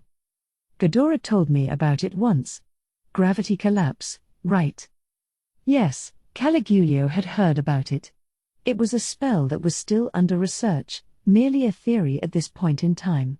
No example of it had ever been observed before, and even with otherworldly knowledge, research was at a standstill even in the theoretical phase.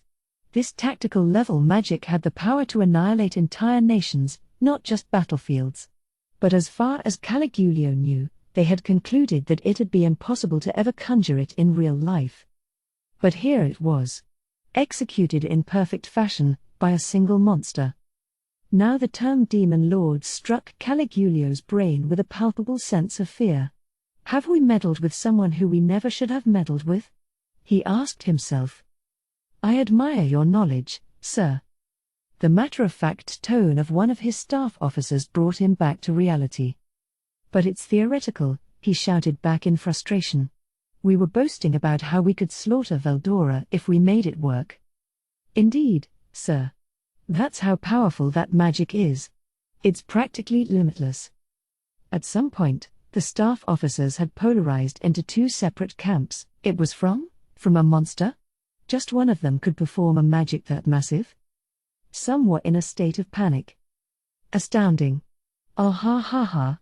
I'll write a research paper on this when I get home. Now we, too, can get our hands on that spell. And some were babbling at each other like madmen. One side had lost the will to fight, the other had lost their grip on reality. At this point, the Empire's command HQ was no longer functional. Nothing in the world could be done in the midst of these horrifying circumstances. But nonetheless, Caligulio was in command. He was responsible for the lives of what soldiers he had left. Throwing in the towel was the one thing he could never do, but the situation was no longer conducive to ordering a retreat. Counting the crazed troops who fled the front lines, there were less than 2,000 men and women left in the main camp. They were chaotic, disorderly, and even if they somehow made it out of there, they were all doomed to be slaughtered. Power. Power was the one thing Caligula wished for right now. If you have power, all is forgiven, the iron rule the empire always stuck to. Only through the overwhelming power they had was it possible for them to subjugate the whole world. But if you didn't have power, you were doomed to face a tragic end, something that was obvious, given Caligula's current situation. As one of the 3 commanders at the top of the empire, he was proud to be one of the world's great power brokers, but now he finally realized it was all an illusion. I can't believe how powerless I really was. How incompetent. How weak. I had no idea I was such a miserable peon, constantly being exploited. He couldn't help but lament his fate. Fortune, fame, and everything that came with them were worthless in his current circumstances. When you got into serious trouble, there were far, far more important things you needed at hand. I wish I had power. Large tears spilled from Caligula's eyes. Nearly 1 million soldiers, people who believed in the glory of the empire and the commander who led them, were dead. The impact of this undeniable truth was devastating him. Our reporting, sir. A huge flame was observed in the sky above the battlefield. Based on the amount of heat it generated, we believe the chances that anyone on the ground survived it are hopeless. It's over, Caligula's first officer muttered. The empire's been completely defeated. The rest of the staff fell silent. Even the ones trying to escape reality a moment ago were stunned, as if waking up from a dream. They tried to face the reality that awaited them, but their brains refused to accept it. Let's offer our surrender. Whether they'll accept it is a gamble, but there's a chance they'll find us useful. At this rate, we're all going to be killed anyway. I think it's our only chance for survival, but what do you think? Better to be enslaved than dead. That was the thought behind this officer's proposal, although he worried it was coming far too late. Nonetheless, Caligula decided to accept the offer. Right. Yes, it may be pointless, but let's try to negotiate. At the very least, if we can turn the enemy's attention toward us, that'll give Misha and her comrades a better chance at escaping. Even if this battle ended with them all dying, their defeat would still have meaning if the Empire received the information they learned. That thought alone made Caligula reluctantly agree. It was uncharacteristically modest of him, but his heart had long since been shattered. Admittedly, thanks to this, he was able to think once more about the best course of action in this situation. If he had gained this state of mind earlier, it would have made him a master general for the ages, no doubt. It took him fully abandoning his greed and vanity to accomplish, but at long last, Caligula had regained his original, latent intelligence. But the decision came far too late. Any hope for Caligula and his staff had long since disappeared. Surrender? Ooh, we can't have that now, can we? I'm afraid you'll have to deal with me for a few moments. Diablo, who had actually been in the tent for some time now, was dressed in his usual butler's uniform, a smile on his handsome face. The moment he saw the demon, Caligula realized the sheer difference in power between them. Now that he had regained his calm judgment skills, he wasn't going to throw away his life for the sake of trivial pride. Negotiation came first now, so he had his guards lower their swords. That was undoubtedly the right thing to do. Any attempts at a fight were futile. Out the corner of his eye, Caligula spotted Krishna, cowering and intoning "I can't. I can't." Over and over. Just like the commander, he must have immediately recognized the overwhelming difference in strength. Internally praising himself for making the right decision, Caligula decided to identify himself first. "My name is Caligula. I am the commander of this operation. May I ask your name?" "Oh, how polite of you. My name is Diablo, loyal servant of the demon lord Rimuru." Diablo loved giving people his name. He couldn't look more cheerful right now. Caligulio took a moment to think. There was little chance they could beat Diablo, even if everybody in Command HQ jumped him en masse.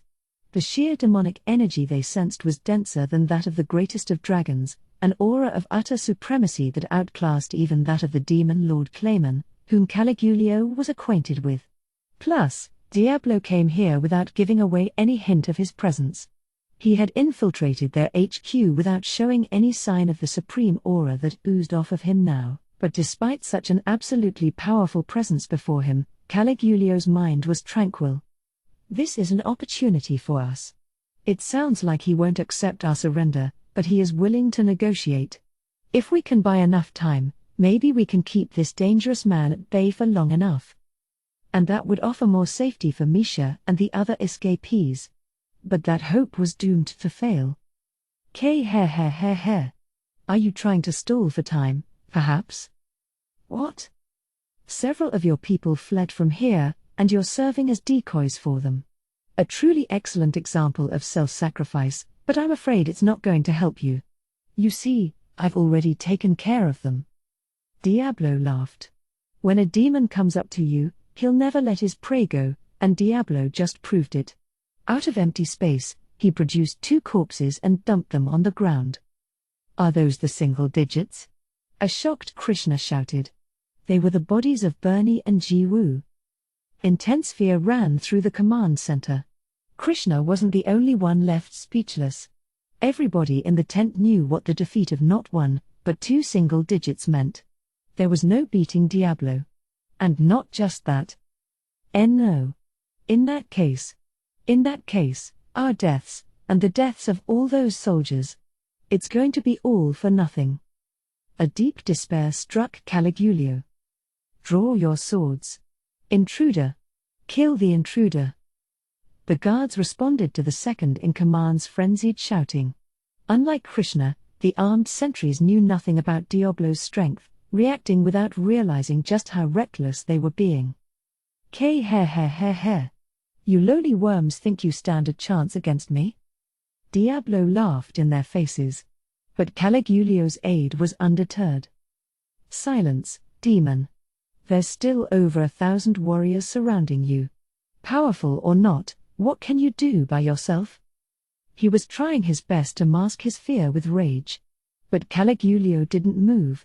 He wanted to scream at his assistant to stop, but he couldn't even open his mouth any longer. His aide thought 1,000 against 1 were good odds, but they weren't, and he had to tell him, but he couldn't. Now Caligulio thought he understood what strength was. What Emperor Ludora wanted from them all. A single powerful figure can triumph over a 1,000,000-strong army. The extreme, unthinkable magic they just saw was proof of that. And if they had even one monster capable of killing 2 single digits, the entire armored division was easily crushable this whole time. And if he needed any more evidence. I'm afraid those words came a little too late. The only ones still alive in this camp, you understand, are all inside this tent. The aide didn't understand what he meant for a moment. But Caligulio didn't need to open a tent flap to know what must have happened. It was too quiet outside, something that had been nagging at him for a little while now. Diablo snapped his fingers, and then the entire tent was blown away, letting the occupants examine the scene outside. It was a field piled high with dead bodies. The soldiers had all passed, as if sleeping on top of each other, as if someone had silently extracted their souls from each of them. That's exactly what happened, Caligulio realized. Diablo took their souls. He didn't let a single one resist him. And now, once again, the tragedy played itself out before Caligulio's eyes. Another snap of Diablo's fingers, and Krishna and the others toppled over. Waves of despair and sadness crested across the commander's heart. NHH. He screamed, shedding tears of blood. And right after that, his body was so saturated with emotions that he exploded. Diablo had no reason to allow any enemy soldiers to escape in the first place. After receiving the order from Rimuru, Diablo merrily strode onto the battlefield. Following the signs of Krishna that he had detected, he discovered the enemy's command tent and took a look inside. Then he was accosted by Bernie and Ji Woo, but since he had no intention of letting any Empire soldiers escape, he quickly opted to deal with them on the spot. They were much stronger than he thought. Well. Even with my unique skills tuned to maximum, these two remain unaffected. But it appears their powers are borrowed from someone else. They are unbalanced, you could say. I doubt they've actually awakened to any of these abilities. And if they haven't, I can still work with this. Despite his slight puzzlement, Diablo was still reliably in command from start to finish as he dispatched the two single digits. Misha, who came over in a hurry once she saw what was going on, quickly revealed that she was working for Yuki. Rimuru had a tacit agreement to fight alongside Yuki, and Diablo would never go against his will, so he let her go free. But were those ultimate skills they had? I still resent how much Guy bragged about his to me long ago, but perhaps this is worth investigating.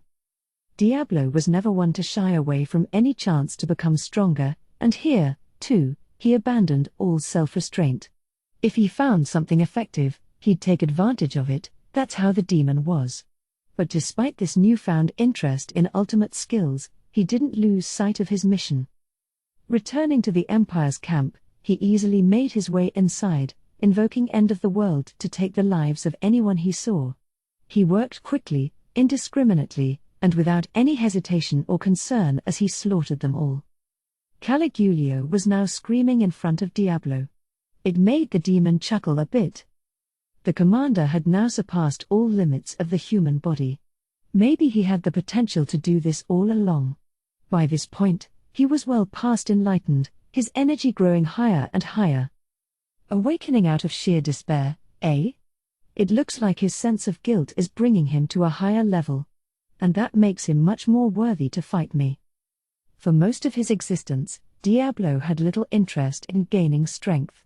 But now he thirsted for it, also he could be a helpful servant, or tool, for Rimuru, the lord who he served. In his mind, a tool was meaningless unless it could prove its usefulness to its master. Needless tools had no value in existing, as far as he was concerned. That was why Diablo never fielded any of his own servants. He always preferred to live alone, rather than put up with a bunch of incompetents below him.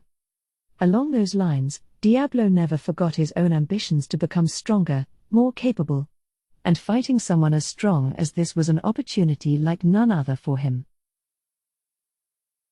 As Caligulio heard what seemed like a distant scream, he awoke. Power coursed through his veins, a ferocious power like none he had ever experienced. Overwhelming, he thought. The answer, despair, and terror from having his friends killed became the key to shattering his own limitations, and this, right now, was exactly what Emperor Ludora was anticipating from him all along. He actually said it to Caligulio in person once, "I have high hopes for you." Caligulio had never forgotten that day. He thought His Majesty meant that he'd become an army commander and serve the Empire with value, but he misinterpreted the Emperor's words. This was it. This was it the whole time. His Majesty, Emperor Ludora, wanted me to awaken. And when he realized that, he understood. Everything that had happened to him up until then really was meaningful. Caligulio was no longer just enlightened, he had become a saint. Every cell in his body blended together, his spirit surpassing his physical form. He could easily tell that his body was being remade, transformed. The power was tremendous, on par with an awakened demon lord. And now that he was awakened to it, he realized just how incompetent he had been until now. Not just him, everyone. With this now at his fingertips, the entire armored division seemed like a bunch of cheap toys. The Empire's military, as it stood now and before, never had a chance of beating Valdora, nor any demon lord. I was such a fool. You're exactly right. But now I swear I'll make up for all my mistakes. The moment he shouted that, a shining suit of divine armor wrapped itself around his body. It was god-class armor, handed down from the time of ancient gods and gifted to him from the Emperor.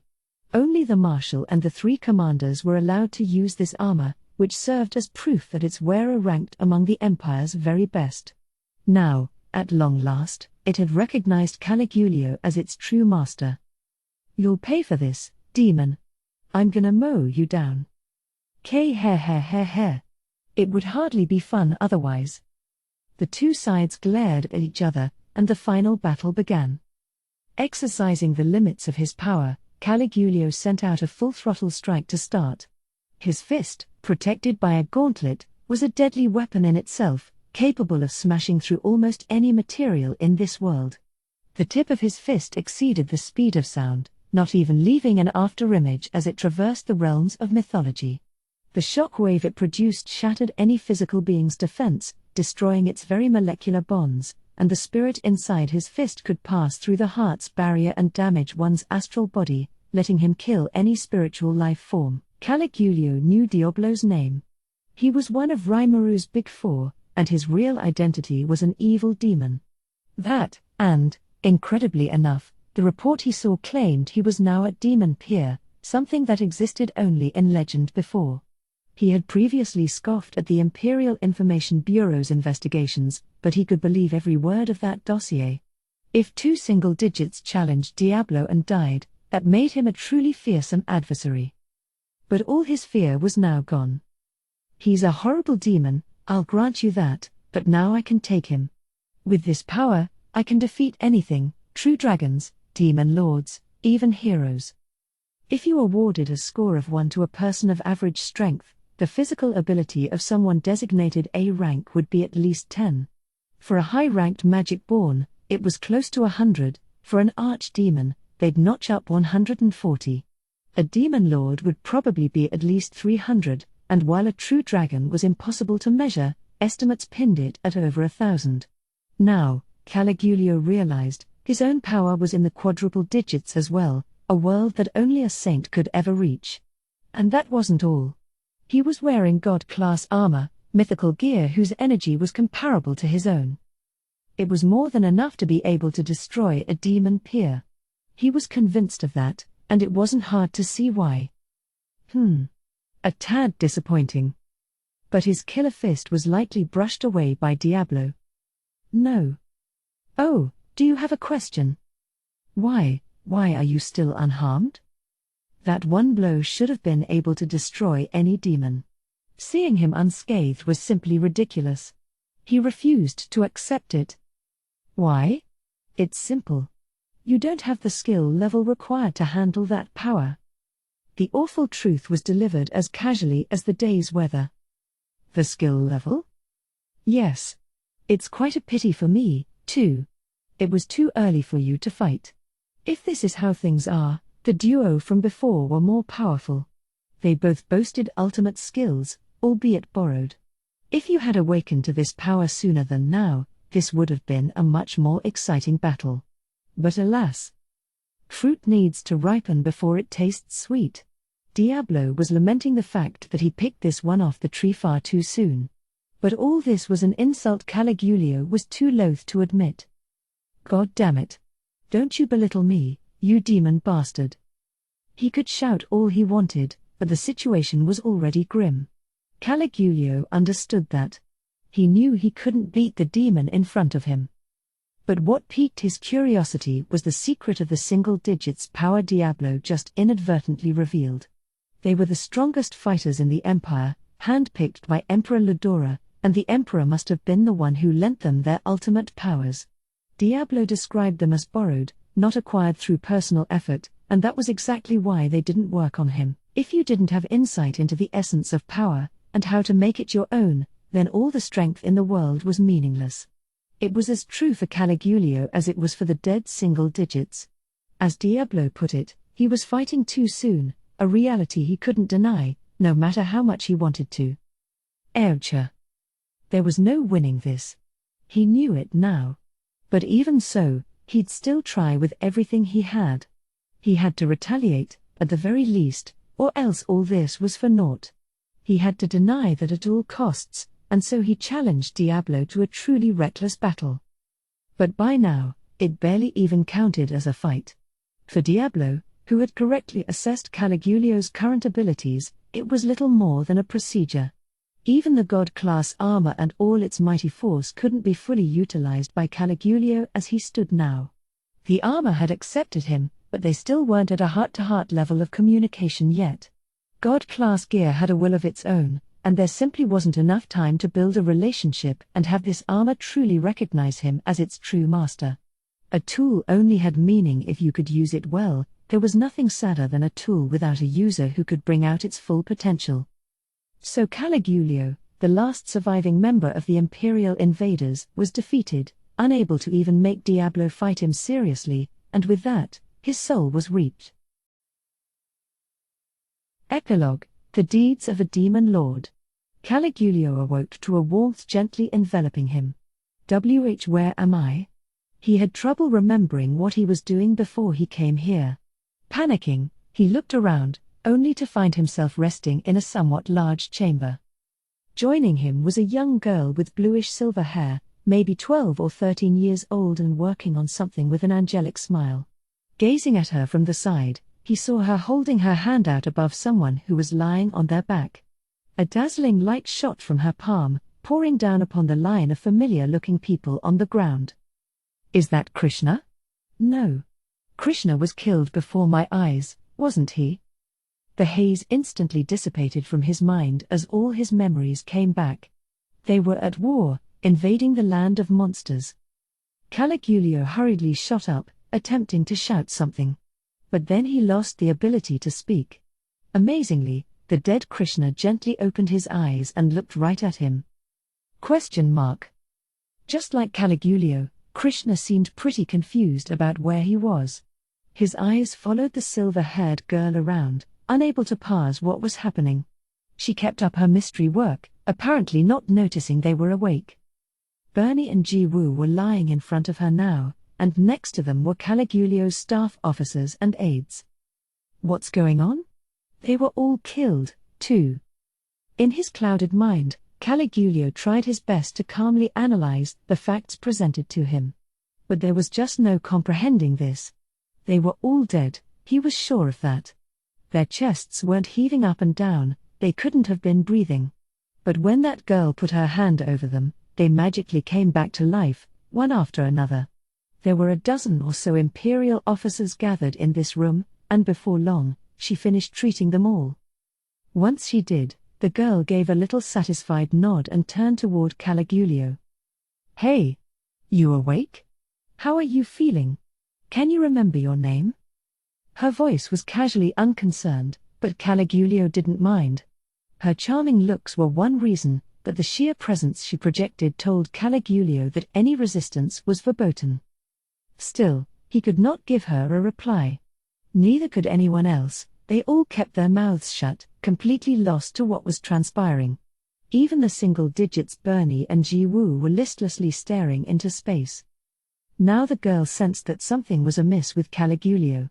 Oh, did I mess something up? She asked, looking troubled. I'm pretty sure the spell went off without a hitch. From that, Caligulio realized they had all been subjected to some kind of magic. But what type? No. It can't be. That's ridiculous. Completely impossible. But his body felt just fine. Wait. There was one thing off. The power that once flowed in him, practically bursting at the seams after he was awakened, was completely gone. All he could comprehend was that something awful was happening. I'm sorry, aren't we dead? That gingerly asked question must have helped the rest of the group clear their minds of any cobwebs. The light returned to their eyes as they sensed just how abnormal this situation was. They had all been murdered by a demon who called himself Diablo, that much was certain. The demon had no reason at all to keep them alive, either. That's why Caligulio was wondering why he was breathing right now. Oh, you remember now? Can you tell me what your name is? Why, yes. It's Caligulio. Then a possibility flashed through his mind. Perhaps this girl might have saved Caligulio and his staff from that life-or-death situation. But was that even possible? Rescue from that hellhole was all but inconceivable. That demon was beyond powerful, ripping Caligulio up like a paper doll after he acquired that ultimate force, to say nothing of the single digits over there. Nobody could beat a demon like that. Nobody except for the heroes he had heard rumors about. Did you save all of us, perhaps? What happened to that evil demon? He finally dared to ask it. Then. You'd best watch your tone around Sir Rimuru. The booming voice was familiar.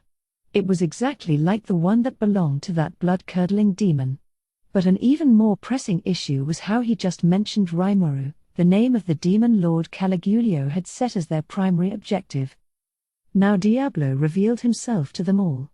A paroxysm of fear made Caligulio tremble, but the girl stopped the demon.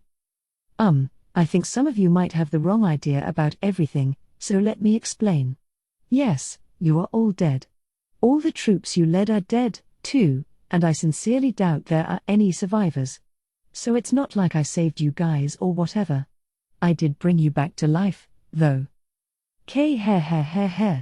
Truly an impressive, unheard of spell. I won't ask you to thank him for it, but you should at least be awed by Sir Rimuru's sheer greatness. Huh? Caligulio could do little more than grunt at this incomprehensible explanation. But nobody was laughing at him. Can you quit with that act, Diablo? My apologies. I simply want to spread the word about your magnificence to these poor, ignorant masses. Yeah, and I'm telling you I don't need you to. Nobody in the room had the energy to interrupt this little act. But after a while, the girl smiled at Caligulio. Anyway, looks like your memory is fine. Glad that whole ritual ended up working out. Okay, let's start from the top. I'm Rimuru. The demon Lord Rimuru. I'm kind of the king around here. Nice to meet you. Caligulio froze. So did all the other recently resurrected. As his brain passed the words, and their meaning slowly dawned on him, his eyes opened fully, staring straight at the girl in front of him. This little girl was Rimuru. The enemy Caligulio and his fellows saw as an obstacle who must be eliminated? Part of the octagram? That Rimuru? And judging by the context, Rimuru appeared to be the one who brought everyone back to life. This was Rimuru himself, smiling adorably, looking nothing like the sketches that were circulating. But there was one other problem. If I could ask you something. What is it? Caligulio, despite his trepidation, soldiered on. So you brought us all back to life? Yep. That's right. How could you? Well, the procedure's kinda hard to explain, but your souls are. No, I don't mean that. I mean how could you revive us when we're your sworn enemy? Oh, is that what you meant? The girl, the demon Lord Rimuru, looked a tad relieved. It's simple, she blurted out. The war's still on, but you've all fallen into my hands. You're my pawns now. And that's why she brought them back to life? Caligulio stared blankly at her, unable to grasp her meaning. The demon Lord Rimuru revived them? Who? Us? Astonishment, confusion, and fear filled his mind. The same was true for all the others who were recently revived in the chamber. And it would take quite a while before the dust settled. I left the confused Caligulio and his gang in their room, full of all the real important folks from his army, the supreme officers who led the imperial invasion. Like I told him, I brought them back to life so I could use them as pawns, and yes, it was Raphael that offered up the idea. Raising the dead. Ever since Xion's death, Raphael had been busying itself analyzing the structure of souls. Now it seemed like it was well on its way to figuring out almost all the principles. Whether it belongs to a human being or a monster, all souls have a set quality and quantity. It is composed of matter known as data particles, and through managing and applying certain forces to them, it's possible to control life and death to some extent. The souls of plants and animals house only a very tiny amount of energy. Human souls, meanwhile, have tons and tons.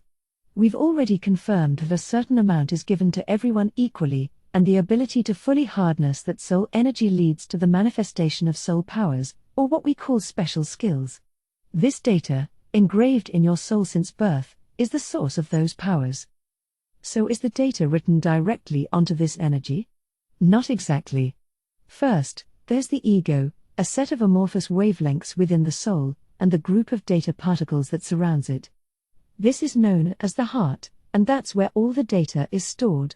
The crystallized energy that covers this heart is what we call the soul. Our pseudo-souls were developed as a receptacle for the project of this very heart. Hearts housed within pseudo-souls like this have no energy of their own, but they do have egos.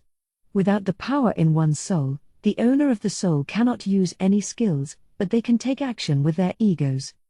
So the way I revived Caligulio and his friends was by using pseudo-souls to substitute for their real ones.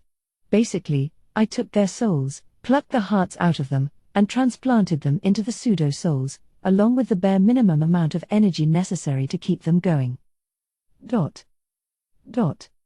There was some concern about the success rate for this operation, but it looked like everything worked, which I was glad about.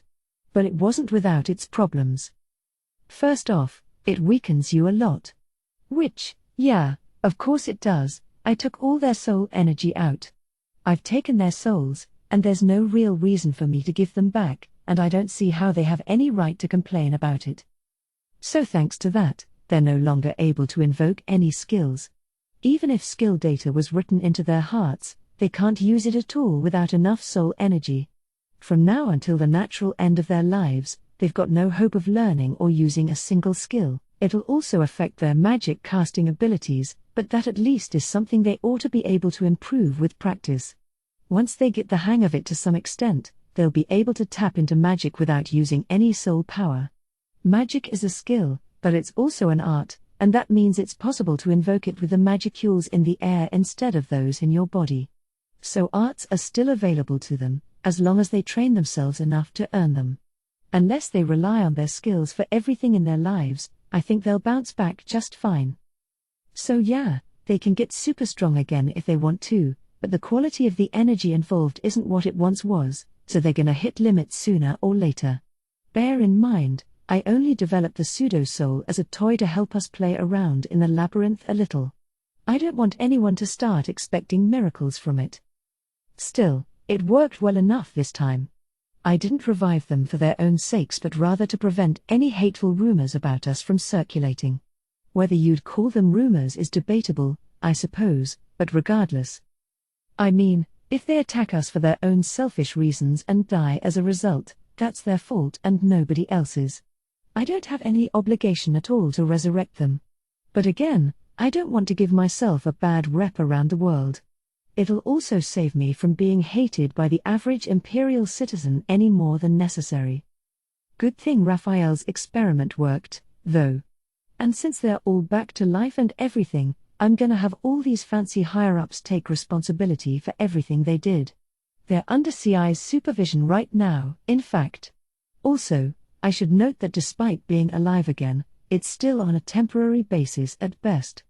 I'm willing to grant them a certain degree of freedom, but if anything comes up, we can trace them, no sweat. They'll never be able to escape us. So enough about them for now. I'm trying to get my work done as quickly as I can. Caligulio and the others were the test subjects to see if this procedure worked, and it did. Now it's time to scale it up. Before me lay the corpses of approximately 700,000 Imperial soldiers. We were inside the labyrinth, in a Dalman's Floor 70 domain, just in case something funny happened. I had collected as many bodies from the battle as I could, going out on the field and teleporting them all down here. Gobta, Geld, Gable, and the assorted floor guardians joined me in the effort. The corpses laid out here were all the ones who could still be revived. The Imperial forces who deployed in front of Dworgen's East Gate were still there, that standoff remained ongoing. The 940,000 who invaded the Forest of Jura were all killed in battle except for Misha, Lucius, and Raymond. Of these, over 240,000 were sadly unsalvageable. One reason why resurrection magic is said to be impossible is because you can't recreate souls from thin air, but thanks to Testarossa and the other demons, we had these souls in safekeeping. As long as we had their bodies handy, we could resurrect them, but... well, Not all of them had bodies left. Ultima's nuclear flame kinda vaporized a lot of them, Testaross's death streak scrambled the DNA of a bunch of others, and Carrera's gravity collapse turned a whole slew of people into piles of ash. And even if we had a body, sometimes it still wasn't possible.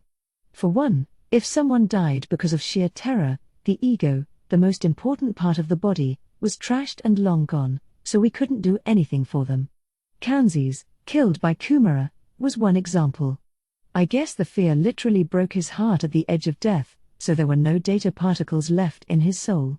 Not even Raphael could restore those, sadly, so there was nothing I could do for the guy. But that was fine. I wasn't planning on reviving the likes of Kanzi's anyway. So as I said, 240,000 soldiers of the Empire were permanently dead. But hey, it was gonna be all of them originally, so they really ought to count their blessings. I felt sorry for those who wouldn't make it back, but sometimes that was just the way the cookie crumbled. I wasn't an omnipotent god, you know. I couldn't create something out nothing. And, really, I don't regret a thing about this. I do think the 3 demonesses went way too far, for sure, but this is war. If we let up too much and got burned because of it, it'd be so incredibly stupid. My people are the only thing that really matter to me, and if I have to weigh them against strangers I know nothing about, then I won't hesitate to protect my people first. I'm not gonna go around like some saint, saying we should show compassion to invading enemies. If I was that much of a namby-pamby dolt, I'd be in no position to step up when we really did take damage. That's why I shouldn't be concerned about the ones we can't bring back to life. We shouldn't. But still, I've got this indescribable sense of sorrow for them. I guess I've still retained my values from living in a nation as war-free as Japan all that time. It's not regret, for sure, and I don't think what I did was wrong, but it's still not something I'm used to. I just can't help but think it'd be nicer if we could all just live happily and peacefully without anyone having to die, but still, I'm never going to show mercy to anyone who invades my domain. In fact, I'll make it a point to terrorize them to the hilt. I suppose it'd be hypocritical of me to pray for those souls. So instead of the dead, let me say a silent prayer for those we're able to bring back to life instead. Sacred Birthday, deploy. Caligulio and his staff, fresh out of their recuperation room, looked shocked at the scene before them. At this rate, I wasn't sure they were gonna get any sleep. Not my problem, but... Anyway, let's get this over with. All the bodies have copied pseudo-souls installed in them. This is kind of an emergency, so I might as well make the most of my copies. It's the only quick way to secure enough pseudo-souls for them all. Their bodies were now restored and in clean, decent condition, thanks to Adalman and his squad of advanced holy magic casters. They worked tirelessly for the sake of these enemy soldiers, and I was incredibly grateful to them. Of course, Adalman doesn't need to sleep anyway, so I think he put in the biggest effort of all. Honestly, I think it tired him out more than fighting in the battle. He really deserved some credit for that. So all these clean bodies had pseudo-souls installed in them. I'm making it sound like a snap, but it goes without saying that it was only possible thanks to Raphael's staggering computational power.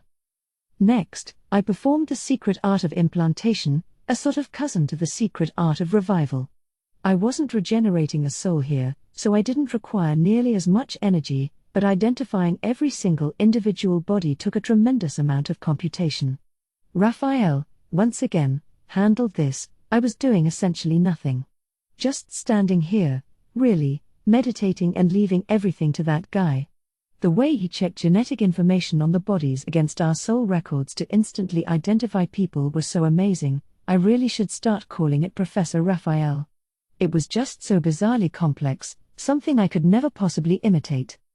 But to Caligulio and the others watching from the sidelines, it must have looked like I was doing everything myself. At some point, they started kowtowing to me, like they were worshipping me or something. You know that makes me feel super uncomfortable, right? I wish they'd stop doing it. You've so got the wrong idea about me. But until this sacred birthday was over, I couldn't stop to complain. So over the course of a single day and night, the secret art did its stuff while I awkwardly squirmed under all the attention. The result was the successful resurrection of around 700,000 soldiers. Floor 70 was lined with rows and rows of simple tents full of food for the revived soldiers. Even the most confused ones after their resurrections were now calm, and everyone was quietly concentrating on their meals, as if they were digesting their very lives. They were enjoying a stew-like entree, basically a bunch of veggies and meat cooked in a large pot, and it was hot and hearty. As the chaos subsided, and the soldiers came to accept their new reality, the soup left an impression on them that was difficult to put into words. Caligulio was among the defeated soldiers, now feeling much less tense. He hadn't even noticed his hunger until then, but as he basked in the feeling of the moment, he slowly realized, over and over again, that the demon lord Rimuru killed him and everybody he knew in the army. Now, however, they were alive, although Rimuru called it a temporary life. Don't worry, you'll all be able to live out a perfectly average lifespan. You can fall in love, form a family, have children, whatever. But just remember, we've put some restrictions on all of you to keep you from doing anything bad to us. The curse on your souls will ensure that you're never able to act against us again. I hope we're all clear on that. That was part of the speech he gave once everyone calmed down. But Caligulio was sure that curse wasn't necessary at all. Who would ever dare to repeat such foolish behavior a second time? The disaster with Valdora several centuries ago left a deeply instilled sense of fear in all who witnessed it. But even if the dragon leveled a city and killed everyone in it, such a disaster could easily be replicated by human hands, too. Maybe that was why, despite this palpable fear, nobody thought that it could ever be conquered by some other, greater fear. Or maybe, if there were more initial survivors, that fundamental sense of fear could have been spread more, turning it into more of an inviolable thing. But that'd be the end of it. This time, though, there was no mistaking matters. I was once dead, but now I've been brought back to life. By the hands of an ungodly demon lord. Bearing witness to such a ridiculous miracle, not a single person among them would ever dare to defy him. I was far too foolish. It was a reminder that we all had gotten too big for our own good. Or was that really even a demon lord in the first place? Caligulio's doubts went that far. Krishna, meanwhile, was already worshipping Rimuru like a god only one night post-revival. Even now, he was watching him go around, eyes rapt. It was sheer idolatry. Of course, Caligulio was the first to worship him, so he wasn't one to talk. This temporary life the demon lord spoke of turned out not to be a problem, either. Yes, they had lost nearly all ability to fight, but not enough so to make life too difficult. They could still defeat monsters, at least up to a certain level. Maybe their powers were now insignificant to someone like the demon lord Rimuru, but to Caligulio and his companions, a few of them still had strength that'd rank close to an A. They couldn't use skills, and magic was proving to be tricky for them, but they still had their well-honed bodies. Plus, they'd be allowed to live out their natural lifespan until they became old and decrepit. That, Caligulio thought, was good enough, and that thought was shared by all 700,000 of his comrades present. With all the gratitude and awe going around, there was no way anyone would dare rebel against the demon lord Rimuru. It was a complete, utter, heartfelt defeat. Everyone wanted the fighting to just stop already. The Empire's invasion was now over, and it ended in a complete failure. Afterword. Great to see you for the first time in a bit. This is Fuse. Volume 12 had no afterword to it, so it really has been a long time, hasn't it? I'm not active on Twitter or anything, which makes it feel that way all the more. I do try to keep my author page on the web novel site siasetsu.com updated, advertising the stuff I'm up to and so on, but I'm not sure that a lot of people know about that page. If you're interested, please check it out. I usually try to post some new info around the release dates for new volumes. Now, let me talk about the story for a moment. As I'm writing this afterword, the synopsis for Volume 13 has already been released and posted around. It says stuff like a devastating bloodbath at the hands of Tempest's mighty forces, but what's up with that? Aren't these blurbs meant to, advertise the crisis the protagonists are facing and stuff. And then the heroes overcome it, and it's way cool, etc., etc. But here we have a bloodbath. There are no stakes, no drama, just the hero kicking tons of ass. Wait a minute. Maybe this is all reverse psychology, and our heroes are facing serious trouble up ahead. I don't think it'll work out like that, but boy, who knows where the truth lies, huh? You'll just have to see for yourself in the next volume. Now for an announcement. This was advertised in volume 12, so you may already be aware of it, but that time I got reincarnated as a slime is going to receive a televised anime adaptation. Having this thing I wrote as a hobby get turned into print books, then a manga, and then an anime. As the original author, I'm simply overwhelmed with emotion. I only made it this far because of the support everyone's given me. It's thanks to all of you that this work's able to exist. If you've become a fan and think it's a fun and exciting series, I couldn't be happier. Thanks for continuing to support Slime.